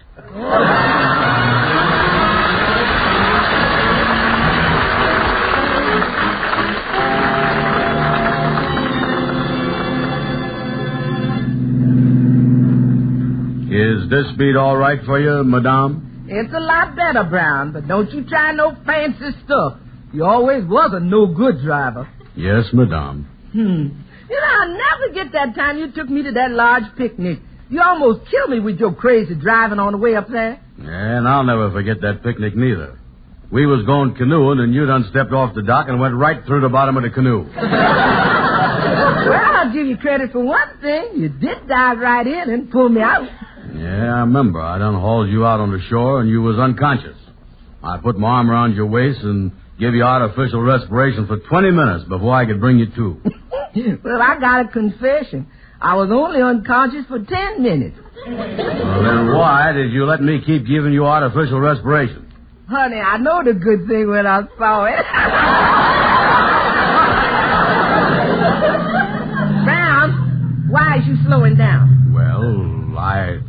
you and me could... Brown, remember your place. Keep driving. Yes, madame. I wonder why I should be interested in a bum like you. I got everything I want now. Big car and a wonderful boyfriend. Yes, madame. And to think I ever had anything to do with you. You never was nothing but a no-good two-timer. Yes, madame. And I never will forget that time you went to the hospital for an operation. I hired a nurse for you and paid for all them wonder drugs to make you well. And the next day when I came to the hospital, you was chasing the nurse up and down the halls on my penicillin.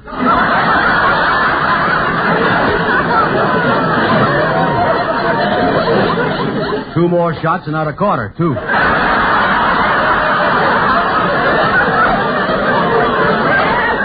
Never should have spoke to you the first time you come in my beauty shop for a manicure. Yeah, boy, and what a manicure you used to give. You was the cutest Cupid doll that ever clipped a cuticle. And it was I. But all said and done, I guess you was the chic of all times then. Yeah. Brown, what is you slowing down again for? Well, I thought that like the old days, we could... Brown, that's all in the past. Keep your mind on your driving. Yes, madame. Another thing, madame, I noticed there's been a car behind us. You think they could be following us? Oh, don't be silly. Keep on driving, Brown. Yeah.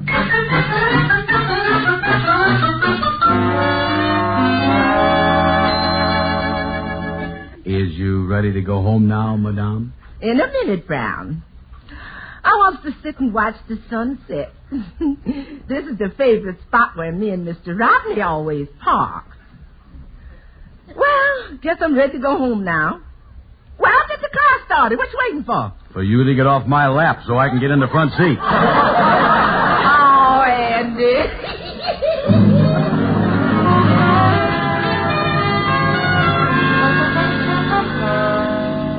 Don't you try to lie to me, baby. Frankie seen you. But, Rocky, I told you it don't mean nothing. We're just old friends. Huh. I know that sooner or later I'd catch you at something like this. Rocky, what you gonna do? I've waited for 5 years for something like this to happen. I'm taking my gun and going over and see this Andy Brown. Oh, Rocky!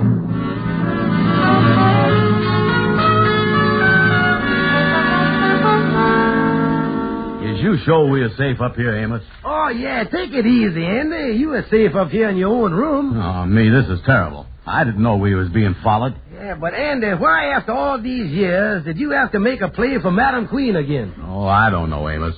I guess it's like when you gets a taste for olives, it's hard to keep away from the refrigerator. Well, I tell you, Andy, Oh, that must be the Kingfish. Yeah. He's the only one that knows I was hiding up here. Come in. Hiya, Kingfish. Holy mackerel, it's Rock Rodney. Hello, Brown. now, just a minute, Mr. Rodney. You ought to be careful what Shut up, you. Yes, sir, yes, sir. Brown, you see this gun? Now, look, mister, look, I didn't mean nothing with Madam Queen. I am never going to see her again. Honest, I won't. Never see her again? Yeah, no. Brother, you going to see her plenty. What you mean? I've been trying to catch her in a spot like this for a very good reason. You has? For 5 years, I've been trying to ditch the old goat. You marrying Madam Queen if I have to hold this gun on you all through the ceremony. Oh, wow!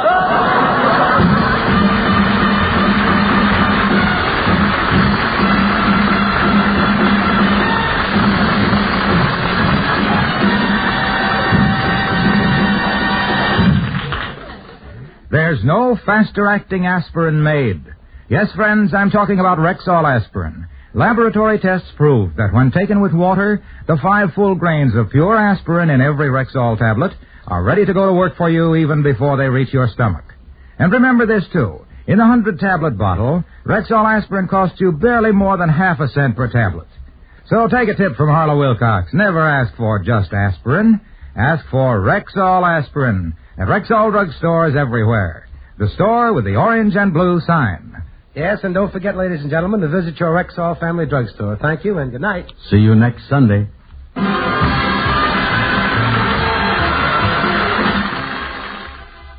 For the 1 woman in 10 with sensitive skin, there's Caranome, the beauty aids that are hypoallergenic, carefully compounded of fine, pure, mild ingredients, safe for most sensitive skins. There's a safe, pure Carinome Beauty Aid for every possible need. Created especially for the 1 woman in 10 with sensitive skin. And sold at Rexall drugstores everywhere.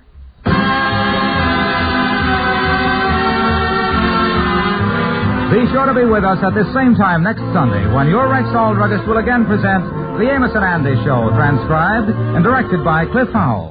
Stay tuned for the Edgar Berg and Charlie McCarthy program, which follows immediately over most of these same stations. This is the CBS Radio Network.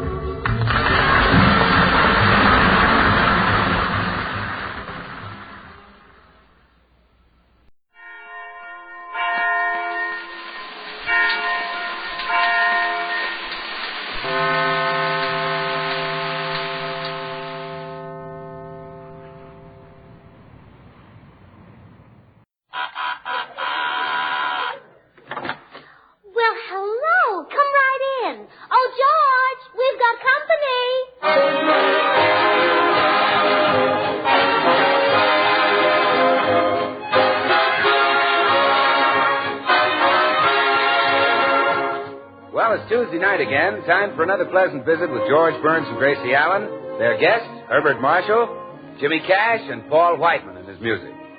And now meet the people who live in the Burns house, George and Gracie.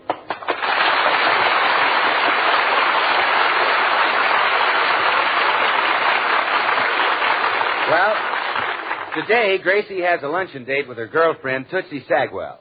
We find them now at the Romney Village Gypsy Tea Room. Special luncheon, 45 cents. Tea leaves red.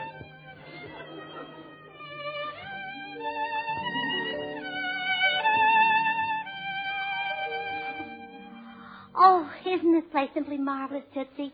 So quaint, so gypsy-ish. Yes, and I just love this gypsy food. Isn't it delicious? Oh, wonderful. I've never tasted such corned beef hash.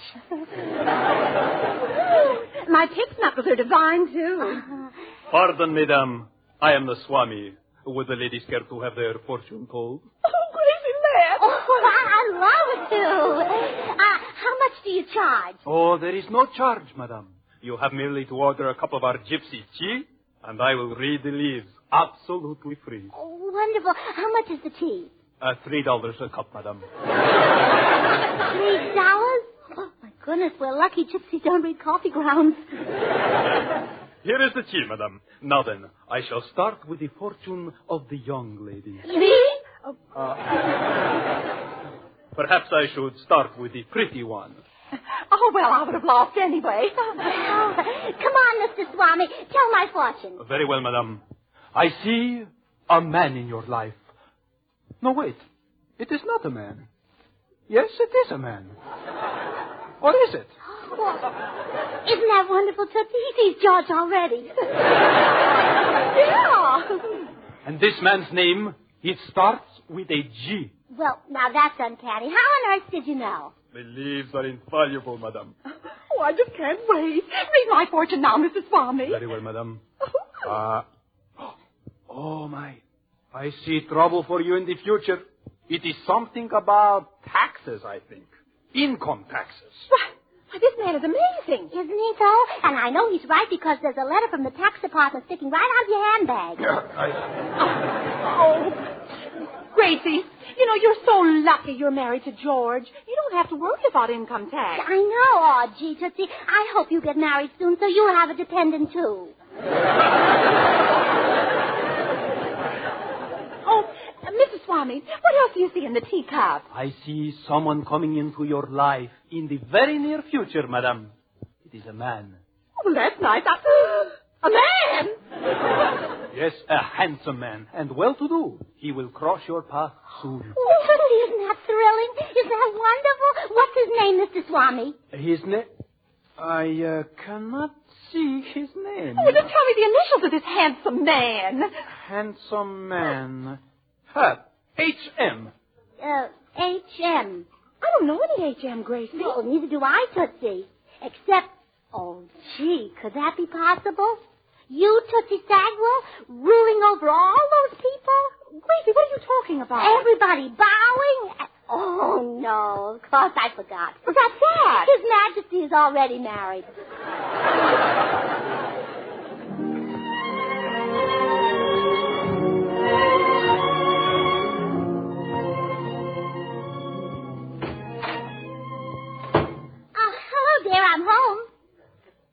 George, put down that Western magazine and answer me. I said hello. Oh, howdy, gal. Come into the corral and set a spell. I wish you'd stop reading cowboy love tales. But, sweetheart, it's the best magazine on the market. Well, maybe so, but it's doing awful things to our married life. Gee, I'll never forget when I stopped at that perfume counter at the May Company. You said, "You don't need that there stuff, gal. You already smell like a newborn calf to me." Well, that's a compliment. Oklahoma Tex always says that to Lucy. Oh, forget Oklahoma Tex. Forget Oklahoma Tex? Forget him. I'm crazy about him. You know, Tootsie Sagwell and I had our fortune told, and a dream man is coming into her life. Isn't that exciting? George, put down that magazine. Yeah? Okay, I was listening. Well, what did I say? That you bought a new hat. That's not what I said. Well, it never missed before. I said I'd been to a fortune teller. Well, that's nice.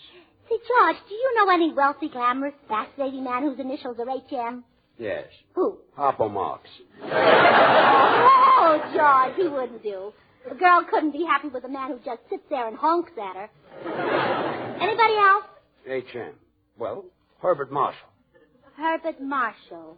Yeah, he's wealthy, glamorous, and fascinating. Yeah, that's he. Oh, thank you, George. Gracie, what's this all about? Oh, he must be the HM the fortune teller was talking about. The lover chosen by fate, the dream man. He told you about a lover? A dream man?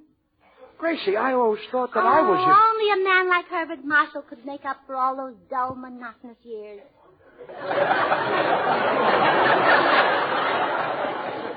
Well, Gracie, granted, I'm not... George, you just don't realize that a girl can be starved for romance.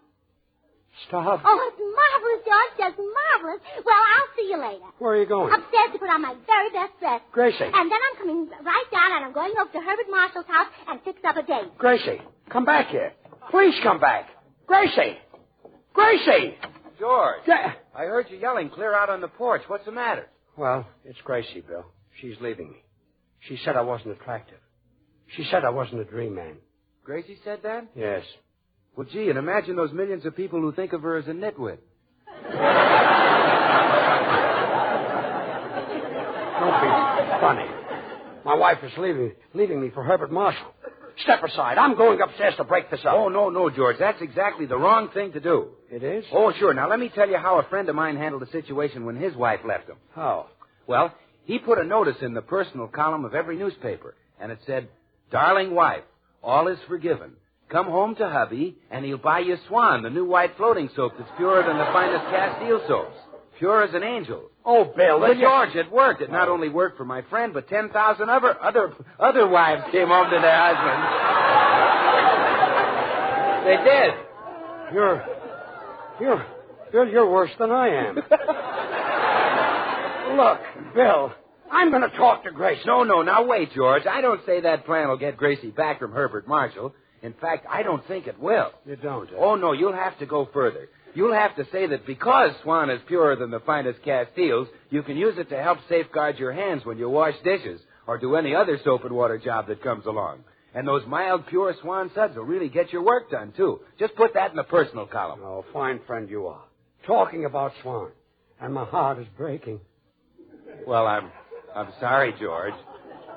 And believe me, my heart is breaking for you. Breaking like a bar of Swan, which you know you can break in two with an easy twist of the wrist. Out. And use one half in the kitchen for your dishes and house cleaning. Out. Gee, he drives me crazy. And the other half in the bathroom for your hands and face or for your tub and shower. Out. Gee, even Bill hinted that I'm not so attractive anymore. Maybe I don't smile enough. I'll bet very few people know I've got dimples. Look, George. Do you think you'll be impressed? Gracie, are you really going through with this? Well, yes, why shouldn't I?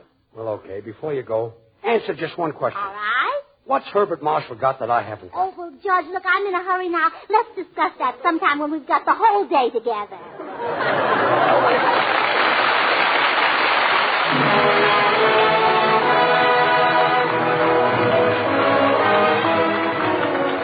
Paul White and the boys and the Sixtets and the Miss woke up singing this morning, and what do you think they had in their mind? It was, "I had the craziest dream."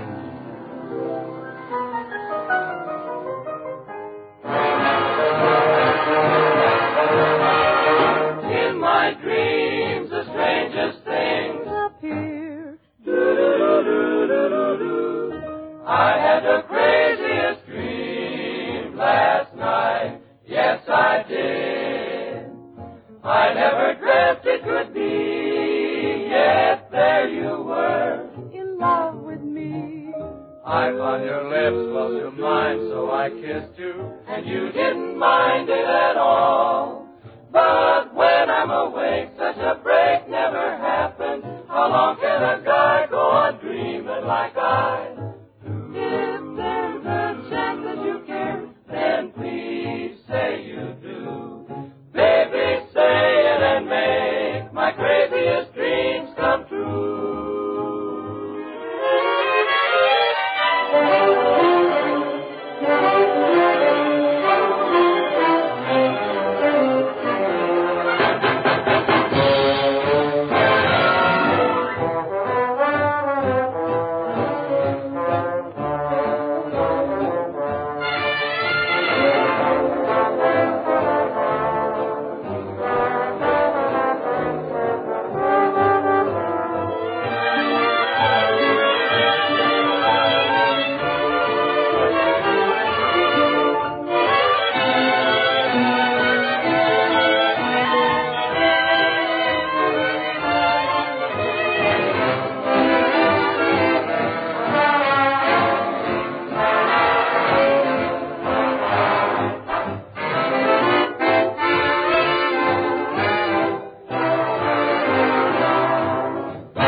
Over to Herbert Marshall's house to inform him of his romantic future.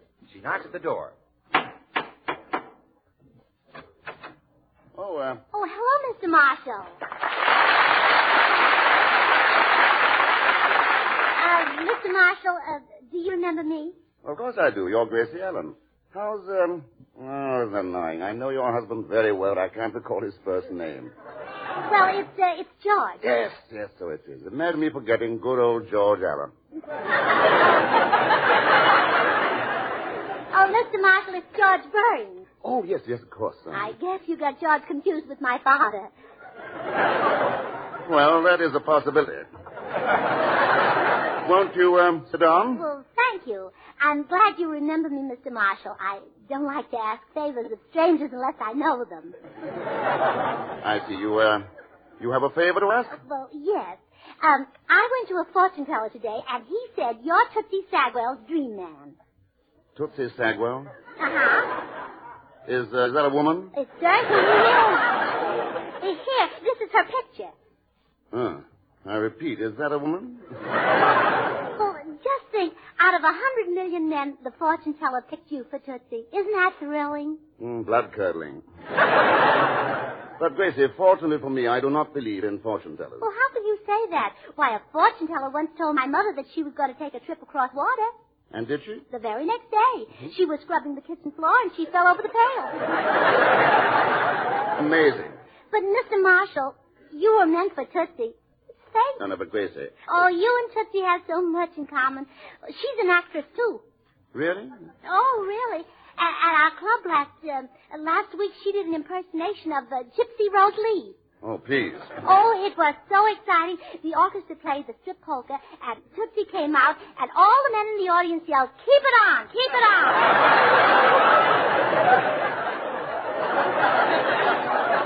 Yeah, I can see their point. You know, Grace, I simply can't have a love affair with this Miss Sagwell. You won't be Tootsie's dream man? Frankly, I have neither the time nor the courage. But, Mr. Marshall, there's a fortune teller... Gracie, it would take more than a fortune teller to make me go out with a creature like that. You'd need a more important reason. I certainly would. Oh. Well, then I guess I'll have to tell you the truth. The truth? Yes. I'll bear my shame. I hoped I'd never have to tell this to anybody. Good heavens, what is it? Well, I want you to take Tootsie away from George. What? You mean George and this Tootsie? Yes. Oh, please don't tell anybody, especially George. Well, I can't believe it. Oh, well, don't blame Tootsie. It's not her fault. George pursues her. The bounder. How can you live with a man? He's a cad. Yeah, I know. But he's the cad I'm used to. No, don't cry, Gracie. Oh, dear. Nobody will help me. Wait, Gracie, I'll help you. I'll do it. I'll make love to this Bagwell person if it'll save your home. Oh, thank you. I'll arrange everything. Now, goodbye, child. That beast doesn't deserve a sweet, innocent girl like you. Yeah, I know. Goodbye. Gracie. Why, George, what are you doing here? I followed you. What were you doing in Herbert Marshall's house? It's a short cut to the market. A shortcut to the market? Well, you get me so nervous. Gracie. Well, all right, I'll tell you. We just arranged a little date for tonight. Well, that settles it. I'm going in there and tell that wolf a finger. George! Yes? Oh, it's you. You're darn right it's me. My wife was just here. Do you deny it? Deny it? Why, of course not. And do you deny you just arranged a date? No. But, as one friend to another, what's your opinion of a man who'd break up a home? George, let's face it, you're a complete and utter stinker.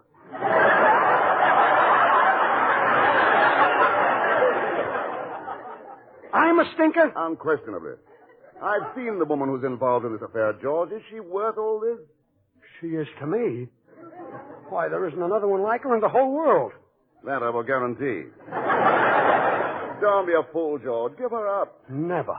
But look at it from Grace's side a moment. She's too nice to have her life ruined. She deserves only the best there is. Brother, are you conceited? Now, George, what do you see in this Tootsie Sagwell? Tootsie Sagwell? What's she got to do with it? Well, aren't you in love with Tootsie? In love with Tootsie? No. I go steady with Boris Karloff. No, but Gracie said she wanted me to take Tootsie away from you. That's why she arranged a date for us. Gracie arranged a date for you and Tootsie? Yes. Oh, now I get it. This is another scheme of Gracie's to help Tootsie. You see, Tootsie is dying to get a husband. Well, she's insane to ask for volunteers. She ought to try selective service. Anyway, this lets me out of the date. Now, wait a minute, Bart. I can't spoil this date for Gracie. She'll never forgive me. You've got to go through with it. But, George, look at that picture. Bart, it's only one night out of your life, and it'll save my neck. Oh, well, if it means that much to you. Oh, thanks, Bart. I knew you'd do it. See you tonight. You don't suppose Tootsie will make love to me, do you? Well, she might. Oh, murder. Now I know what a commando has to go through. Oh.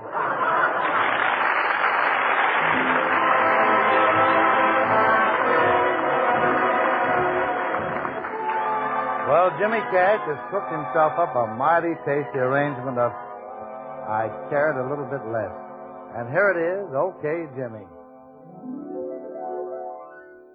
Maybe I haven't a chance. Maybe you don't even care. Baby, is this a romance or a one-sided love affair? I wouldn't feel so lonely for someone I love and adore.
Tootsie ought to be here any minute, Mr. Marshall. Aren't you thrilled?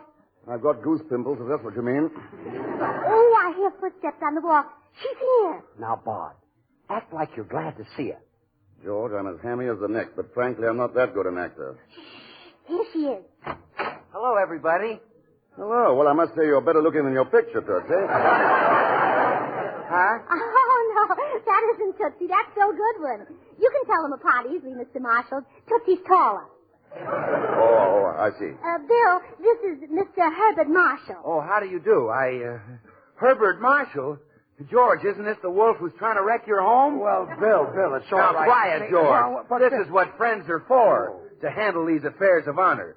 Mr. Marshall, I challenge you to a duel with pistols. Well, I better warn you, I'm the best pistol shot in the state.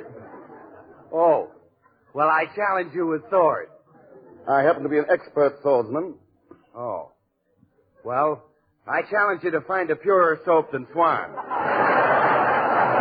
Women have long considered Castile soaps the standard of purity, and Swan is even purer than the finest Castiles. Money can't buy a purer soap. Look, Bill, you don't have to worry about Herbert Marshall taking Gracie away from Oh, me. George, I'm not thinking of you. Oh. You can find another woman, possibly. I'm thinking of the babies. Babies? What babies? All babies, Mr. Marshall. Swan's great for bathing them. Because after all, if Swan is purer than the finest Castiles, well, it's bound to be kind to even a baby's tender skin. Bill, Herbert Marshall bathes very few babies. Well, all right. Probably doesn't bathe over 3 or 4 babies a year. Well, all right, He George. and Ronald Coleman put together. Well, all right. And you can throw in Lawton. But remember, if Swan is kind to a baby's tender skin, then it must be swell for anybody's hands and face, anybody's complexion, anybody's bath or shower. Mr. Goodwin, a few moments ago you were talking about a duel. What happened? Duel? Oh, yes, forget it. I accept your apology. Well, goodbye, Mr. Marshall. Eccentric fellow, isn't he? Yes, we love him, too. Oh, goodness, I wish Tootsie would get here. You must be all on edge, Mr. Marshall. I definitely am. She's probably having trouble with the new makeup I suggested for her nose. Blue, green, yellow crayon. On her nose? Well, yes. I got the idea from an article on camouflage. Those colors will make a 16-inch gun fade into the background. Believe me, Bart, it'll be an improvement. This must be Tootsie now. Come in. Gracie, darling. Tootsie Sagwell. Oh, Gracie, you said you had a surprise for me. What is it? Well, here it is. Your dream man, H.M., Herbert Marshall. Herbert Marshall? Oh, he's beautiful. George, I think I'm about to faint. Buck up, kid. Oh, how do you do, Mr. Marshall? I'm so glad you're mine, you lovely, lovely man. Miss Sagwell, please put me down.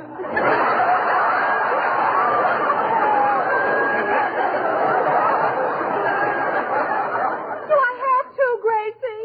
Well, Tootsie, I guess you'd better. Here, put him on the sofa. All right, there. Comfy, Herbert? Do you realize you're sitting on my lap? Oh, sure. Oh, George, turn out all the lights. I just know they want to snuggle. No. I beg of you, don't turn them off. No. No, leave them on. My dream man and I want to look at each other. Look at me, Herbert. George. Yes, Bart. You may turn them off.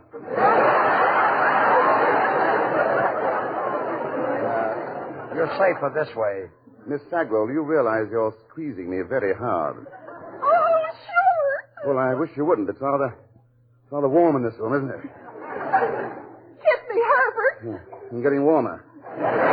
George, is this house heated by an oil burner? Yes, it is, Bart. Kiss me, Herbert. George, you should really cut your thermostat down to a temperature of 65 degrees. The government is asking all homeowners to do that in order to prevent a more serious shortage of fuel oil this winter. Well, that's right. I'll do that. Anything else you'd like to mention? No, that's all. Kiss me, Herbert. As I was saying, you should put the thermostat as low as possible at night and leave it there until morning. Kiss me, Herbert. And keep it low in the daytime as the family is going to be out. Kiss her, Herbert. And never heat any bedrooms. Kiss me, Herbert. And you can save 10% of your fuel by drawing all your window shades and drapes at sundown. Herbert? Yes, Miss Sagwell? That's enough, courtship. Let's get married.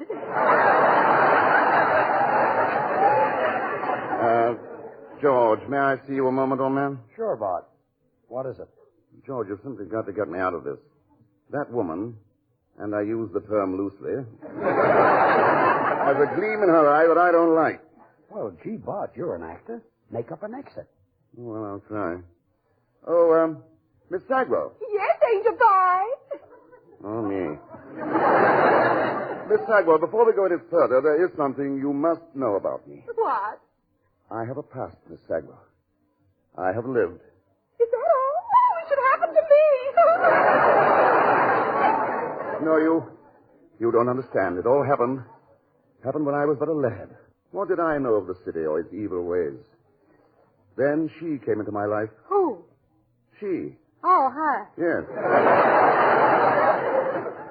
It wasn't my fault, I swear it. How was I to know there was anything more than harmless 7-Up in that glass? Oh, she didn't.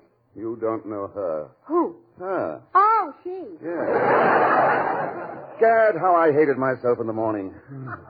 Women are beasts. Yes, they are. Well, you'll never find a nicer beast than Tootsie. Oh, Herbert, forget your past. All I want to hear are those 3 little words that'll tell me how you feel about me. Very well. Say them. Goodbye, Miss Sagwell. Herbert! Mr. Marshall, come back. Stop it. Herbert Marshall never had any idea of marrying Tootsie. And goodbye. Oh, dear. I don't know what. Oh, don't cry, Tootsie. There isn't any reason to cry. I can't help it. I can't get a feller. Fortune tellers are never wrong, Tootsie. Someday your HM will come along. I won't even be here if he does. He'll probably throw me in jail on account of my income tax. Oh, no, they won't, Tootsie. Let's see that letter from Washington. Dear, I was just born under an unlucky star, that's all. Tootsie! He's come into your life, HM. The fortune teller was right. Huh? Well, look at the signature on this letter. Henry Morgenthau.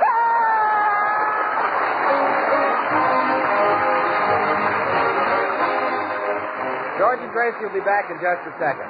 So all I have time to say is this. When you buy Swan, you not only get a soap that's purer than the finest Castile soaps, you get a soap that gives you all the suds you need for any soap and water job in the house. Faster than other white floating soaps. Use Swan for the dishes. Use it for your hankies, hose, and undies. Use it in place of easily wasted package soaps. Use it in place of expensive toilet soaps. Yes, and use Swan knowing that it really is purer than the finest Castiles. Well, here they are, George and Gracie. Gracie, this is no time of the night to bother Herbert Marshall. But this is important. Hello. Oh, no, not again. Well, I just wanted to tell you that poor Tootsie can't sleep a wink. Well, surely I'm not responsible for that. Oh, yes, you are. You left our house in such a hurry you forgot your derby hat. Well? Well, Tootsie's keeping it under her pillow. Come on.